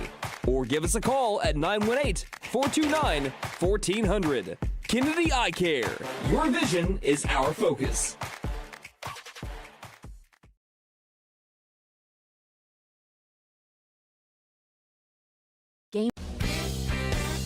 The Buck Wilson Big Buck Contest is underway. The deer, they're everywhere. And if one gets in the way of your... Ever notice how one thermostat can spark a full family debate?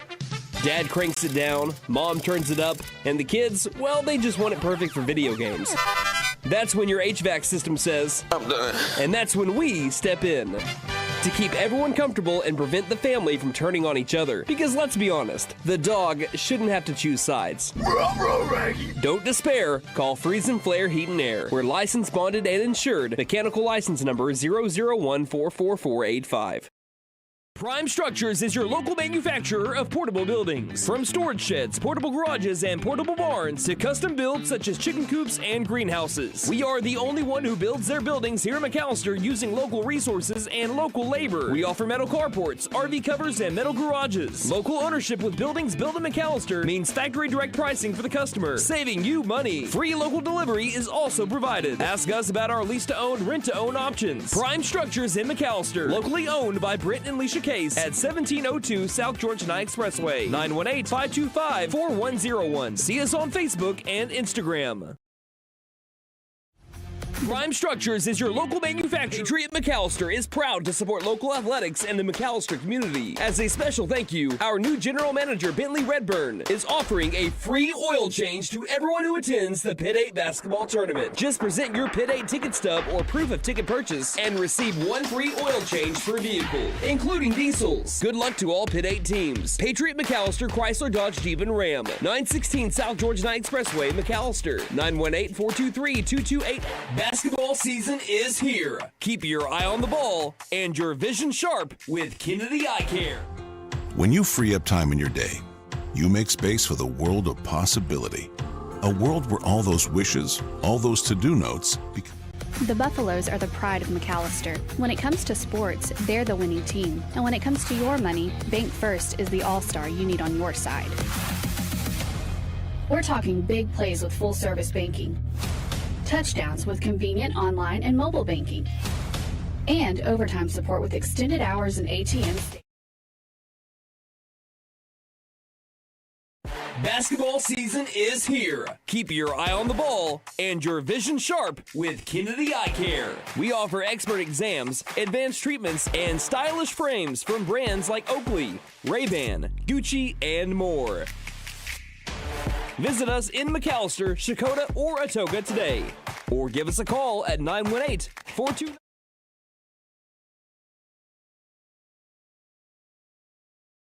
All right, everybody, welcome back here to the halftime break of Game 3 of 4 this evening for the Pitt 8 tournament. And we've got another good one going on in this one for this girls' game. It's 21-21, all knotted up between Indianola and Canadian. So as of right now, again, it's all even, but we're going to go ahead and look at the Canadian side. Leading their way right now is Yonaria Nichols, who had a bit of a struggle in the first quarter, just 4 points on one made field goal, had a couple of free throws, but then she tapped in 6 more points in the second quarter to give her 10. Behind her, Jaden McIntosh has 5. Shelby Frank and Tinley Russell has 3, and that is all the scoring so far here for Canadian, who didn't shoot a free throw in the second quarter, and neither did Indianola.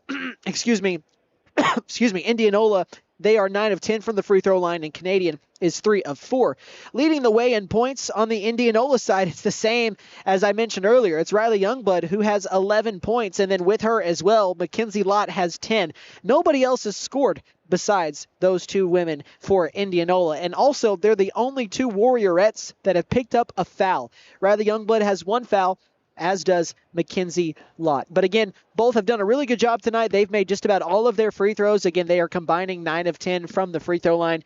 The only miss belongs to Riley Youngblood, who is, I think, 5 of 6. Yeah, she's 5 of 6 from the free throw line. So it's been really good shooting the free throws tonight. For the most part, neither side really hitting the 3 at an insanely high clip. I mean, right now, I think Canadian has 1, and that's it. They've got 1 3-pointer. And then over on the Indianola side, it's Mackenzie Lott, who has knocked down 2, because there's 2, 3, 4, 5, 6, 7, 9, 11. Yeah, so Mackenzie Lott has knocked down the only 2 3-pointers so far in this game for Indianola. She's made more than Canadian has made on her own. It's a tie game at the half. It's been pretty close contested, not really too far one way or the other. What is kind of your thoughts on that first half, and what do you think about the second half? Yeah, like I said, the bodies hit the floor, it felt like, towards the end of that second half. Lots of aggressive post play, with Yonaria, I believe, for Canadian, right? Or was it?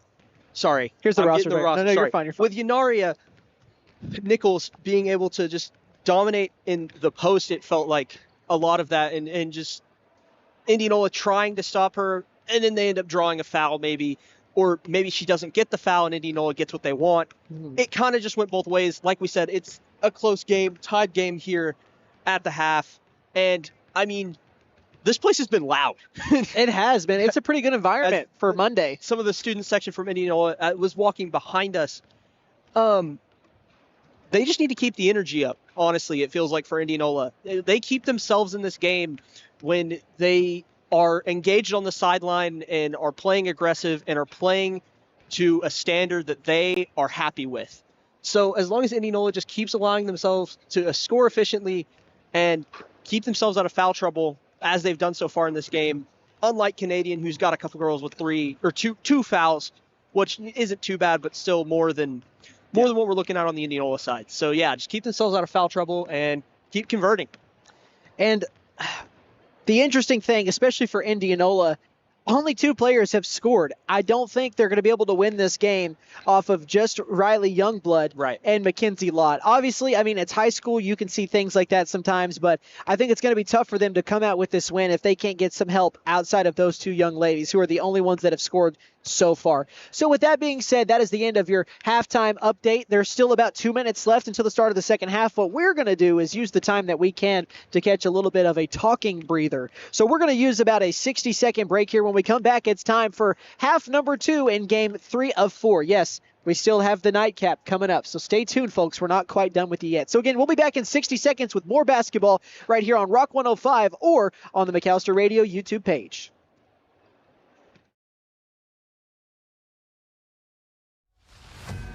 The law office of Jeff Contreras will fight for your rights. We believe in developing a relationship of trust with our clients, and we litigate our cases with passion. Mr. Contreras is a skilled trial attorney who provides skilled representation in the areas of family law, personal injury, and criminal defense. Contreras Law is conveniently located 1 block west of the Pittsburgh County Courthouse, 25 East Carl Albert Parkway in McAllister, or you may call 918-420-5900.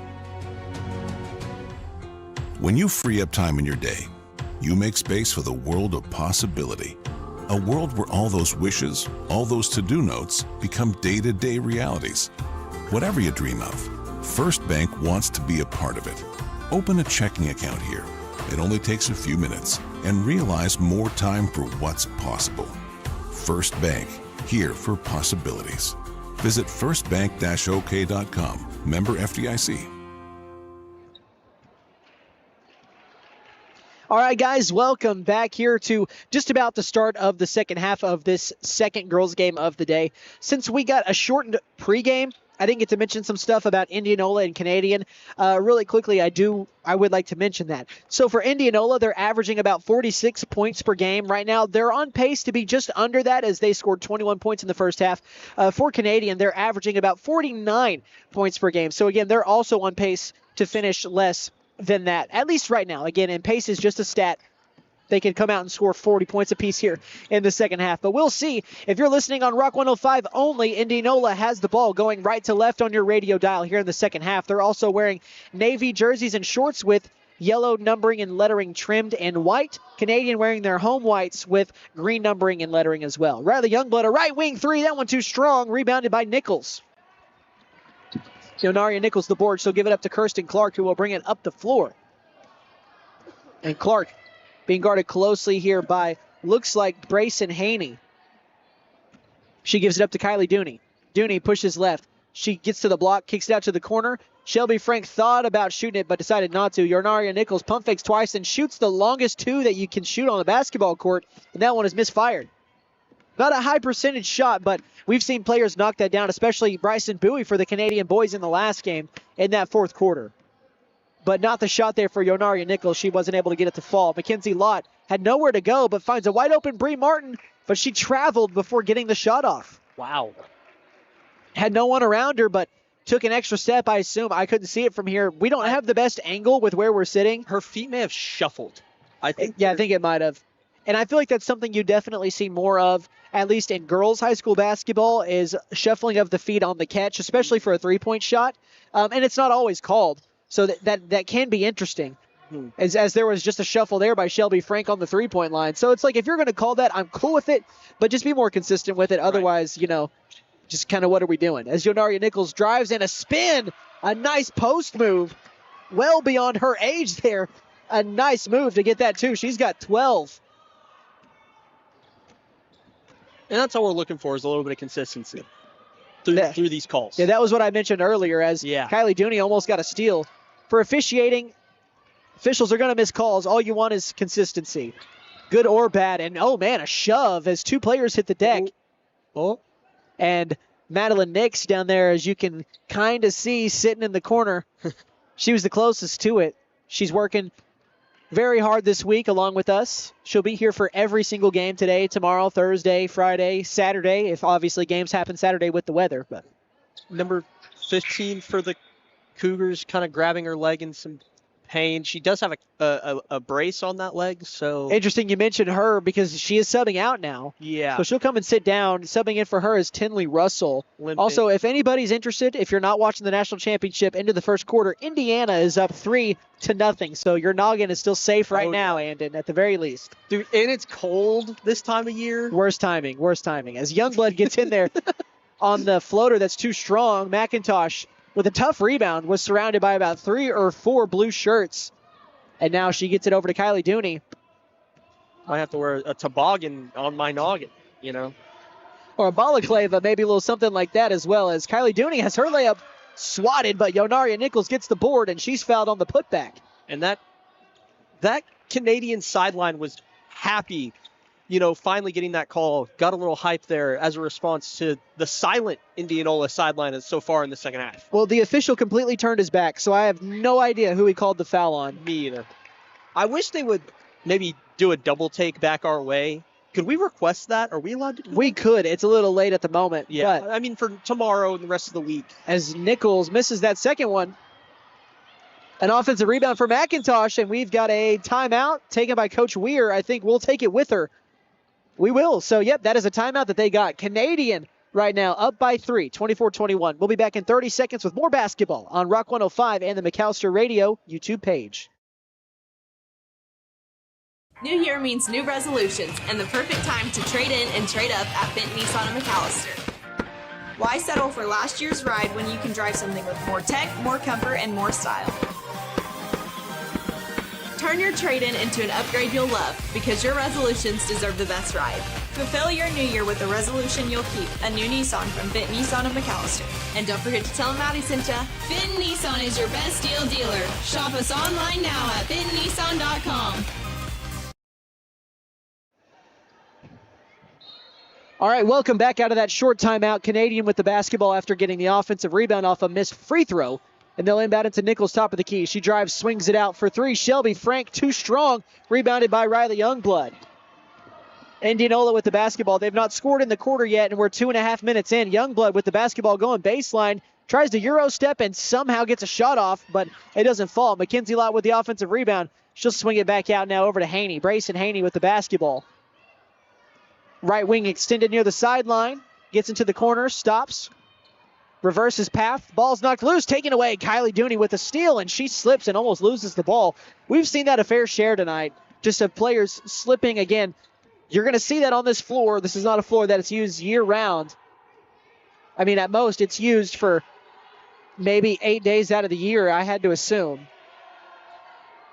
Either way, right now, Canadian with the basketball up by 3. Indianola's fans are starting to get loud again along the sideline. Indianola behind, as you can see, kind of in the shot, behind the basket, as underneath, Ganaria Nichols is fouled on the way up. So the Indianola faithful, quiet at least for now. That foul is going to be charged to Youngblood. Again, some more 11-on-11 crime, as that's the second on Riley Youngblood, and Yonaria Nichols will go to the stripe. She went 1 for 2 her last time up. She's got 13. First is no good.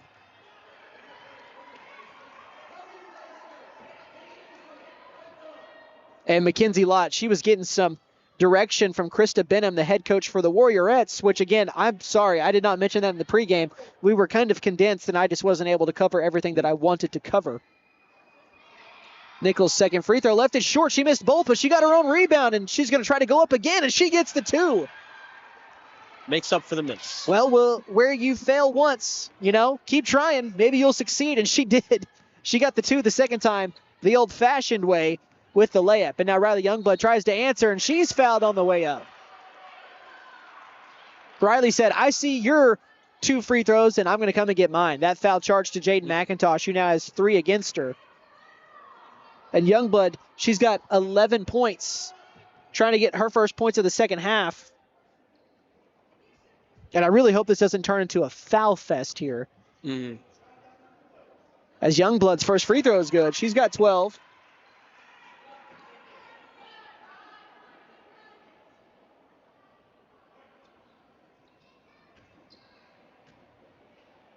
Second free throw by Youngblood is no good. Misfires, rebounded by McIntosh.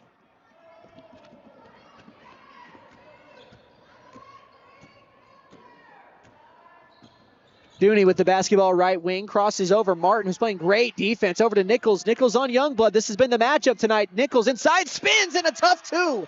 Yonaria Nichols, don't know how, but it went in. She's got 17. She is heated up in this second half. 7 points in this quarter alone. She had 10 total in the first half, already just about doubled her production. Riley Youngblood answers once more. This is what you call a heavyweight fight. One punch one way and one back the other. 11 versus 11 here. 11-11. Make a wish. Make a wish. Kylie Dooney throws it over to McIntosh, right wing. Yonaria Nichols is being doubled in the paint. That leaves a wide open Shelby Frank, who had her foot on the line, so that's a long 2. Doesn't make it. Doesn't matter anyways. And I wish that Chase would tell me that he loves me, but we all don't get what we love. So random. And Riley Youngblood across the timeline. Anden, I just met you, man. Give me some time. Give me some time. Not quite there yet. Mackenzie Lott fires it out of bounds, but I think it's because her arm was hit or the ball was tipped, and they're going to say the ball was tipped. So last touch by Canadian. You're a pleasant person for sure, Anden. We'll start there. We'll start there. You are pleasant to be around. So far, it's only Monday. It's only Monday. I'm with you here for 5 of the next 6 days. Yeah. As we've got a double dribble. We might hate each other by Saturday. Who knows? How can we with all the food we've got at our disposal? I know, right? And these great seats we've got. Hey, and also great fans tuning in as well. When you guys show up here and cheer, it makes it 10 times better environment-wise. I know it's cold tonight. It's also cold inside the Expo Center. For those of you watching at home, if you plan on coming this week, if it's the same as today, I would bring a blanket. As Santine forces a turnover. Nice play by Gabby Santine to get a deflection. Riley Youngblood right down the lane. Nobody stopped her, but she missed everything but the backboard. And now Canadian gets it back, up by 4. So since the first quarter when Indianola led it by 3, we've seen a 7-point swing this game. And what a move and pass by Kylie Dooney as Yonaria Nichols is the beneficiary of that and gets 2 more. She's got 19. Hype about that one. She loved that. A little drive and dish, a great play. And now it's a 6-point lead, the largest of the night for Canadian, who has committed a foul on the perimeter. I think it's Tinley Russell.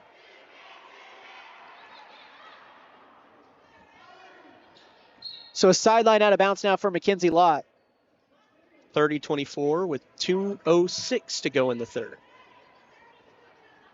It's been a great game, man. Yeah. We've been spoiled. We really had. Today has had a lot of great basketball. It has. Obviously, that first game ended up being a blowout, but the majority of that game was really, really good between Crowder and I believe it was Stuart on the girls' side. Yeah.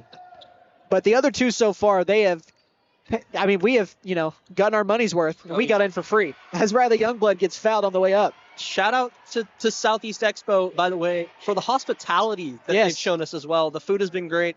The people have been even better.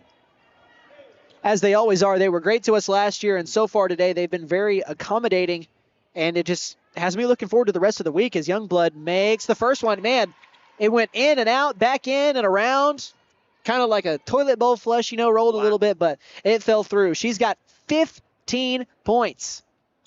Make it. No, she misses the second. A little bit of an announcer's jinx there. I spoke before we saw the result. I counted you count the eggs before they hatch, or you count the chickens before they hatch? That's what I did there.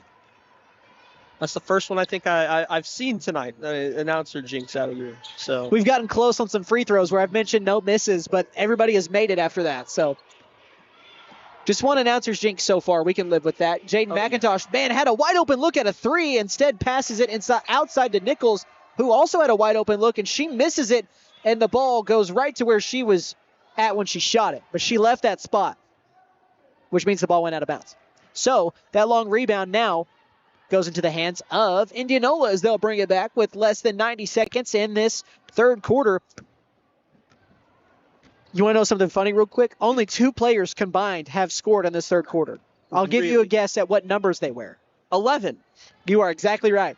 Riley Youngblood for Indianola. She has scored 4 points in the quarter.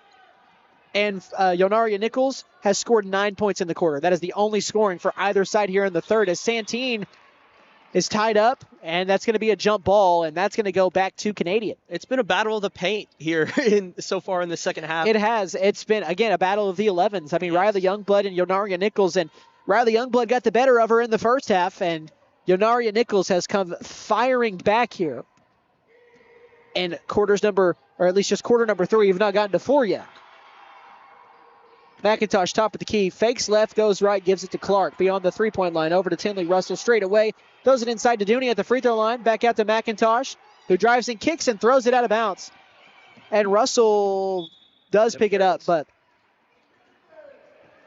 she was going to try and just let it roll out of bounds, but Indianola can pick that up and go score, so smartly of her to just pick it up. It is a turnover, but the play roll's dead. And is it a 1-2-2 zone that Indianola has been running? I believe it's been very effective here. Speaking of Indianola, Youngblood, a pull-up jumper from the free throw line is missed. She had multiple defenders on her, and I think we've got a foul. No, a jump on the rebound. Jaden McIntosh and Gabby Santine were tied up. Baseline inbounds now for the Warriorettes. And they're hanging around. We called a game last year, myself and Philip Jewell Jr. with Indianola. I think it was on Championship Saturday, where they hit a game winner. So, I mean, they are known for the theatrical here in the Pitt 8 tournament as Bree Martin misses that shot out of bounds. There's something magical, I feel like, about the Pitt 8. I'm learning, you know? Just wait, man. It's brilliant. I mean, 8 of the best, you know, smaller town, Pittsburgh, the 8 best Pittsburgh County teams, you know, all getting together in one location and playing like this. Kylie Dooney for 3. That's a big one as she drops it in. It's an 8-point lead now, and that makes it 33-25 as we head to the final frame. For Kylie Dooney, how about that? A good time to get your only points of the game up to this point. 33-25 with 1 quarter remaining in the final girls game of the day. Don't go anywhere, folks. We've got some really good basketball coming up. We're back in 60 seconds with more Pitt 8 action on Rock 105.1 and the McAllister Radio YouTube page.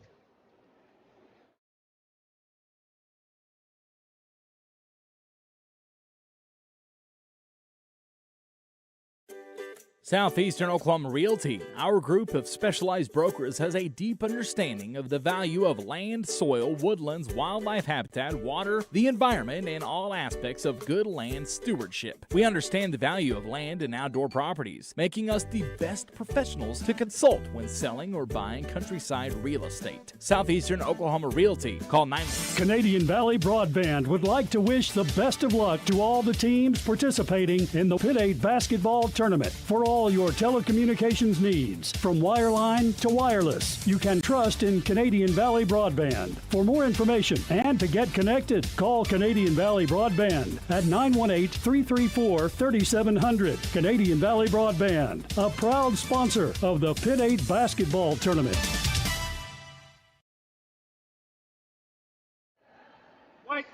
Welcome back, everybody, to the start of the 4th quarter of this final girls game of the night here on Big Monday in the Pitt 8 tournament. Chase McNutt and Dunn here with you. I realize I hadn't said our names really on this broadcast. You know who we are, though. You're going to get very familiar over the course of this week if you aren't already. And Kylie Dooney commits a turnover right out of the gate, and Indianola gets it back, and that's big because they're down by 8. They only scored 4 points in the quarter to 12 for Canadian, and that's why they have this 8-point lead. Driving inside, Brayson Haney will go to the line as she's fouled on the way up. I think they got Yonaria Nichols on the foul. In between games here, we are going to try to talk to the officials to see if they'll start looking at us and showing us the numbers, because that would help things out a lot. Right. But this is the chance for somebody besides Riley Youngblood or Mackenzie Lott to score for Indianola, and we're going to have to wait at least one more free throw as Brayson Haney misses the first. 11 of 14 from the free throw line is the tally, by the way, for Indianola. 4 for 8 so far for Canadian, and there it is, the first non-Youngblood or Lott point for Indianola, and that makes it 33-26. Canadian, though, still on top here in the 4th by 7. Nichols right wing. McIntosh wanted that ball really, really bad, but didn't get the pass from Nichols. Instead gives it to Clark, who gives it right back to her, and Nichols misses the layup on the right side. Took a lot of contact, but I guess that was just a better defensive play to not foul, as Riley Youngblood brings it up. She'll stop and pop a short jumper with the left hand. Riley Youngblood's got 17. She's leading this brigade, trying to bring her team back, and this Indianola bench behind the goal over here is just completely cleared out. But they're over on the fence now, so they're no longer behind the basket. As that's another turnover by Canadian. McIntosh loses the pass inside from Yonaria Nichols. They are moving back and forth with the ball behind them. Oh, my gosh, they are. They 100% are. You guys can't see it because they're right behind us, but they're running up and down the floor with the action. And Brayson Haney down the lane gets right there and just blows the layup. And now McIntosh with the board, and she'll bring it up the floor. I'm laughing because they are just running behind us. And we've got a timeout being taken by Canadian. We'll take it with them. Let's see if it's a 30-second or a full. No signal yet. No signal yet. It's a full. All right, guys, we'll take a 1-minute timeout. We'll be back in 60 seconds with more hoops on Rock 105 and on McAllister Radio YouTube. At Vigorous Power Sports, we ride what we sell, so we know what works. U-Force U10 XL Pro Highland, sealed cab with HVAC, ride sync, and a power dump box. Year-round ready C-Force 950 Sport, V-Twin Muscle Sport Suspension, carves hard, lands soft. C-Force 1000 Overland, top-tier fit finish and firepower in a quad. Count on us for parts and service long after the sale. CF Moto, experience more. Vigorous Power Sports, 1904 South Main, 918-423-3306. Motorcycles and off-road vehicles can be dangerous to operate. Review all safety information before operating. Wear your safety gear and never operate a CF Moto vehicle under the influence. Visit cfmotousa.com for complete training and safety guidelines. Caring Hands Healthcare Center is a federally qualified healthcare center. But what does that actually mean? It means that we are a local healthcare provider that is able to provide excellent care, regardless of whether you're covered by insurance, sliding scale fees, or Sooner Care. From dentistry and family practice to our new women's clinic services and everywhere in between, you and your family are always in caring hands. Back, and a reoccurring theme so far is teams not using the full time they are given on their allotted timeouts. So we missed a shooting foul against Indianola.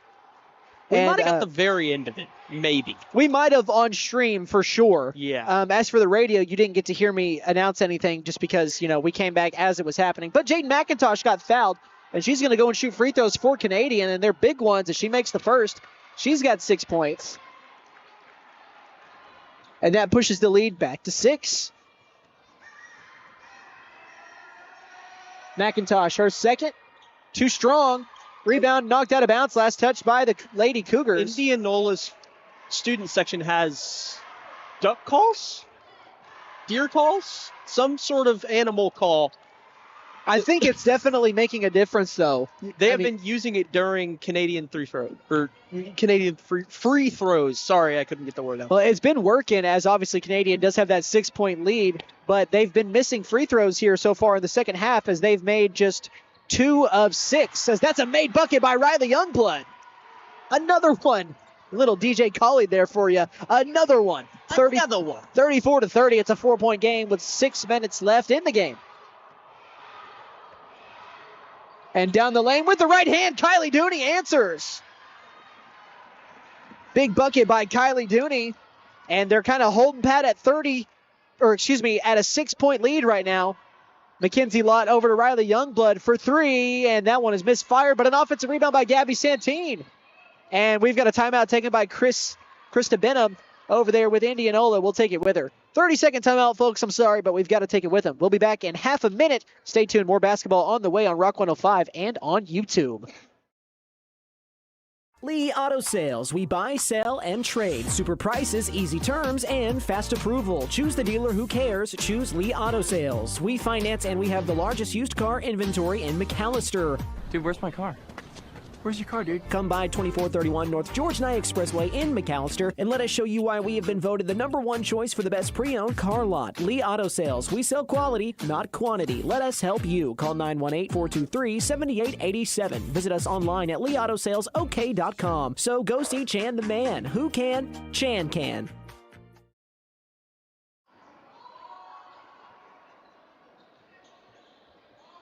All right. Welcome back. Yes, we're out of that timeout. And I guess you went a little rogue there. Do you want to take it out of the timeout? No, you got it. I appreciate it, man. So it's a baseline inbound here for Mackenzie Lott. She'll get it out over to Brayson Haney, who hands it off to Youngblood. Top of the key. Down the lane. She stops, goes up. She's stripped on the way up. Ball's loose. We've got a tie-up. We've got another jump. Dude, I think we've seen at least 10 jump balls today. Yeah. It's been a crazy amount of timeouts, or jump balls, just and that time out of a timeout. So it's been some weird things. We've seen multiple backcourt violations, a lot of jump balls, and this one isn't a backcourt violation as Youngblood can take it in the backcourt on the pass. That will always be one of the interesting things to me on how you can't go backcourt, but you can throw it from the front court into the backcourt as long as it's not touched beforehand. As Youngblood down the lane with the left hand. She can't miss. She knows that spot on the glass. She just kisses it off every single time. She's got 21 points, 11 in the first half, 10 in the second half. She is hooping, keeping her team in it. It's a 4-point game. Kylie Dooney down the lane, stops, pops right, and turns around and hits a jumper. Kylie Dooney, she's got 7. Believe that's all here in the second half as well. Is that the first time someone other than Yonara Nichols has scored in this quarter? Yonaria has actually not scored in the quarter. Ooh, okay. So that foul is going to be charged to, once again, Kylie Dooney. She's got 3.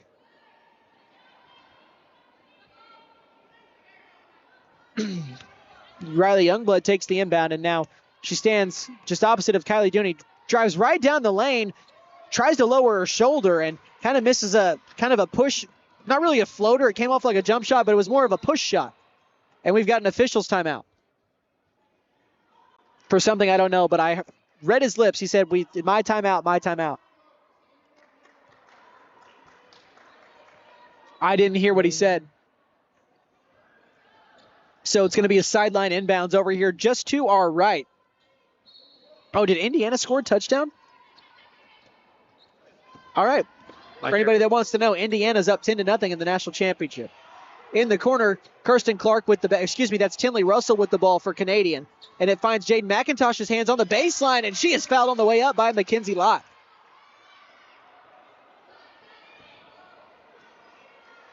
So that is the third on Mackenzie Lott. Also, I'm going to keep it real. I feel like my score sheet is not completely correct in this game. We'll see when we get to the end part here, but I don't know. I feel like I messed up Canadian somewhere. Not that that really matters to everybody listening, but that's just for my own volition. I believe that the Indiana touchdown may be getting called back. Say that again? The Indiana touchdown may be getting called back. I'm sorry, that's off topic. No, it's fine. As McIntosh misses the first of 2 there, she's now 1 of 2 from the free throw line in the quarter with 2 straight misses. And she's got that one. She's got 7 points. And the lead is 7, 39-32. Youngblood top of the key. Down the lane, and she's fouled on the way up.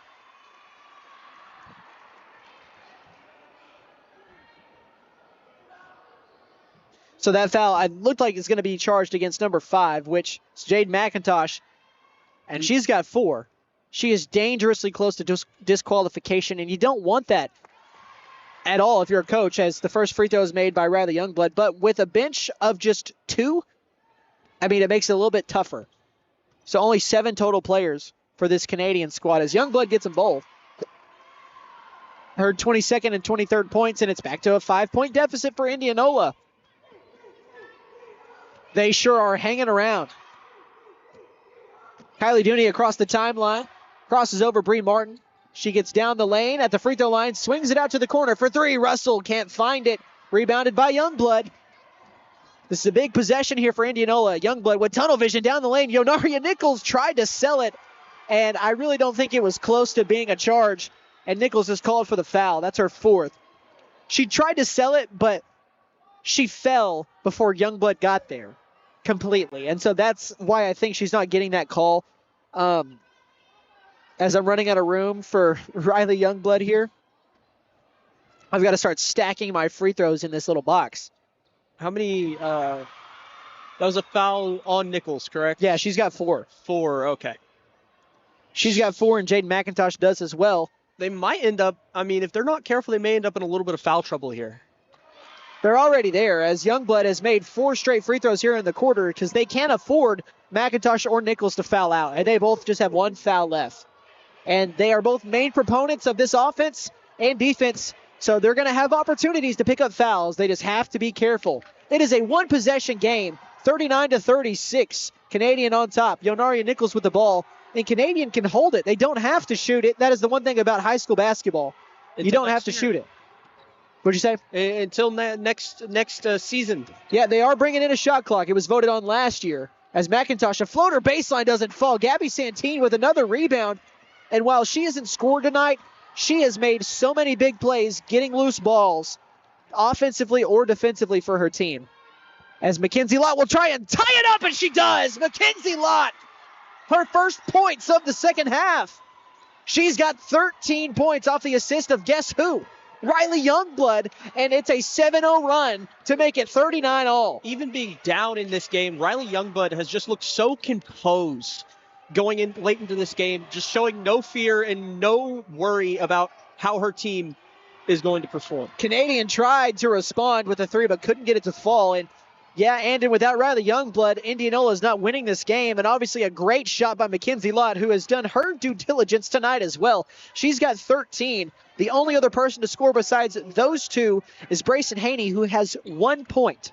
The other 37 belong to Lott. Youngblood. Who gets another one, or excuse me, Youngblood and Lott, as Youngblood gets another one. She's got 27 points.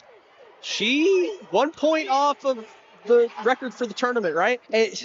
The record for the tournament? Oh, no, I think... I mean the record for tonight. For today. Tonight, yes, sorry. Yeah, I think so, yes. So I think they both, Church and Rogers, finished with 28 as Nichols misses the jumper. And this 1 point lead for Indianola can grow even larger. They are in the midst of an 8-0 run. Canadian has gone ice cold from the field here. And Riley Youngblood walks it across the timeline. And what she's doing right now, she can do for another minute 40 if she wants.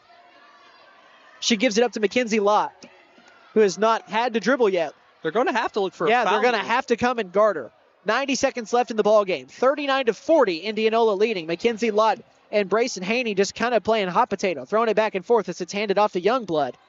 And Youngblood throws it back over to Brayson Haney. And Haney, a handoff to Youngblood, top of the key. Youngblood down the lane, fakes the pass out to the corner and misses the layup. Could have burnt more time on the pass, opted for the layup and missed it. Had a good look, but left it short.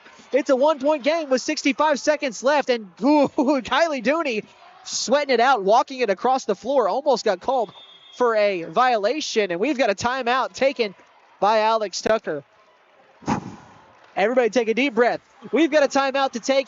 We'll take it with them. We'll be back in 60 seconds with the culmination of this one. You're listening to Pitt 8 Basketball on Rock 105 and watching on YouTube.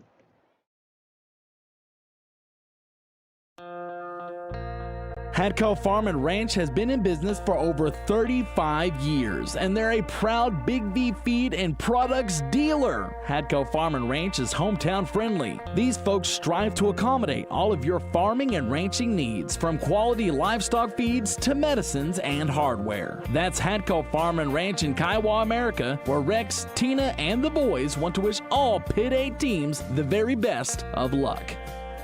McAllister Direct Primary Care offers 24/7 access to your provider, deeply discounted rates on labs and imaging, more time with your provider, same day or next day appointments, and even home visits for a flat monthly membership fee. We now offer hormone replacement therapy and DOT physicals in addition to our other services. We are excited to announce that we have opened a new location in Longtown, and we are accepting new patients. McAllister Direct Primary Care at 6th and Carl Albert, or give us a call at 918-233-6522.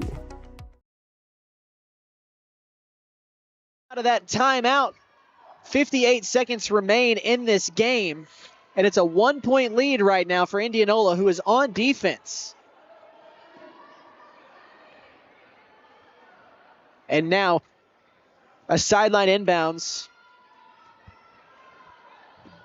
A sideline inbounds now for the Cougars. A lot of conversation happening with the coaches here on the sideline, but there we go. There's the whistle and the inbound from McIntosh to Dooney. 55 seconds left in the game. Canadian with the ball, down by 1. Dooney goes baseline, stops a pass to Nichols, and it's knocked out of her hands, but they're going to call a foul before that. That Canadian sideline just lit up after that foul. I think they got 20. Mackenzie Lott on the play there, which would be her 4th or her 5th.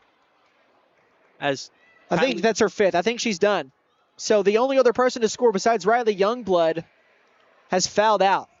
As Kylie Dooney told Yunaria Nichols there, stay calm, chill. It's just another free throw. As Nichols steps up to take it, and it looks like it's going to be Greenlee Kirkpatrick checking into the game here for Indianola. It's not a name we've heard tonight. It's not. Nichols' first free throw is no good.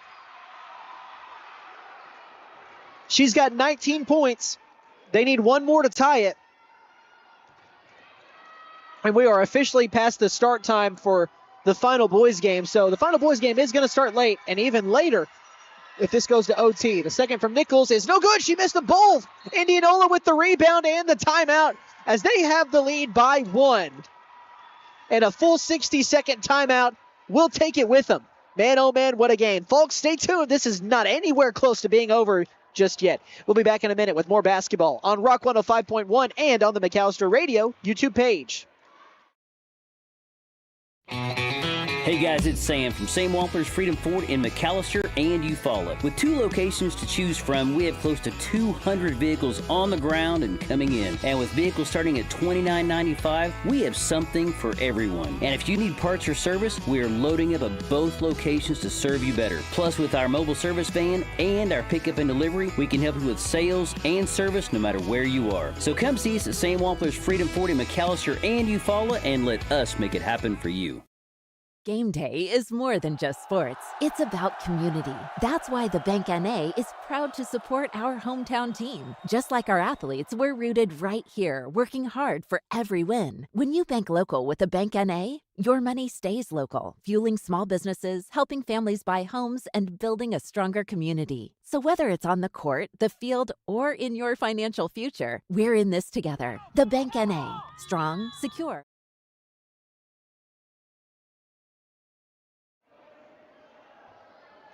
Welcome back to the fourth quarter. 50 seconds remain in this one, and we've got a barn burner, folks. Indianola, the road team, is on top here over Canadian by 1, 40-39, and the Warriorettes of Indianola have the basketball on the inbound. Inbounding it is Bree Martin, trying to get it to Youngblood as she's being doubled, but she gets the ball, being guarded by Shelby Frank, who's got an arm on her. And, yeah, I was wondering when that foul was going to come. I mean, I thought she played great defense. It felt like for the first maybe quarter of the court, and then she maybe got a little too touchy there. Yeah, you can't. It was the body contact as well as putting the hand on her. You can't do that. I know it's tough, but you got to shuffle your feet and stay in front of her. Right. And now it's 2 free throws for Youngblood. She's got 27, make it 28. I believe this ties the tournament high as of right now. Can't remember if Cason Church finished with 28 or 29. I believe it may have been 28. So if she makes this one, she is the leader in scoring in the tournament. And she makes it. That makes it a 3-point game in favor of Indianola. It was 39-32 with like 3 minutes left, and it's a 10-0 run by the Warriorettes as they lead it by 3. 35 seconds left in this game. Kylie Dooney with the basketball in. We've got another timeout. I mean, if you've got them, use them, I guess. But, folks, that means we've got another stoppage of action. And guess what? I'm sorry, but we're going to take it with them. So stay tuned. We'll be back in 60 seconds with more basketball on Rock 105 and on our YouTube page.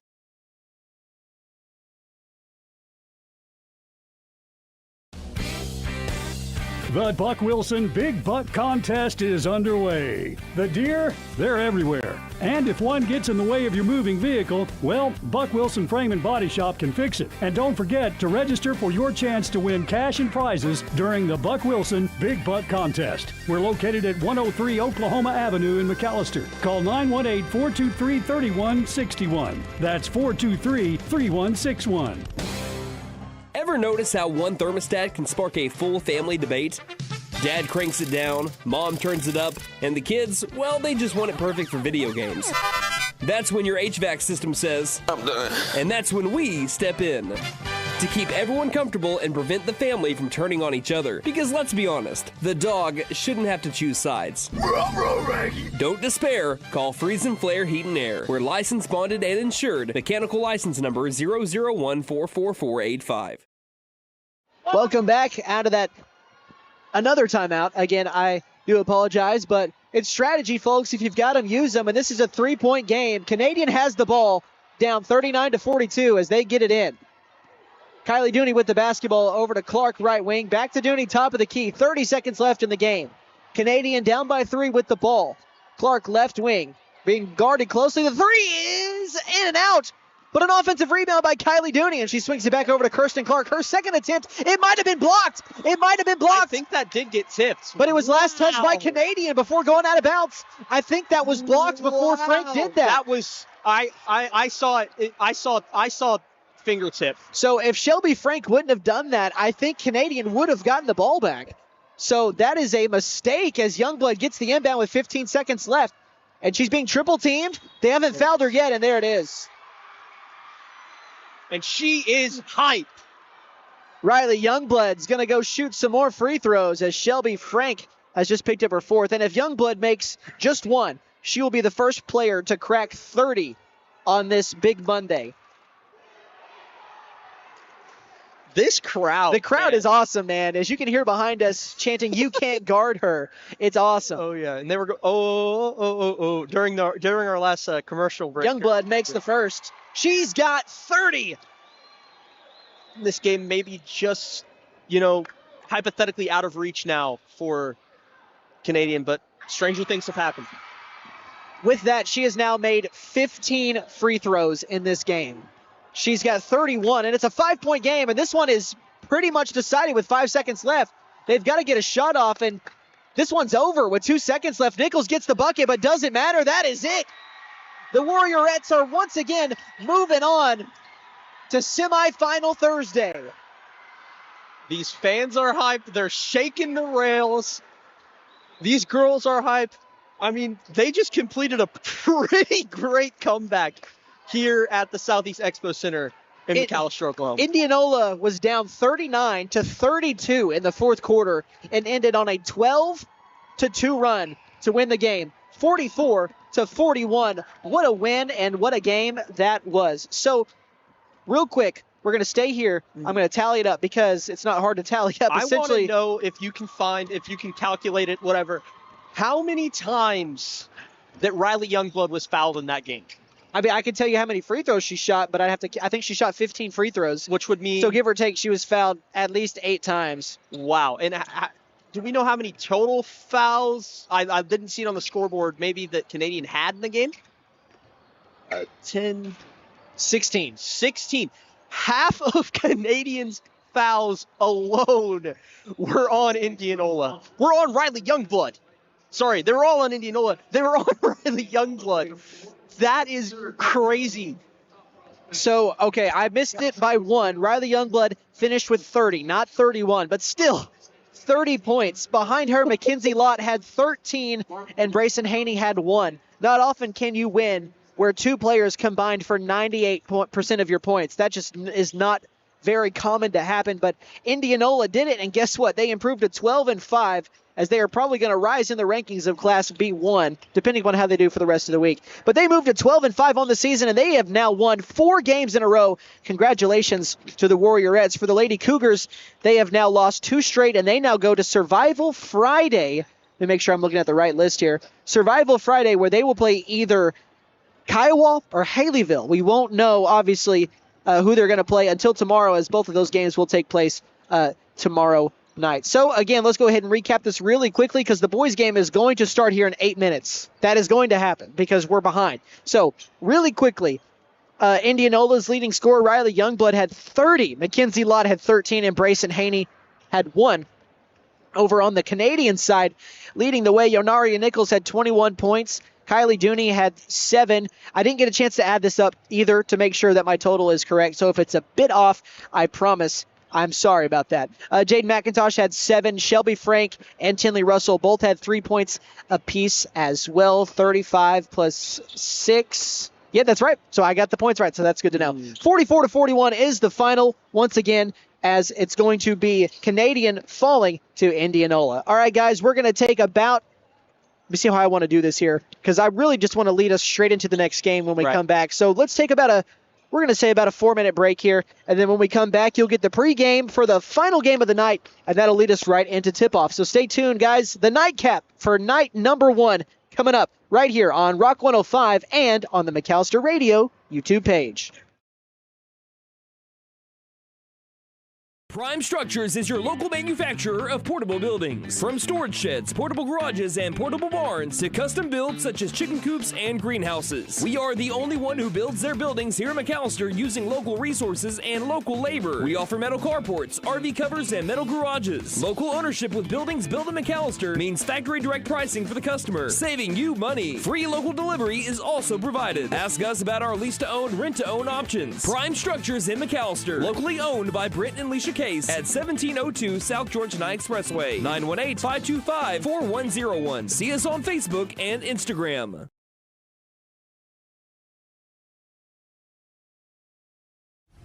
The Buffaloes are the pride of McAllister. When it comes to sports, they're the winning team. And when it comes to your money, Bank First is the all-star you need on your side.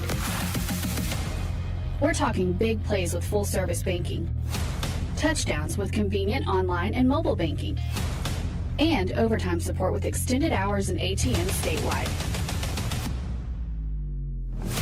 Patriot McAllister is proud to support local athletics and the McAllister community. As a special thank you, our new general manager, Bentley Redburn, is offering a free oil change to everyone who attends the Pitt 8 basketball tournament. Just present your Pitt 8 ticket stub or proof of ticket purchase and receive one free oil change per vehicle, including diesels. Good luck to all Pitt 8 teams. Patriot McAllister, Chrysler, Dodge, Jeep, and Ram. 916 South Georgia 9 Expressway, McAllister. 918-423-2288. PatriotMac.com.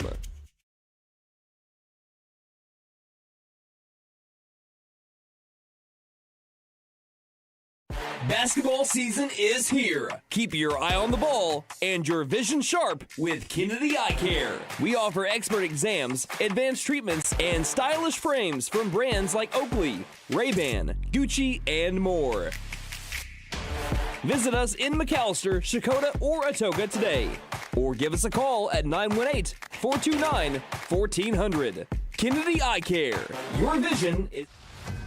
The law office of Jeff Contreras will fight for your rights. We believe in developing a relationship of trust with our clients, and we litigate our cases with passion. Mr. Contreras is a skilled trial attorney who provides skilled representation in the areas of family law, personal injury, and criminal defense. Contreras Law is conveniently located 1 block west of the Pittsburgh County Courthouse, 25 East Carl Albert Parkway in McAllister, or you may call 918-420-5900. When you free up time in your day, you make space for the world of possibility.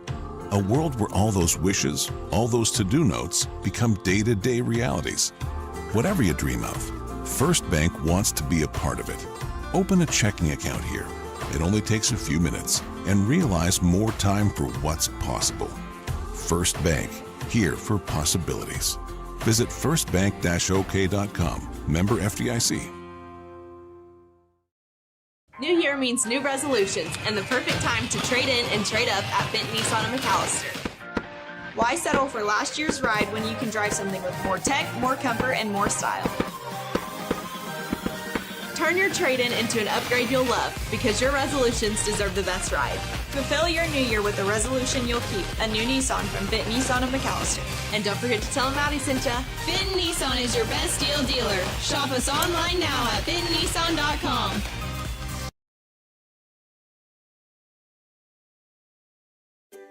Southeastern Oklahoma Realty, our group of specialized brokers, has a deep understanding of the value of land, soil, woodlands, wildlife habitat, water, the environment, and all aspects of good land stewardship. We understand the value of land and outdoor properties, making us the best professionals to consult when selling or buying countryside real estate. Southeastern Oklahoma Realty. Call 918-424-3264. That's 918-424-3264. Canadian Valley Broadband would like to wish the best of luck to all the teams participating in the Pitt 8 basketball tournament. For all your telecommunications needs, from wireline to wireless, you can trust in Canadian Valley Broadband. For more information and to get connected, call Canadian Valley Broadband at 918-334-3700. Canadian Valley Broadband, a proud sponsor of the Pitt 8 basketball tournament.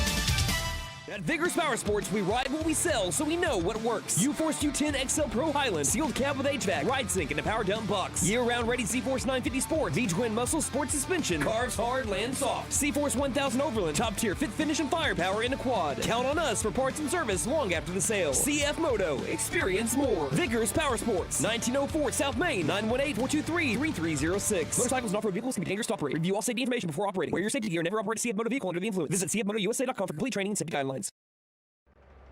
Caring Hands Healthcare Center is a federally qualified healthcare center. But what does that actually mean? It means that we are a local healthcare provider that is able to provide excellent care, regardless of whether you're covered by insurance, sliding scale fees, or Sooner Care. From dentistry and family practice to our new women's clinic services and everywhere in between, you and your family are always in caring hands.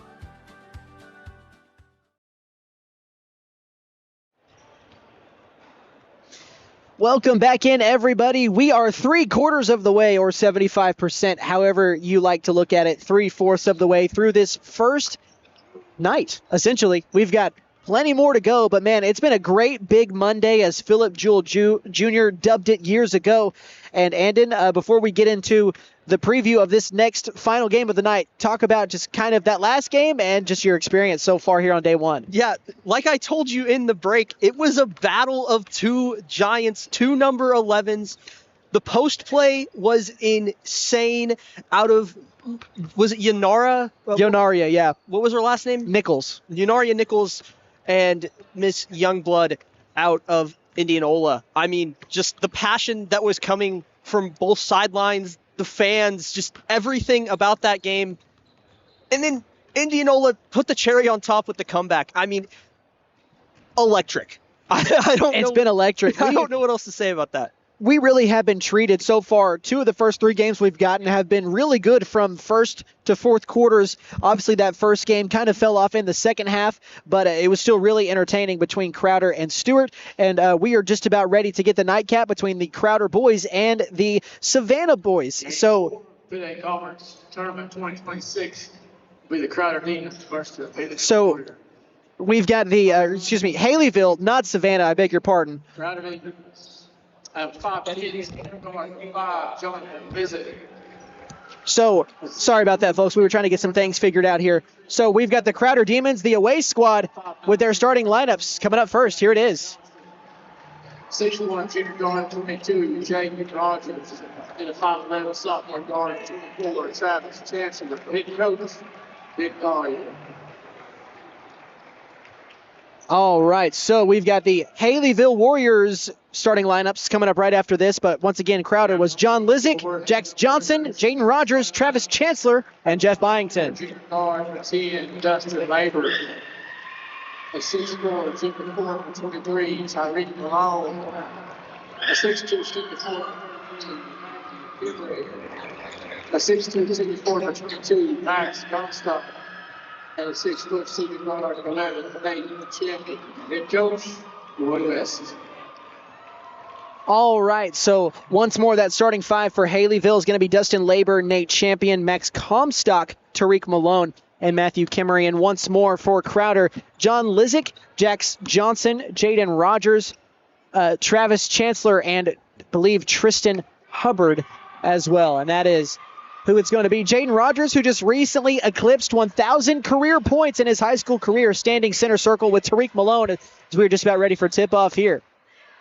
And Malone tips it over, but it's taken by a Demon, grabbed by Jaden Rogers, and we are underway. Crowder with the ball first as they come in at 12-5 right now, as they are 4-1 in Pitt 8 play as well. They've already seen and beaten this Haileyville team once, so this is a rematch. Last time Crowder got the better of them by a 3-point 60-57 win. Jaden Rogers tries to go up and under on the pump fake, and he is fouled on his way up.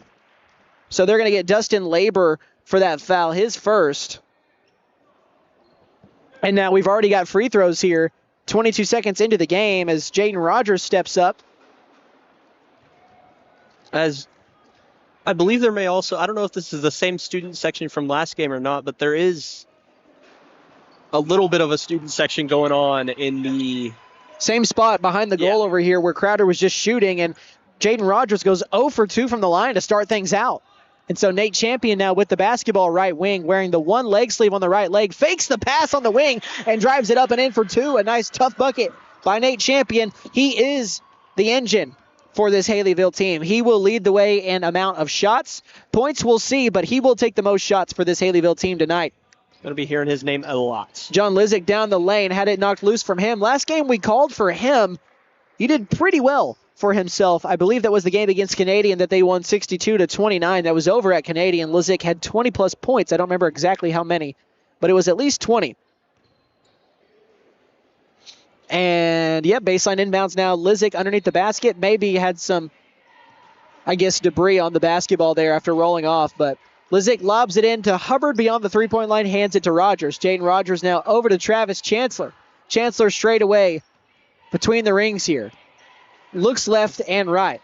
Gives it up right now over to Johnson. Johnson throws it to Rogers on the cut, swings it back out to Hubbard, who thought about the long two, instead swings it out to Jax Johnson, who had 20-plus as well in the last game that we called.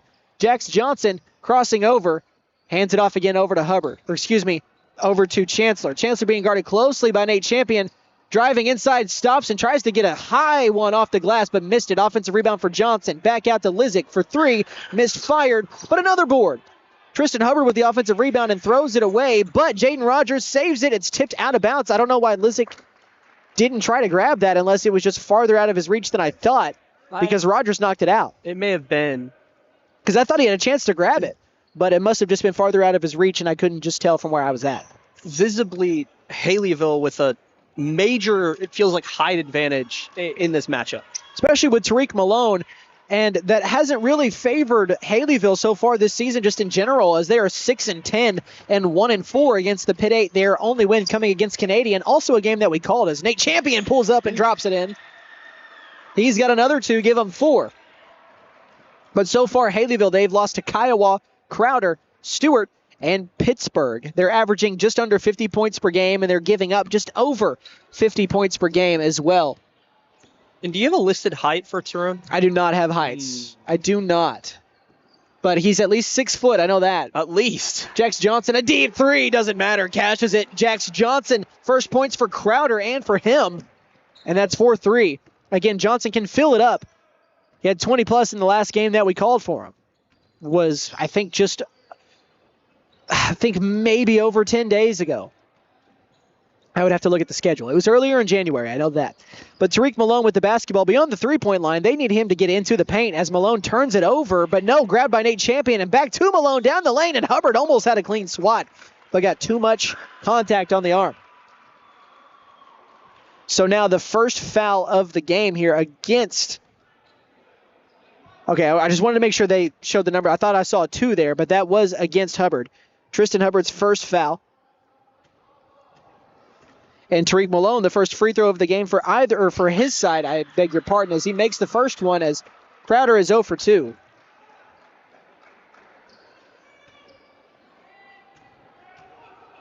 Second one from Malone to extend this lead, and he does just that. They are doubling up Crowder right now, but that doesn't really mean much as it's 6-3. I believe this student section is in favor of Haileyville. Wearing a bunch of camo as well, so that does make sense as Chancellor in the corner, pump fakes a long 3 and then pulls up for a 2. That was a moonshot that fell through. I don't think that hit the rim. What a shot by Travis Chancellor. Pump fakes the 2 and then, the 3, takes one step up and with a hand in his face, a rainbow 2 that falls just through the netting. And it's 6-5. Crowder down by 1. Lizick guarding Labor as Labor drives and kicks it over to Kimmery. Kimmery to Nate Champion. Champion left wing, Dustin Labor kind of in the same spot as him. As Malone has the ball now. Again, beyond the three-point line, they need him on the perimeter. It looks like they try to get him on pick and rolls. And it worked last time, but this time they had to swing it back out to Nate Champion. He wants the 3, pulls it, got it with a hand in his face. Nate Champion from deep. He's got all of the field goals here for Haileyville with 7. Tariq Malone has 2 points from the free throw line. John Lizick, top of the key. Does not use the screen, but gets right around his defender, but misses the layup. I think he lost it on the way up. And Nate Champion gets it after the rebound from Tariq Malone. So Nate Champion already a 3 away from double figures. He's got 7 of the 9.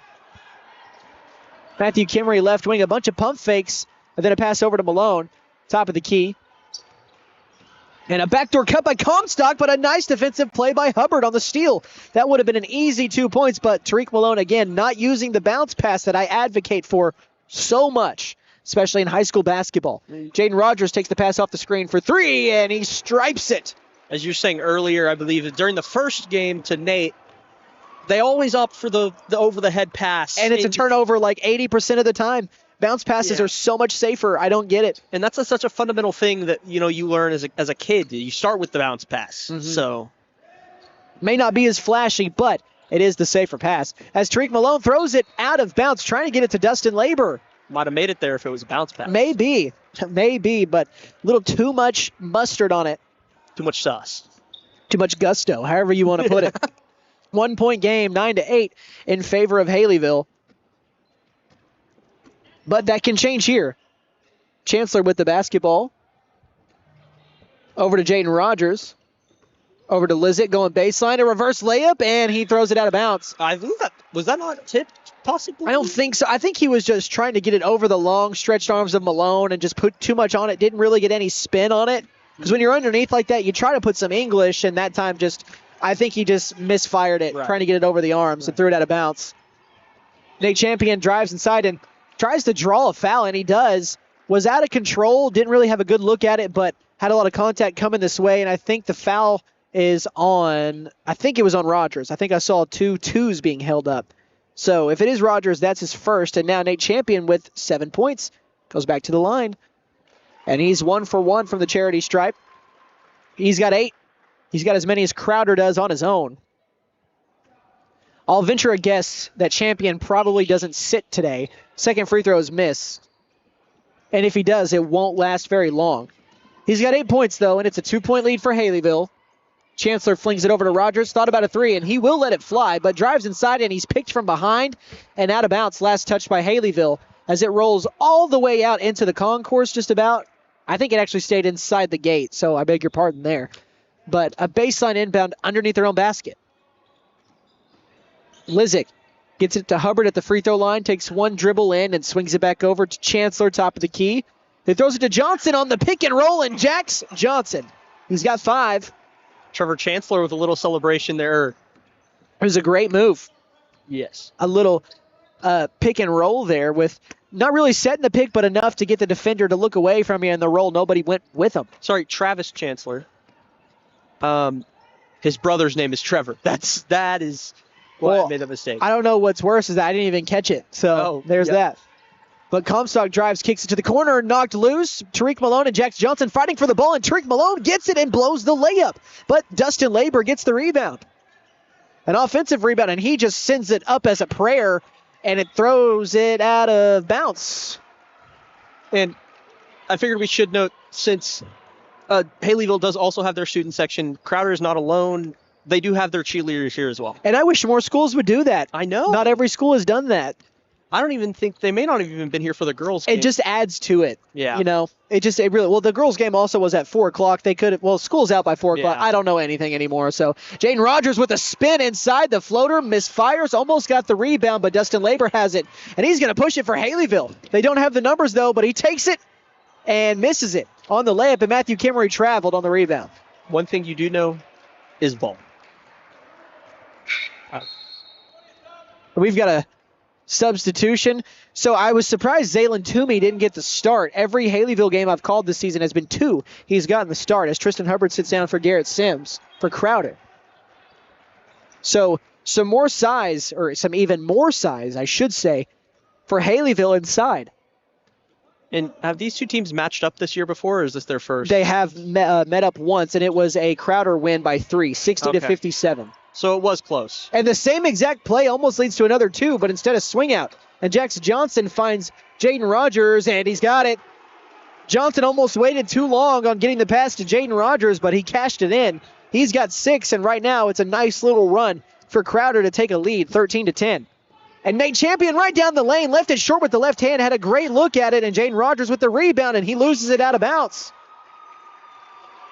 And Rogers looks towards his bench, telling Coach Ben Collier, saying, hey, it was knocked out of my hands, but he didn't get that call. And for anyone interested, Indiana is up. As Nate Champion misses the corner 3 at the half. They are up at the half. I think it's 10-0. Yeah, sorry, I didn't notice the ball you're fine. Back into play. You're fine. It's Comstock for 3. That one misfired as well, but another offensive rebound. Dustin Labor cleaning it up, and he's got to be the shortest person on the floor. I love when the smaller guys on the floor are cleaning it up offensively, as that foul is going to be charged to number 33, Matthew Kimmery. Now, he may not be anywhere near 6 foot. But he's at the line thanks to another offensive rebound, and he misses that first free throw. Himself and also a correction, that foul was charged to Garrett Sims, not Matthew Kimmery. Same number, wrong team. So my bad. as Labor goes 1 for 2 from the stripe to make it a 2-point game. 10 seconds left in this first quarter. With the basketball, it's John Lizick, who has not scored yet. I would imagine that changes. 5 seconds, and there it is. Lizick's got a layup with the right hand. What a move to get down the lane. And a steal. Lizick gets the shot up in time and misses the three. Man, oh man, but 11-15 as Crowder closes on a run to take the lead over Haileyville by 4. All right, guys, we're going to take a break. We'll be back in 60 seconds and back with quarter number 2. That's coming up right here on Rock 105.1 and the McAllister Radio YouTube page. Lee Auto Sales. We buy, sell, and trade. Super prices, easy terms, and fast approval. Choose the dealer who cares. Choose Lee Auto Sales. We finance and we have the largest used car inventory in McAllister. Dude, where's my car? Where's your car, dude? Come by 2431 North George Nye Expressway in McAllister and let us show you why we have been voted the #1 choice for the best pre-owned car lot. Lee Auto Sales. We sell quality, not quantity. Let us help you. Call 918-423-7887. Visit us online at leautosalesok.com. So go see Chan the man. Who can? Chan can. Hadco Farm and Ranch has been in business for over 35 years, and they're a proud Big V feed and products dealer. Hadco Farm and Ranch is hometown friendly. These folks strive to accommodate all of your farming and ranching needs, from quality livestock feeds to medicines and hardware. That's Hadco Farm and Ranch in Kiowa, America, where Rex, Tina, and the boys want to wish all Pitt 8 teams the very best of luck. All right, everybody, welcome back out of that timeout, and it is time to start the second quarter. Right now on the floor, leading the way is Nate Champion with 8 points, but Crowder is up 15-11 after trailing, I think 10-7. I think they're on an 8-1 run right now. As Comstock has the ball, he'll drive inside, and very strong layup that misses everything but the backboard, and Tariq Malone gets the putback and one. I love basketball. That's all I got to say on that one. That foul is going to be charged to Garrett Sims, which is his second foul, and so Tariq Malone now has 4. There's just something about this sport sometimes. I don't know what it is. It's pretty fun. Yeah. As Matthew Kimmery to the bench, yes, he will sit down. Zaylen Toomey, Dustin Labor, Tariq Malone, Max Comstock, and Nate Champion all out there for Haileyville right now as Malone gets the free throw to give him 5. That is also the first points of the second quarter as it's 15-14. Again, guys, this is the nightcap, so I appreciate all of you that stuck around. But we still got, about, 15 and a half minutes of basketball left, or excuse me, even more than that, about 22 and a half, if not 23. So plenty left here on the night. We are by no means done, and this one is looking like a good one as Lizick for 3. He's got it too. His first 3-ball of the game. He's now scored 5 straight for Crowder, going back to the first quarter, right after I mentioned he had not scored yet. So I think he took that personally, and I don't blame him. Max Comstock swings it over left wing to Zaylen Toomey, trying to cross over Johnson. What a move, but misses the layup. Just a force going down the lane right there. Got a really good look, just couldn't get the finish, and it's with that offhand. Not right hand dominant. And, it's also high school. You will see a lot of missed layups, but those are the ones that can end up costing you at the end. It's layups and free throws as Lizick down the lane stops, and a fader off one leg. A little Steve Nash-esque. Couldn't get it to fall. Shea. Little Shea-esque as well. Steve Nash was before your time. As Nate Champion almost turns it over. Different generations. Hey, I'm a big fan of Shea, though, obviously. You know that. So my head went to Shea. Yours went to Steve Nash. As that ball's out of bounds. It's only because of the right knee being up in the air. And that just looked a little Steve Nash-esque to me. A little Dirk-ish as well. Almost. But, hey, I'll give him the Shea compliment as well. Yeah, I don't know how much you know about John Wall. John Wall. What do you mean? I wrote the John Wall song. What are you talking about? Dustin Labor drives. No, I'm joking. No. Dustin Labor drives inside, misses the floater, and we've got a jump ball. And that is going to favor Crowder. Don't ever disrespect my knowledge about John Wall. I was watching him in college, man. Yeah. Dude, I love John Wall. He's great. I was about to say RIP, but he's not dead. He just retired. Yeah. So he's one of my favorite players, definitely of all time. Up there with Yao Ming. Well, right. Yeah. Okay. I forgot about that. Story for another time, but right now Crowder with the ball up by 4. John Lizick has scored the last 5. Can he make it 8? And that one is just off the right side of the rim. I thought that was going to be Cash. But now Haileyville will push it. Dustin Labor down the lane, missed the layup, rebound into the hands of Hubbard. That one took a couple of caroms into the hands of a Demon. And right now, Crowder with a 4-point lead. They can gain it right now, or gain on that lead that they have right now, add more to the advantage. As Travis Chancellor with the basketball. He has just 2 points so far, and obviously that one's going to go back for Haileyville this other way. As Nate Champion will push it. He's picked from behind out of bounds, but no harm, no foul. Last touch by Crowder, so that'll stay with Haileyville. Also, I would like to note that number 10 for Haileyville, I don't believe is the smallest person on either roster. There is a player on Crowder's bench who I cannot read his number. So I know it's Asen Smith. He's a freshman. As Nate Champion misses that 3, he's just a freshman, though, so a little bit understandable. As John Lizick gets the board, he'll push it in transition up with the right hand. Missed the layup. Wrong hand on the wrong side. That might have had something to do with it, but that's pretty routine for Lizick. We've seen him make it over and over, but didn't get that one to fall. 3 minutes have gone here in the second quarter. Nate Champion with the basketball. Throws it over to Comstock, right wing, guarded by Chancellor. Comstock dribbling around like he wants to size up Chancellor, but instead throws it to Labor in the corner. Dustin Labor, a one-armed pass, a bounce pass, I might add. Love that to Nate Champion, and that leads to a foul.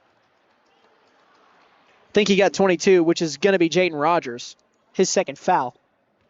And that's 5 total fouls for the Crowder question? Not in this quarter, but total, yes. Total, sorry, yes. Just 2 team fouls in the quarter as Nate Champion. Another 3, and he's got that one. Missed his first one in the quarter, but he got the second, and that is his, I believe as well, second three-pointer of the game. He's got 11, and it's back to a 1-point game, 17-18. Crowder on top. These teams have already played once, so they're familiar, and it was a good one the first time around. It's looking like we're going to be treated to the same this time around as well. Chancellor receives the pass on the right wing, throws it to a cutting Lizick down the lane. If you're a head coach, Ben Collier, you got to just smile when a play works out perfectly like that. By the way, Lizick has scored 7 straight for this team. I don't know that I've seen Ben Collier look happy. He's like Mark Dagnall, man. Yeah. He's always so even keel on the sideline, and Comstock just got away with he did not. He traveled. Just very solemn. Just never really shows too much emotion. Pretty even keel for the most part. Also, I would like to note the Crowder Demonette cheerleaders did just do a really cool chant thing. That was actually, sorry. No, you're fine. That was very very cool by them. It adds to it when you have your cheerleaders here as well, just to the environment as a whole. Like you said, I mean.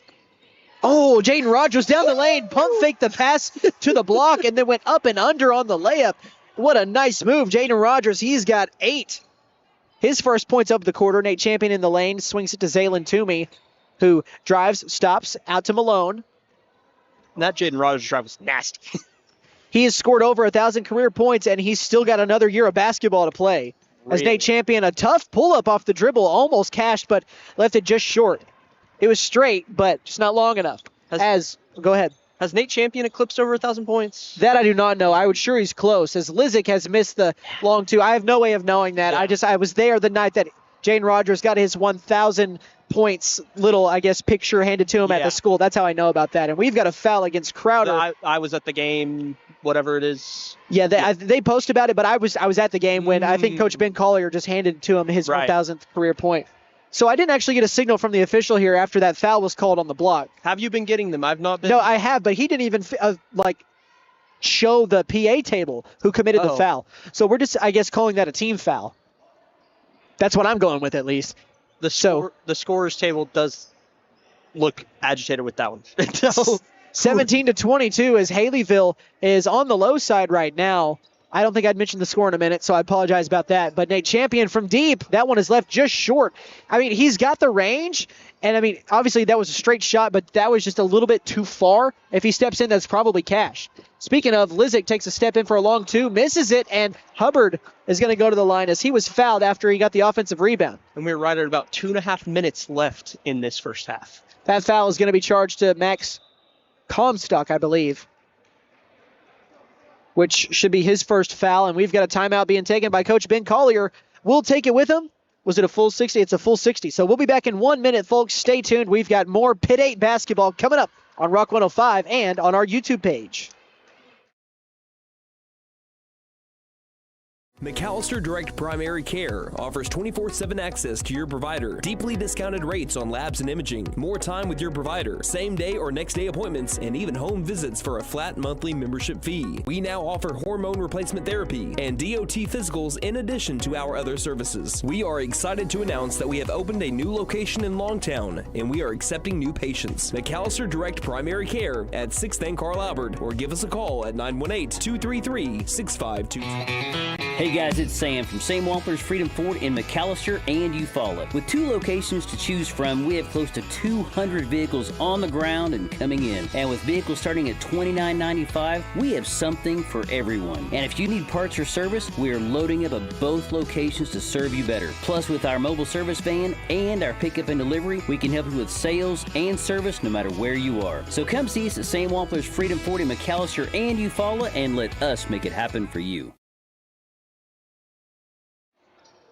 Welcome back to the first half of the nightcap of Big Monday. I had to go through a couple of things there. But we've got Tristan Hubbard at the line trying to get his first points of the game. He would be the first, well, I beg your pardon, he did start, so he wouldn't be the first non-starter to score, but he missed the first free throw. It is still 10-0 in the national championship, Indiana, at the moment. I think the second half is about to start. As Hubbard has the second one, I think we're going to be cutting it close, but I don't think we're going to get home before the national championship ends. They're already starting the second half. We're not there yet. But I would bet we start our third quarter before their third quarter is over. Oh, so we'll see. Either way, Nate Champion with the basketball. Haileyville down 6. They were up, again, at an early portion of this game, like 10-7 early. And since then, it's been a 7-16 run as an air ball and a floater from Labor. Zaylen Toomey the rebound, and he was fouled. I don't think they're going to get it on the floor. I think it was shooting. He is more their force down low than, 23. Name I'm forgetting. For who? For Haileyville. Tariq Malone. Tariq Malone. I feel like 55 for Haileyville, whose name I'm all sorry. Zaylen Toomey. Toomey is more of a force than Malone is, and kind of allows Malone to open up more in that post because they do have to worry about Toomey as well. And for those of you on radio, Toomey missed the first free throw. Also, Garrett Sims just checked in, and Jax Johnson sat down. Second free throw for Toomey is no good. Left it short. And so now Crowder will bring the ball up. Travis Chancellor with the basketball. Hands it off to Lizick, who came alive at the end of the first quarter. He had scored all the points for Crowder in this quarter until Jaden Rogers got a 2 and Tristan Hubbard knocked down a free throw. So a 6-point lead for the Demons as the road team, as Byington, that's Garrett Sims down underneath, who is being doubled. He swung it back out to Rogers. Rogers gets inside, dumps it off to Sims. A jumper, too strong inside the painted area. Tariq Malone with the board over to Nate Champion. Nate Champion up the floor. Top of the key now goes right, swings it over to Comstock. Max Comstock has yet to score in this game so far. That could change, but Nate Champion will fire a jump shot that's short from the free throw line, and Dustin Labor knocks the rebound loose, and Haileyville will retain it.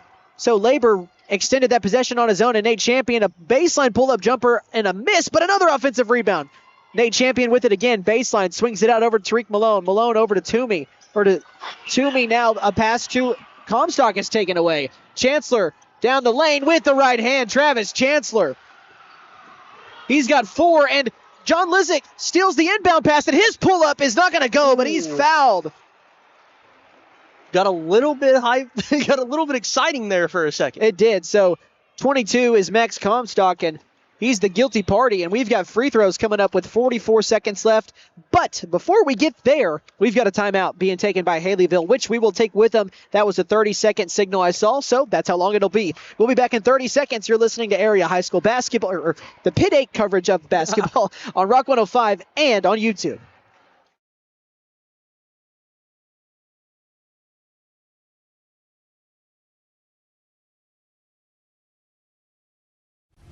The Buffaloes are the pride of McAllister. When it comes to sports, Game day is more than just sports. It's about community. That's why the Bank NA is proud to support our hometown team. Just like our athletes, we're rooted right here, working hard for every win. When you bank local with the Bank NA, your money stays local, fueling small businesses, helping families buy homes, and building a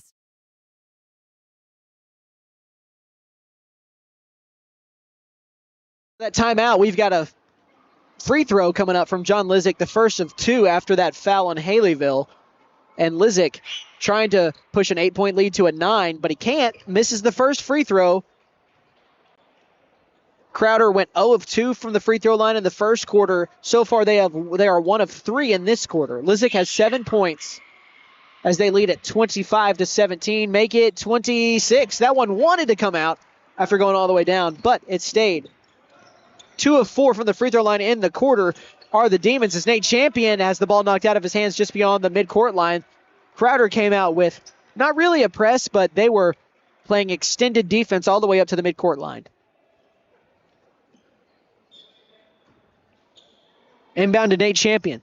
Again, Haileyville can hold for the final shot. We've not really seen teams hold it for final shots when there's still at least 30 seconds left. But they could if they wanted to. Nate Champion, a long pull-up air ball, kind of faded away on that. And that's probably why he left it short. 20 seconds left in this half. Crowder up by 9 with the basketball. Travis Chancellor, top of the key. Crosses over, goes right down the lane. A lot of contact. He'll go shoot 2. Great defense by everybody involved except for Zaylen Toomey, who came out of really nowhere and made contact on the back of, it looked like Chancellor's head. Other than that, it was great defense. Travis Chancellor has started to light up a little bit in this quarter. He has. He only scored once in quarter number 1, and now he's scored twice here in quarter number 2. He's got 5 points. Trying to make it a third score with a second free throw here. And Chancellor misses that one off the front rim. And a rebound out of bounds, last touched by Haileyville. So a mistake by the Warriors, a chance to cut into the deficit before halftime, and Coach Roy West can't be happy with his club after that. And now Crowder has a chance to go up by even more than 10 before we hit halftime. 12 seconds left in the half. A pass to Garrett Sims underneath. Just air-mailed the shot. Completely missed the rim underneath. And now Haileyville will run. Dustin Labor at the basket for 2. Nice pass by Nate Champion. Dustin Labor has 3. And 1 second left. That'll do it for the half. 27-19 in favor of Crowder. After trailing 10-7, Crowder ended that entire half, first quarter included, on a 20-9 run to take that 8-point lead. All right, guys, you know the song and dance. We're going to go ahead and take a short break so I can gather up stats. When we come back, we will recap the first half and get you ready for the final second half of the day here on Big Monday. So stay tuned. We'll be back in about 3 minutes with more basketball. You are listening live on Rock 105 and watching on the McAllister Radio YouTube page. The Buck Wilson Big Buck Contest is underway. The deer, they're everywhere. And if one gets in the way of your moving vehicle, well, Buck Wilson Frame and Body Shop can fix it. And don't forget to register for your chance to win cash and prizes during the Buck Wilson Big Buck Contest. We're located at 103 Oklahoma Avenue in McAllister. Call 918-423-3161. That's 423-3161.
Ever notice how one thermostat can spark a full family debate?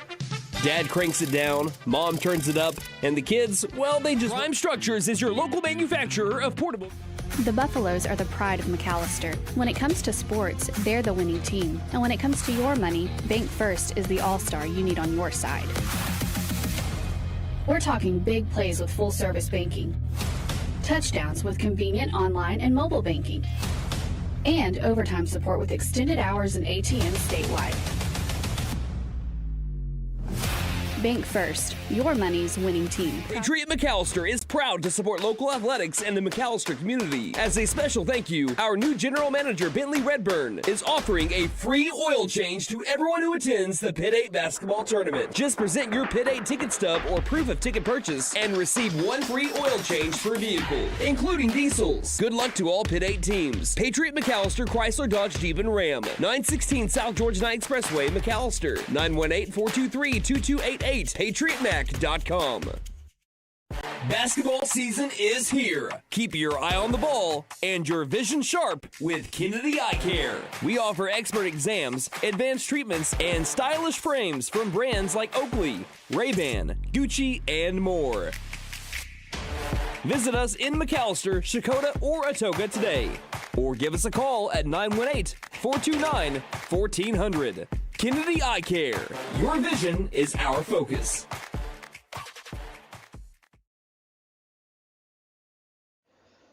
Oh, ladies and gentlemen, welcome back. We are at halftime of the nightcap in this one, and so far, so good. It's a single-digit game at the half, albeit about as far as a single-digit game could be. It's not at 9, but it's at 8. Right now, it's 27-19. Crowder is on top of Haileyville right now, and man, the Expo's kind of cleared out a little bit. Yeah, not as many people for sure. There's a lot more people behind us than around us. There was a lot more people just all the way around. But, I mean, I get it. This is the nightcap. It is halftime. A lot of the people that were here, their schools have already played. It's Monday. You know, it's a school night. It's a work night. If your kid or grandkid isn't playing, you're probably not here at the Expo. And you don't got to be. And you know why? Because of us. Oh, yeah. Because we're streaming this live. Again, on radio, too. Yes, we're on radio as well. But for any of you that want to just sit at home, the comfort of your warm home, which, by the way, I will say the Expo has warmed up since the first game. I'm a little warm. I felt like I was freezing. I've had my jacket on the entire time with my quarter zip on and my polo underneath it. So I might only be warm because you're here, Chase. I'm not totally sure. That. You're really working to get me to say I love you too, aren't you? You're working for it. We'll see. Again, ask me on Friday. But we've got another good one. We've got another good one on our hands so far. Right now, Crowder leads it 27-19. They have outscored Haileyville by 4 points in each quarter so far. Right now, leading the way, we'll start with Haileyville. I know they're losing, but they've got the leading scorer on the floor. Nate Champion, he's got 11 points tonight, 11 of the 19 for Haileyville. He's going to need more help from his supporting cast if they want to win this game. Tariq Malone has 5 behind him, and Dustin Labor has 3. Now, they've shot 9 free throws. Let me make sure that's right. 1, 2, 3, 4, 5, 6, 7, 8, 9. So they've shot 9 free throws. They've made 5 of them. They've knocked down just 2 3-pointers, though, has Haileyville. I don't think they've shot even 10. It's not like a crazy number, but they just have not been able really to dial it in too much from deep just yet. So, man, I didn't even finish writing this down. 1, 2, 3, 3 for 6, 0 for 2. There we go. I did that quick math. Okay, guys, so 3 of 8 from the free throw line. That is what Crowder has done. I don't know why I didn't write that down. But they've also knocked down 3 3-pointers as well, so just 1 more than what Haileyville has done, but they are struggling from the free throw line. Again, 3 of 8 from the free throw line, but they have a 5-point lead, so it's not come back to haunt them just yet. Again, we'll see how the second half shakes out. Right now, John Lizick and Jaden Rogers both have a team high for Crowder with 8 apiece. And then Jax Johnson and Travis Chancellor are both right behind them with 5 apiece. And then Tristan Hubbard has 1. This has been a pretty close game back and forth. Haileyville has turned the ball over more. I think that's the biggest reason why they're losing. They've made more free throws and they've attempted 1 more. And obviously that's helping keep them in the game. But it's a lot like Indianola that I mentioned last game. Anden, I said they weren't going to, and they proved me wrong. I thought they weren't going to be able to win, really only getting production from 1 or 2 players. Right. And right now, that's what it's looking like for Haileyville as well. Right. And I want to start with Haileyville here because, I mean, like you said, they only have 2-3 guys that are really producing for them right now, I still feel like they're in this game. Oh yeah, they're still definitely in this game. It's only an 8-point game. I know, like we said, they're 1-6 right now in conference, or 1-4, yes. 1-4, Yeah. sorry. No, you're fine. And I genuinely think that, we looked at these scores and they've kept a lot of these games close. They need to close out. Yes. They did apparently against Canadian. We know they have the ability to close these games out. It's all about execution. So execute on the shots you are taking. There are honestly too many missed shots. Capitalize on all of your free throws. Yeah. We don't want any missed free throws. Obviously, it's high school basketball. We're going to have missed free throws. You still see it in the NBA today. Capitalize on your missed free throws. And that's honestly kind of the same story for Crowder. Crowder needs to capitalize on these missed free throws, on these missed chances, and they will stay ahead in this game. They need to keep playing great defense and keep Haileyville out of this game. Also, something of note, John Lizick over there, looks like he's got a wrap on his shooting hand now. I don't think he had that in the first half. He did not. Over there, yeah, with the blue shoes just below the three-point line. Yeah, it looks like he's got a full cast-like wrap. It's not a cast. It's just tape. As you can kind of see if you're watching over here on the YouTube channel, you can kind of see he's got some wrap, some tape on his right wrist. We'll see how much that affects him here in the second half. I don't think he had that in half number 1. So, again, we'll see how it affects him.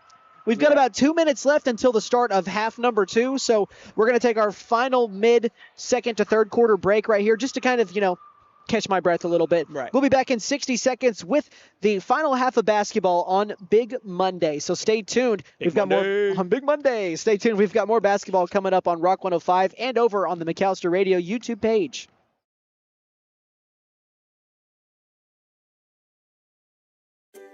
Southeastern Oklahoma Realty.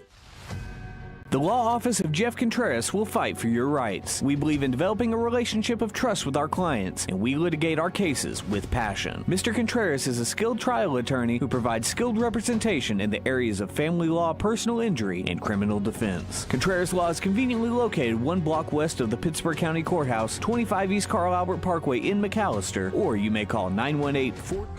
When you free up time in your day, you make space for the world of possibility. A world where all those wishes, all those to-do notes become day-to-day realities. Whatever you dream of, First Bank wants to be a part of it. Open a checking account here. It only takes a few minutes, and realize more time for what's possible. First Bank, here for possibilities. Visit firstbank-ok.com. Member FDIC. New year means new resolutions and the perfect time to trade in and trade up at Bent Nissan of McAllister. Why settle for last year's ride when you can drive something with more tech, more comfort, and more style? Turn your trade-in into an upgrade you'll love, because your resolutions deserve the best ride. Fulfill your new year with a resolution you'll keep, a new Nissan from Bent Nissan of McAllister. And don't forget to tell them Maddie sent ya. Benton Nissan is your best deal dealer. Shop us online now at bentonnissan.com.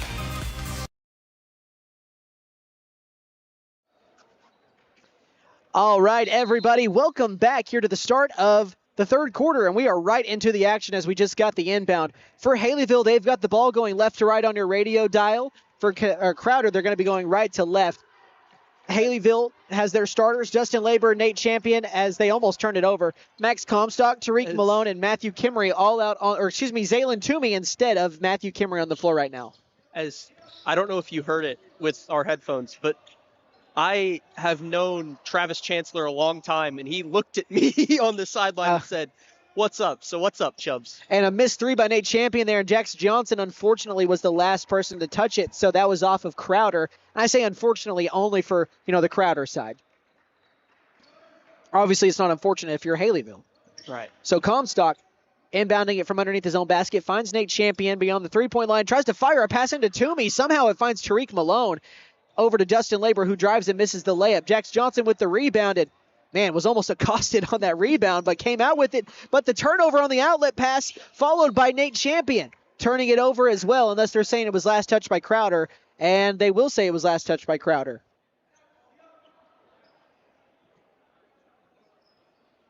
So Comstock the inbound from the sideline. He'll get it into Nate Champion. Champion's on the right wing. Gets a screen from Tariq Malone. Pick and roll action. Malone down the lane. Misses the layup. Gets his own rebound, though. And he's fouled after the rebound by Travis Chancellor. That is Chancellor's first foul, the first team foul of the quarter as well. Comstock inbounding underneath his basket. Gets it out to Dustin Labor near the midcourt line. Labor over to Nate Champion. Nate Champion, top of the key, swings it over to Comstock, right wing. A pass inside over to Toomey. Couldn't tell if that was a shot. Official stood in front of me or if that was a pass to Malone. Either way, it's out of bounds. Crowder basketball. I believe that was a pass. That's kind of what I thought because of the trajectory, but again, I truly couldn't see. Just the way the ball came off, it looked like it was a pass. Get Carson Beck off of the football. Sorry. Sorry. Oh, you're fine. Indiana, still up by 3 here in the third quarter. But Crowder with the ball. Travis Chancellor down the lane, swings it out to Lizick. Jab steps from the corner. Throws it to Jax Johnson down the lane. A gather and an easy layup. Nice move by Jax Johnson. And that's one of those things where if you tuck that ball low, you have a chance of getting it knocked out. But he took it high and got around the hands and did a great job of scoring as the pick and roll from Nate Champion and Tariq Malone leads to a 3 from Comstock off to the right. Travis Chancellor hit the deck. Went to immediately grab his right ankle. Yeah, you saw that too. So hopefully he's all right. Hopefully he didn't just turn it. Looks like he's going to at least power through it. Doesn't seem to be hindering him here. Yeah, he's good. Swung left over to Hubbard. Guarded closely by Tariq Malone. Back to Jaden Rogers. Top of the key. A bounce pass. Love to see it to Lizick inside, and he's got the bucket. The power of the bounce pass. Hey, I'm not saying that's what forced the make, but hey, I'm not saying that's not part of the reason why. Mean, it had to have something. And Nate Champion down the lane with ease with the blow by, and he's got an easy 2. Give him 13. That was a big 2 there as they're on the verge of falling down by a good amount here as they're down by 10. They're digging themselves a hole, and they need to climb their way out. Jaden Rogers, right corner, picks up his dribble, swings it over to Chancellor, right wing, pump fakes, then jab steps again, wants a screen, doesn't get it, he'll pull the 3, and he's got it. Travis Chancellor for 3 with the J-Dub celebration. I take that back. Travis Chancellor is digging the hole that Haileyville is in at the moment.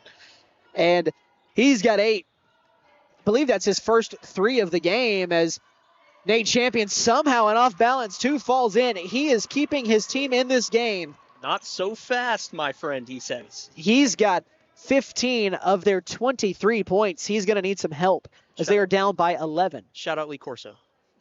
And for Haileyville, by the way, they went 1-2 in the Pitt 8 tournament last year. They won round 1 and then lost to Stuart round 2 and then lost to Kiowa in the consolation championship. So they made it to championship Saturday as Jaden Rogers, my goodness, took the contact. Probably thought he wanted a call. Didn't get it, but he got the 2. And he's got 10. This is just scoring by committee right now. 2 players in double figures for Crowder as Comstock is going to go shoot 2 after a foul on a layup. And you've also got Jax Johnson with 7 and Jaden Rogers with 8. I mean, everybody is scoring here. Lizick does not seem too worried about that hand that you mentioned earlier. I know he hasn't, I don't know how many shots he's attempted this quarter, but he is not taking it easy on defense still nonetheless. Comstock misfires on that free throw. And by the way, that foul is on Jax Johnson, his second, as Garrett Sims checks back in. One thing that had happened recently he may not even be on the bench. Jeff Byington has started a good amount for this Crowder squad, but again, I don't even see him on the bench right now. So Max Comstock gets the second free throw in. It's a 12-point game. Crowder has the ball. Garrett Sims in. Swings it over to a wide-open Jax Johnson, and he left it short. Travis Chancellor with the board and just turns and fires the 2. That one's no good as well. Left it too long.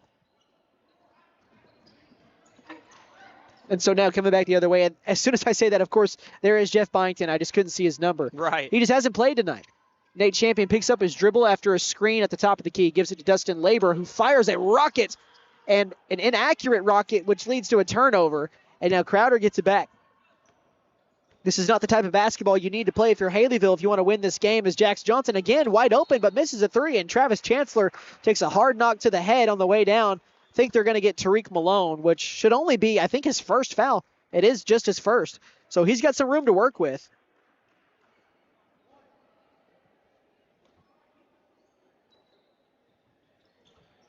And a baseline inbound. Jaden Rogers gets it in the corner, trying to back down Dustin Labor and retreats. Throws it to an inside cutting Jax Johnson. Tries to kick it to the corner, and his pass is knocked out of bounds. Shout out Madeline Nix for that catch. Oh, is she over there? She caught the ball as it was leaving the gates. So, good hands. And if you've been to the Expo, you know how dirty the floor gets as Dustin Labor steals the inbound, but he stepped out of bounds, so all for naught. So we're just going to rinse and repeat here. But the Expo floors, as you were saying, get very, very dirty. Yeah, they're very dirty. I mean, I'm wearing pretty much brand new Air Force Ones, and the bottom of them are just going to be completely gray. The bottom is fine. It's the sides and the top, obviously. But the bottom of these were pretty white. When I brought them in, they're going to be gray by the end of the week. Not too creased either. I'm doing my best, man. I'm doing my best. I don't drive with them on, so. You weren't driving with those earlier, were you? With these, no, I had different shoes on that are in the car. I don't drive without shoes on because I believe that's illegal. So I do have shoes in the car that I switched to, so I don't crease my Air Force Ones. Right. I don't know if that makes me weird or what, but hey, I'm me, everybody. I respect it, honestly. Thank you. I appreciate it. I need to work on my shoe game. I used to have good shoe game, not lately. That's what Christmas is for. Oh, yeah. That's what Christmas is for. As Travis Chancellor has the basketball, nice little hop step on the drive, tries to get it to a cutting John Lizick, but it's a turnover. Nate Champion with the basketball down the lane, recovers after having it almost knocked out of his hand with a little English on it. He's got 17. Olay. A little olay there as now Garrett Sims' free throw line jumper doesn't go, and Jaden Rogers skied in and almost got a putback. Not quite a dunk, but he did grab the rim. Back out to Jax Johnson beyond the three-point line. And a pick and roll, nice pass around the defender to Garrett Sims. That is beautiful. Textbook basketball. What a play, what a pass, and a nice finish. Was that Garrett Sims' first 2 points of the night? That's his first 2 of the game. And back to a 12-point lead. Crowder is just maintaining this distance here as Haileyville has not really been a threat. They just are not scoring enough and getting enough stops compiled with that. Zaylin Toomey thought about a 3, got away with the travel, honestly. Drove inside, but got a nice 2 to go. Zaylin Toomey, his first points of the game. He's got 2. As John Lizick has the ball across, throws it to Johnson, back over to Chancellor. This has been a Travis Chancellor, Jax Johnson third quarter for the most part. John Lizick has knocked down 1 shot, as is pretty much everybody else that scored here for Crowder in the quarter, but not a lot of scoring, just 11 points for the Demons to 9 points so far for the Warriors as Jaden Rogers, I think he heard me, with ease. He's actually the leading scorer for Crowder now with 12, but he still trails Nate Champion, who has a game high of 17. Speaking of Nate Champion, takes the handoff, drives inside, and he's fouled on the way up. Took a hard bump. Me and you were talking off broadcast. This has kind of been a lower scoring game compared to the other boys games that we've called today. Yeah, right now, 40 total points through just about 3 quarters as Nate Champion misses that first free throw. I was talking about for Crowder. They average around 56 points per game, and right now they are not on pace to hit that as Jax Johnson will sit out for Tristan Hubbard here on the substitution. I can see that being very possible. Within relative possibility, but I don't know that they would hit that today with the defense. They were at the half on pace, but they've got to score 16 more points, which they obviously can, but right now they're not on pace to do it, just going off of pace.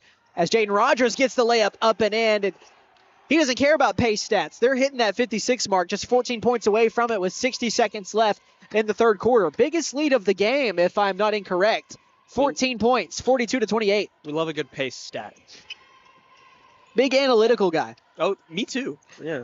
Top of the key, it's Comstock. 45 seconds left in the third. He goes left, gets to the baseline, stops and jumps. Misses a short jumper from the baseline, but Dustin Labor gets the rebound, jumps into a defender, misses the layup, tries to get his own rebound, and Jaden Rogers has it. Travis Chancellor will run. They don't have the numbers, but he gets the layup up, misses it. Hubbard with the rebound and swings it back out to him. He'll shoot a long 2, and that one nearly an air ball with 25 seconds left in the quarter, and we've got a jump ball on the rebound. Jaden Rogers getting in there for essentially an offensive rebound is how that works out, since they get to keep possession. 25 seconds left in the third quarter. Hard to believe we're already looking down the chute of the final quarter of the first day of the Pitt 8. Sims with the basketball inside, spins, I think, the wrong direction into some trouble, gets it to Travis Chancellor. The ball's all over the place currently, but Jaden Rogers does have it. 12 seconds left in the quarter. Hubbard loses the basketball, and it's grabbed by Haileyville. 5 seconds left in the third quarter. Nate Champion left wing. He'll pull a three, and he airballs. Comstock's rebound putback is blocked with 0.9 seconds left. And with the way high school clocks work, there is definitely enough time to get a shot off. Right. They are not going to start it as soon as it's touched. They just, in my kind of recollection of how high school basketball is played, the PA just doesn't get it off fast enough. Indiana just saved my hair. Well, hold on, as that shot is blocked, and that is the end of the third quarter. 42-28 is what will send us into the final frame with a 14-point lead for Crowder over Haileyville in the nightcap here of night number 1. So stay tuned. The final 8 minutes for Monday coming up on Rock 105 and on the McAllister Radio YouTube page. Southeastern Oklahoma Realty, our group of specialized brokers, has a deep understanding of the value of land, soil, woodlands, wildlife habitat, water, the environment, and all aspects of good land stewardship. We understand the value of land and outdoor properties, making us the best professionals to consult when selling or buying countryside real estate. Southeastern Oklahoma Realty. Call 918-424-3264. That's 918-424-3264.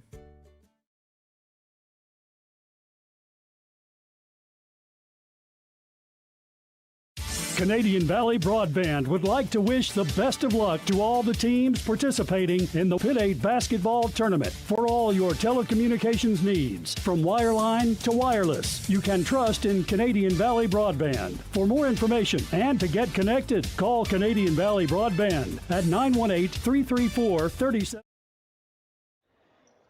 All right, welcome back here to the fourth quarter of the first day of the Pitt 8 tournament here in the final game of the day. I said that in a weird way, but it's the final quarter of the final game of day number 1. And right now, Haileyville's got a lot of work to dig out of this hole, down by 14, and it's not going to start there with a turnover on their first possession and then a loose ball foul out of frustration, I think, unless it was a kicked ball. I was looking down, I just heard a whistle. I believe they were saying travel, possibly. I saw one of the players signal travel. Interesting, but it'll stay here with Crowder. They're going to bring the ball up right to left on your radio dial. Again, if you are listening and not watching, either way, I appreciate everybody listening. For those of you over on YouTube, we're on Rock 105.1 FM all week long. Today, Tuesday, Thursday, and Friday. Right now, 7.5 remains on this Monday. Travis Chancellor on the cut. Pass knocked away by Tariq Malone, and Nate Champion takes it down the lane. A lot of contact. I don't think that should be a shooting foul, personally. Wow. I don't think that's a shooting foul.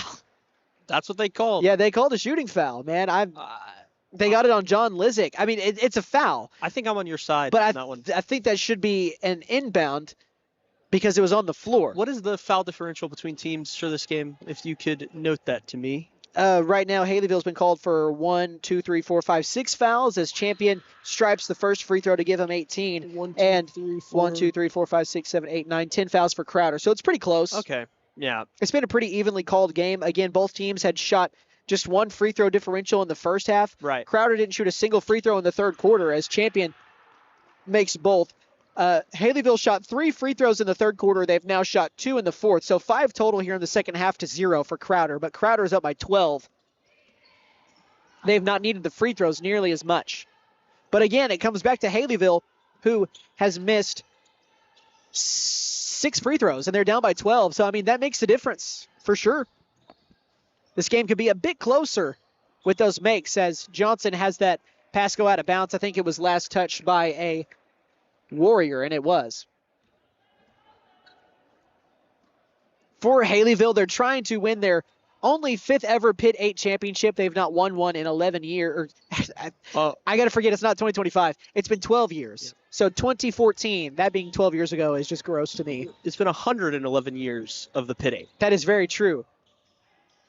I was not alive for the very first one, obviously, as Jaden Rogers misses that one.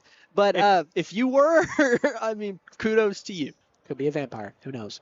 But for Haileyville, they are looking for their first one in 12 years. For Crowder, their last Pitt 8 championship was in 2019.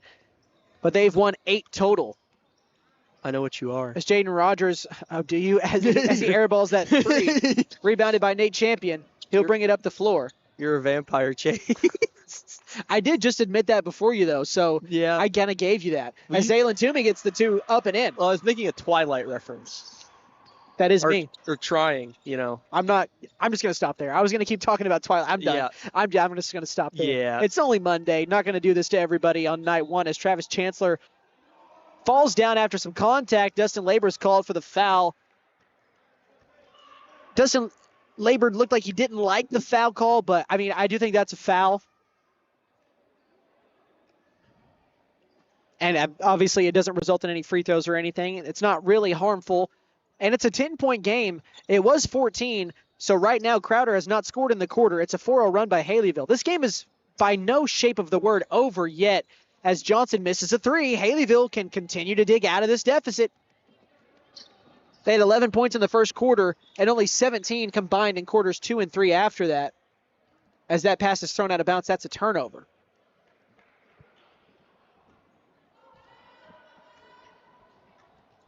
Chancellor will walk it up the floor. They're going to burn as much time as they can.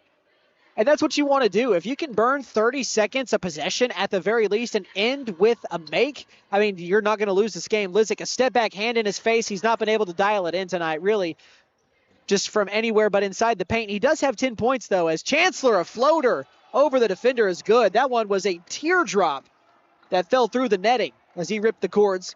And he's got 10 points now. He is the 3rd Demon in double figures. Again, this has been scoring by committee.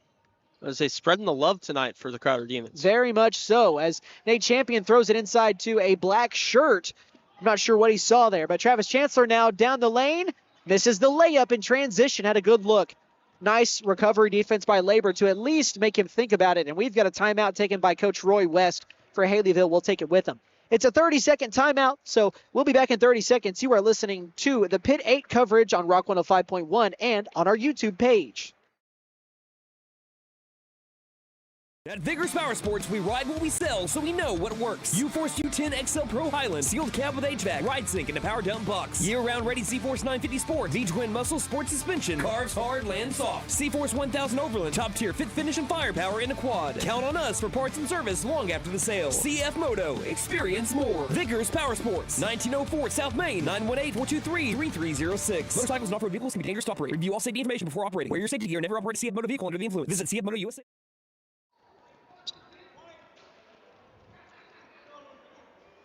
All right, welcome back out of that timeout. 5 minutes left in the fourth quarter, and Haileyville has a mountain of 12 points to climb just to tie it. 13 would give them the lead, but you got to score 13 without Crowder scoring. That's the problem, and with only 5 minutes left, it's going to be increasingly harder as Champion misses that shot. Nice rebound by Jaden Rogers. And if you're Crowder, I mean, obviously you would love to score offensively right now, but even if you come up with no points, burning clock is at the very least something you have to do here. As they turn it over, they burn no clock and get no points. Comstock has it on the run out, and he's going to get an easy transition bucket, and now it's down to single digits. Again, this game not over by any stretch of the word. Or a stretch of the imagination, I think is the correct term, any sense of the word. Try to combine two different sayings there, I think. As Jax Johnson gets around Tariq Malone, and he is going to have his layup swatted out of bounds behind the cheerleaders. Who are doing another cool chant. When I was in high school, if your shot got swatted out of bounds and you had to go get it, they called that the walk of shame. So we're going to say walk of shame for Jax Johnson, but hurts a little bit less when you're up by 10, I can say, especially in the fourth, as Garrett Sims will check out. Tristan Hubbard will check back in. Baseline inbound for John Lizick. He's joined by Hubbard, Johnson, Rogers, and John Lizick. A lob pass out to Johnson. And this has been a very slow fourth quarter. Only 2 points for Crowder in this quarter so far as Rogers is almost turned over. And they've got a foul call against, I think we have some same number crime again. I almost thought they were about to call it travel. I thought they were too. But Max Comstock, who wears 22, fouled Jaden Rogers, who wears, guess what? 22. A lot of identical number crime here tonight. Right. And an inbounds pass, trying to get it to, I think Hubbard knocked out of bounds. I thought that was off the foot of Hubbard, but I guess not. It's hard to see with that official right here in front. Right. Because that was just right in that little viewing area where I can't see. I'm sorry to the YouTube viewers. There's nothing then we can do about that. But Rogers, he can do something about the score as he cashes in from deep. And we've got a timeout being taken by Coach Ben Collier. Looked like he wants just a 30. We'll take it with him regardless. Back in 30 seconds once more for another timeout with more Pitt 8 coverage on the radio and on YouTube. Caring Hands Healthcare Center is a federally qualified healthcare center. But what does that actually mean? It means that we are a local healthcare provider that is able to provide excellent care, regardless of whether you're covered by insurance, sliding scale fees, or Sooner Care. From dentistry and family practice to our new women's clinic services and everywhere in between, you and your family are always in caring hands.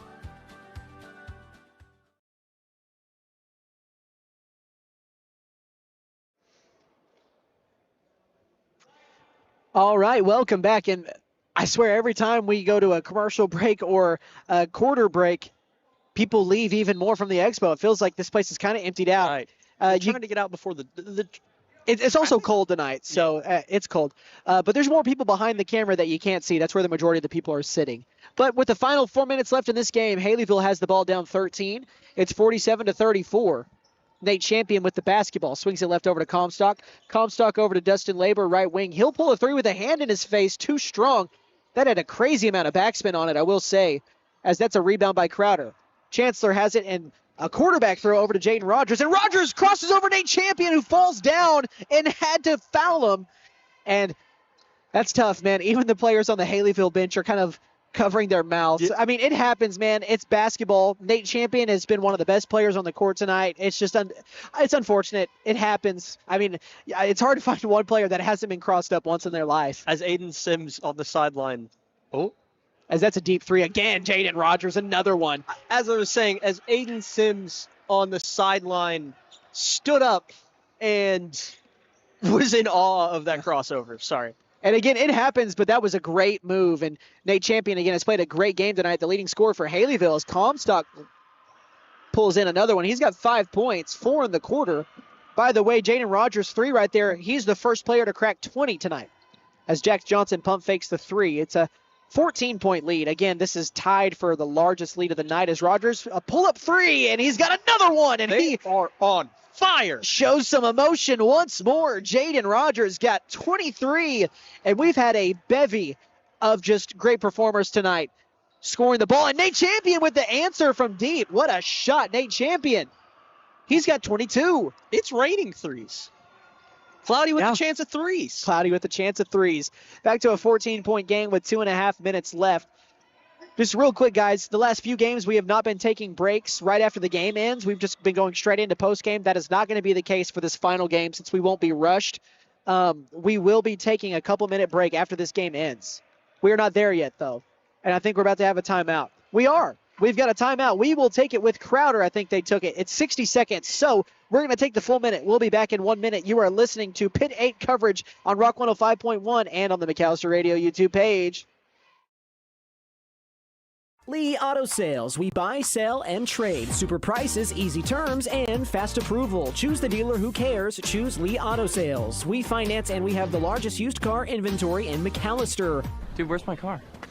Where's your car, dude? Come by 2431 North George Nye Expressway in McAllister and let us show you why we have been voted the #1 choice for the best pre-owned car lot. Lee Auto Sales. We sell quality, not quantity. Let us help you. Call 918-423-7887. Visit us online at leautosalesok.com. So go see Chan the man. Who can? Chan can.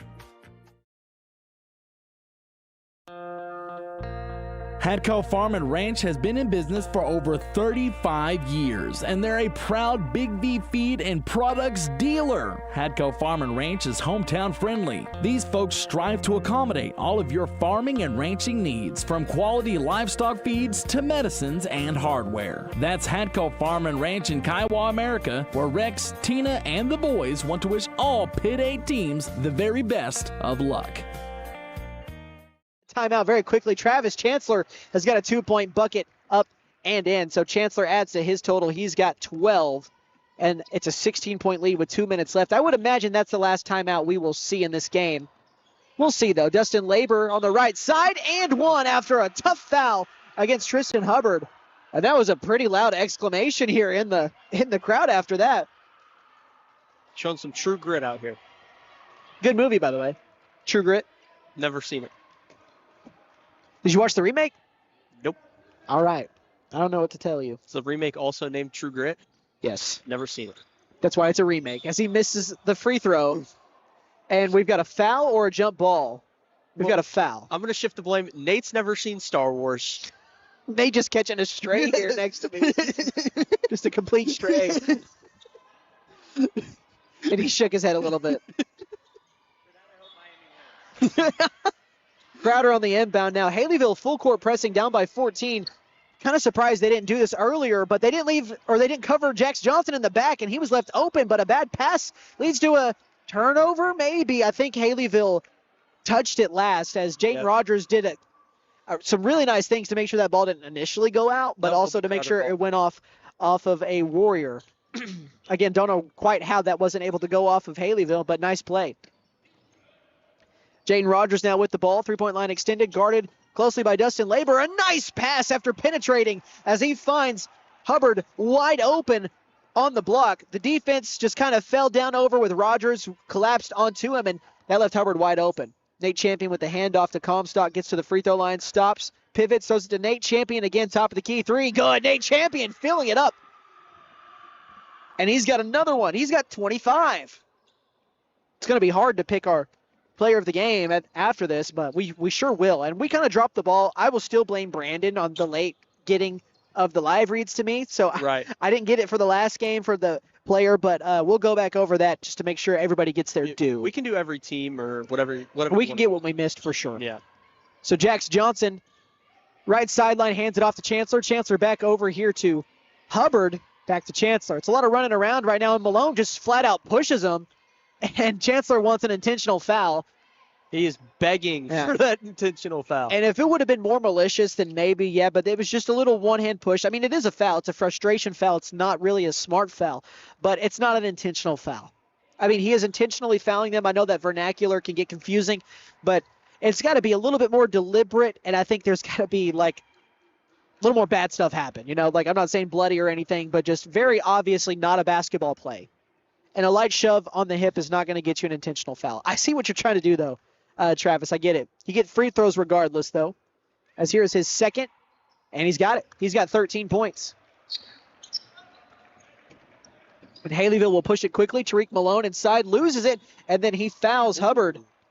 That was a hard foul. Tariq Malone is now fouled two Crowder Demons pretty hard back-to-back, and you wonder if it's just frustration at this point, but you don't really want to see anything kind of bubble over in the final minute here. You kind of want to just get out and go on your way because – I mean, if you're Haileyville, you're trying to make it to Saturday. I mean, your week is not over. I mean, you may not make it to Saturday after a loss today, but that is the plan because now you've got to focus for Canadian on Friday.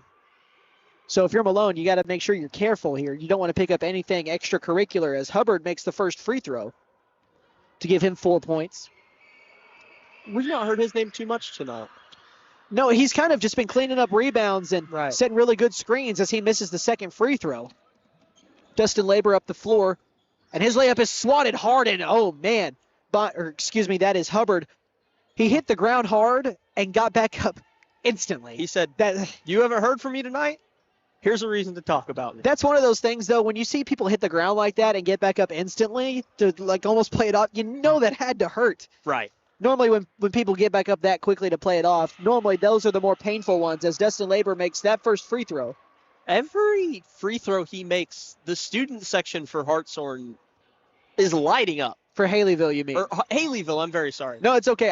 I've been calling Haileyville Savannah for 2 years, I think, and vice versa when I do these games. So it happens. Yeah. I haven't done that tonight, though, thankfully. Second free throw was no good. I think we had a lane violation. I could see the just simply for the colors. The names aren't the same. It's just the colors. And so, yeah. I could see the misconstruerity. I don't know what the word for that is. I think you just dug yourself in a corner there trying to use a big word in a misconstrued. You say just misconstrued it. You could just say that. Yep. 30 seconds left in this game. 59-45. Crowder is going to grab this win and move on for the second year in a row. They are 1-0 and going to make it to Saturday at the very least Now, whether or not they play in the championship is to be seen, as Crowder will be playing Kiowa on Thursday night at 8 p.m. I'm going to go ahead and fill that out. And that is semifinal Thursday. So none of those teams that lose on Thursday are done.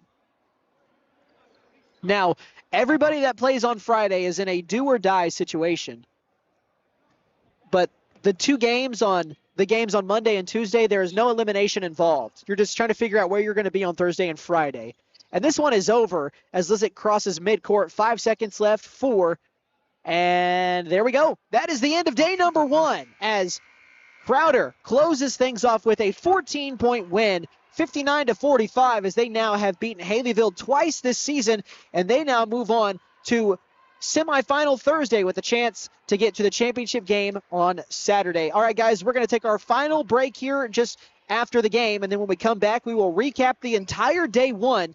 And then after that, we'll send you back on your merry way on Rock 105. And if you're watching on the YouTube stream, you guys will be able to see us. We'll do some stuff on the camera here to close things out. So stay tuned. You've got an entire post-game wrap-up of day 1 coming up. You are listening to Pitt 8 coverage on Rock 105 and on YouTube.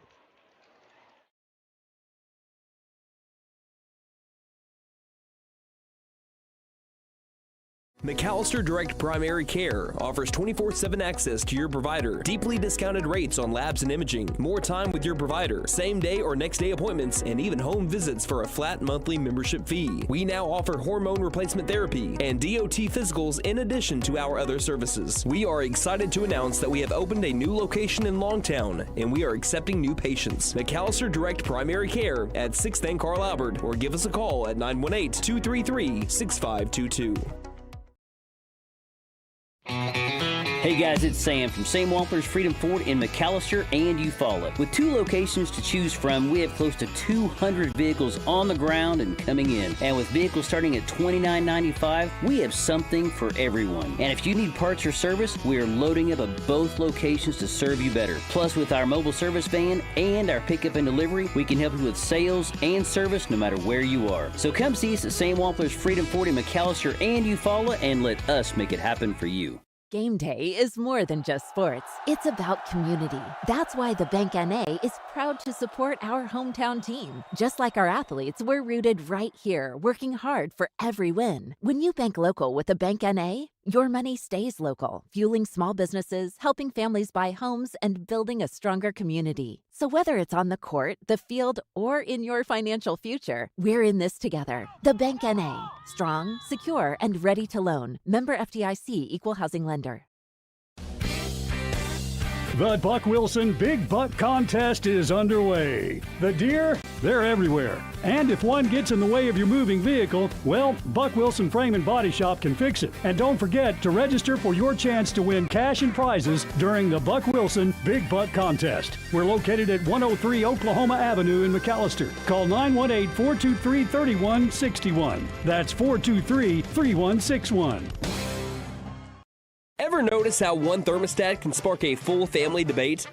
Dad cranks it down, mom turns it up, and the kids, well, they just want it perfect for video games.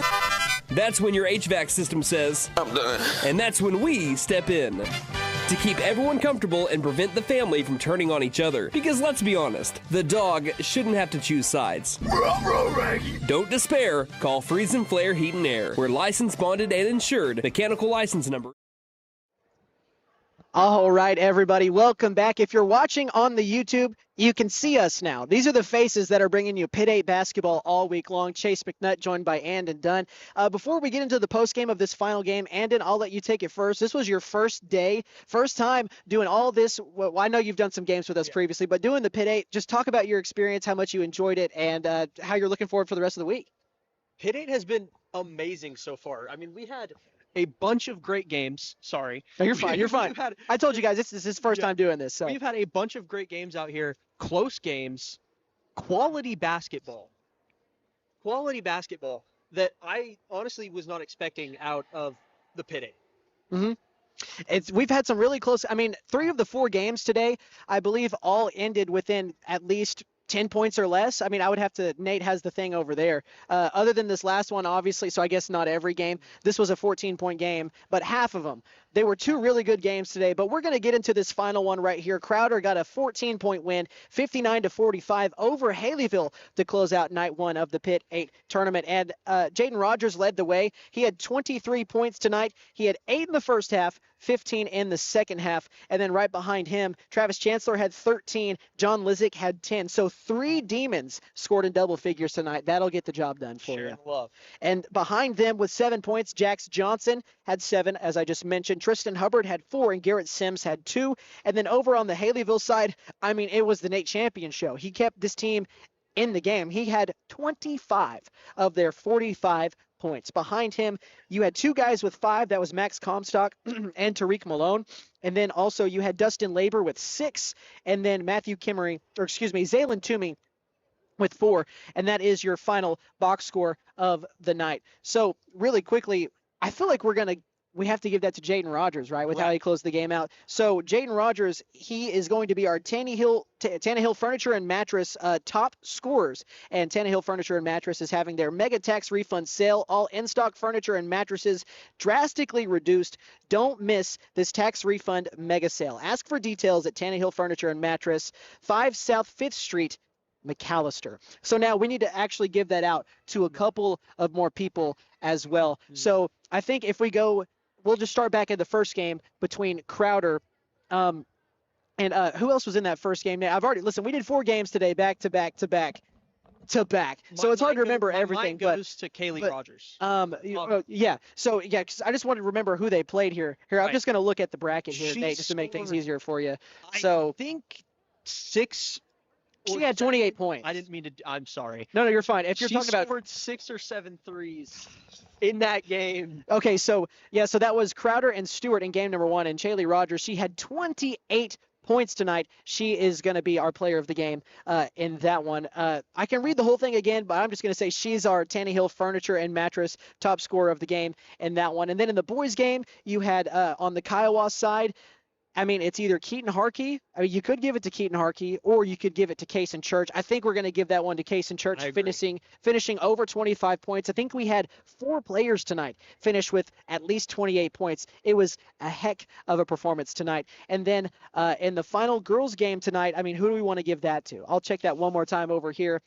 In the girls game. Sorry, guys, I wish I had this more put together. But in the Indianola Canadian game, it's got to be Youngblood. It's got to be Riley Youngblood. It has to be. Yeah, so she, again, I think she had 30. So she's going to be the last Tannehill Furniture leading scorer of the night, as she had a great night. And those are our 4. We'd have to check the box score. Off of rebounds, she may have had a double-double. And just overall tonight, I mean, we had a lot of great performances. It was a great night 1 here for Big Monday. We've got Super Tuesday tomorrow. 4 games starting at 4 o'clock, just like today. 4, 5:20, 6:40, and then 8 o'clock. We got started a little bit later today because the game before was really close, almost went to overtime. But, man, we really got spoiled in night 1. So before we kind of close things out with closing remarks and reading off our sponsorships, Anden, I pass it to you, my man. What are your final thoughts on day 1? I'm ready for tomorrow. I don't know about anybody else. I don't know about you, Chase. I can tell you I'm ready. Oh, yeah. And I'm ready for Thursday, Friday, and Saturday. Saturday might be the best day of basketball around the state. Now, that does come with one little caveat. We might have some snow this weekend. We don't really know if that's going to change anything. We know that there's been discussions of if there is any weather this weekend on Saturday, especially just because people have to travel. I know Pitt 8 people don't travel, a super long distance, but, I mean, if you're coming from Crowder, Stuart, Savannah, pretty much any of these schools, you're traveling at least 25 to 30 minutes. So, it definitely can make a difference. So we will keep an eye out on that. We will let you guys know. You can look at the McAllister Radio Facebook page. Any kind of updates on that on game changes, you can find that there. And obviously, if it happens while we're here, we'll let you guys know live on the air. So any last things before I close this out by reading the sponsorship list?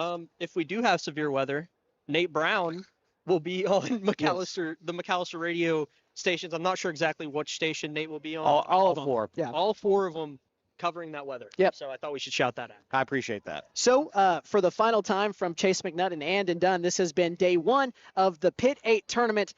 Plenty more to go. Before we send it back over to Austin in the studio and back to regular programming, want to send a shout out to all of our sponsors, because without them, we wouldn't be here covering this entire week for you guys on YouTube. So shout out to Lee Auto Sales, Hatco Farm and Ranch, McAllister Direct Primary Care, Sam Wampler's Freedom Ford, The Bank and A, Buck Wilson Frame and Body Shop, Freeze and Flare Heat and Air LLC, Prime Structures McAllister, Bank First, Patriot Chrysler Dodge Jeep and Ram of McAllister, Kennedy Eye Care, the Law Office of Jeff Contreras, First Bank of Kiowa, Fenton Nissan of McAllister, Southeastern Oklahoma Realty, Canadian Valley Broadband, Vickers Power Sports, and Caring Hands Healthcare Centers. So once again, guys, thanks for joining us on Big Monday. Join us again tomorrow for another round of Pitt 8 tournaments for Super Tuesday on Rock 105.1, and as always, live on the McAllister Radio YouTube page.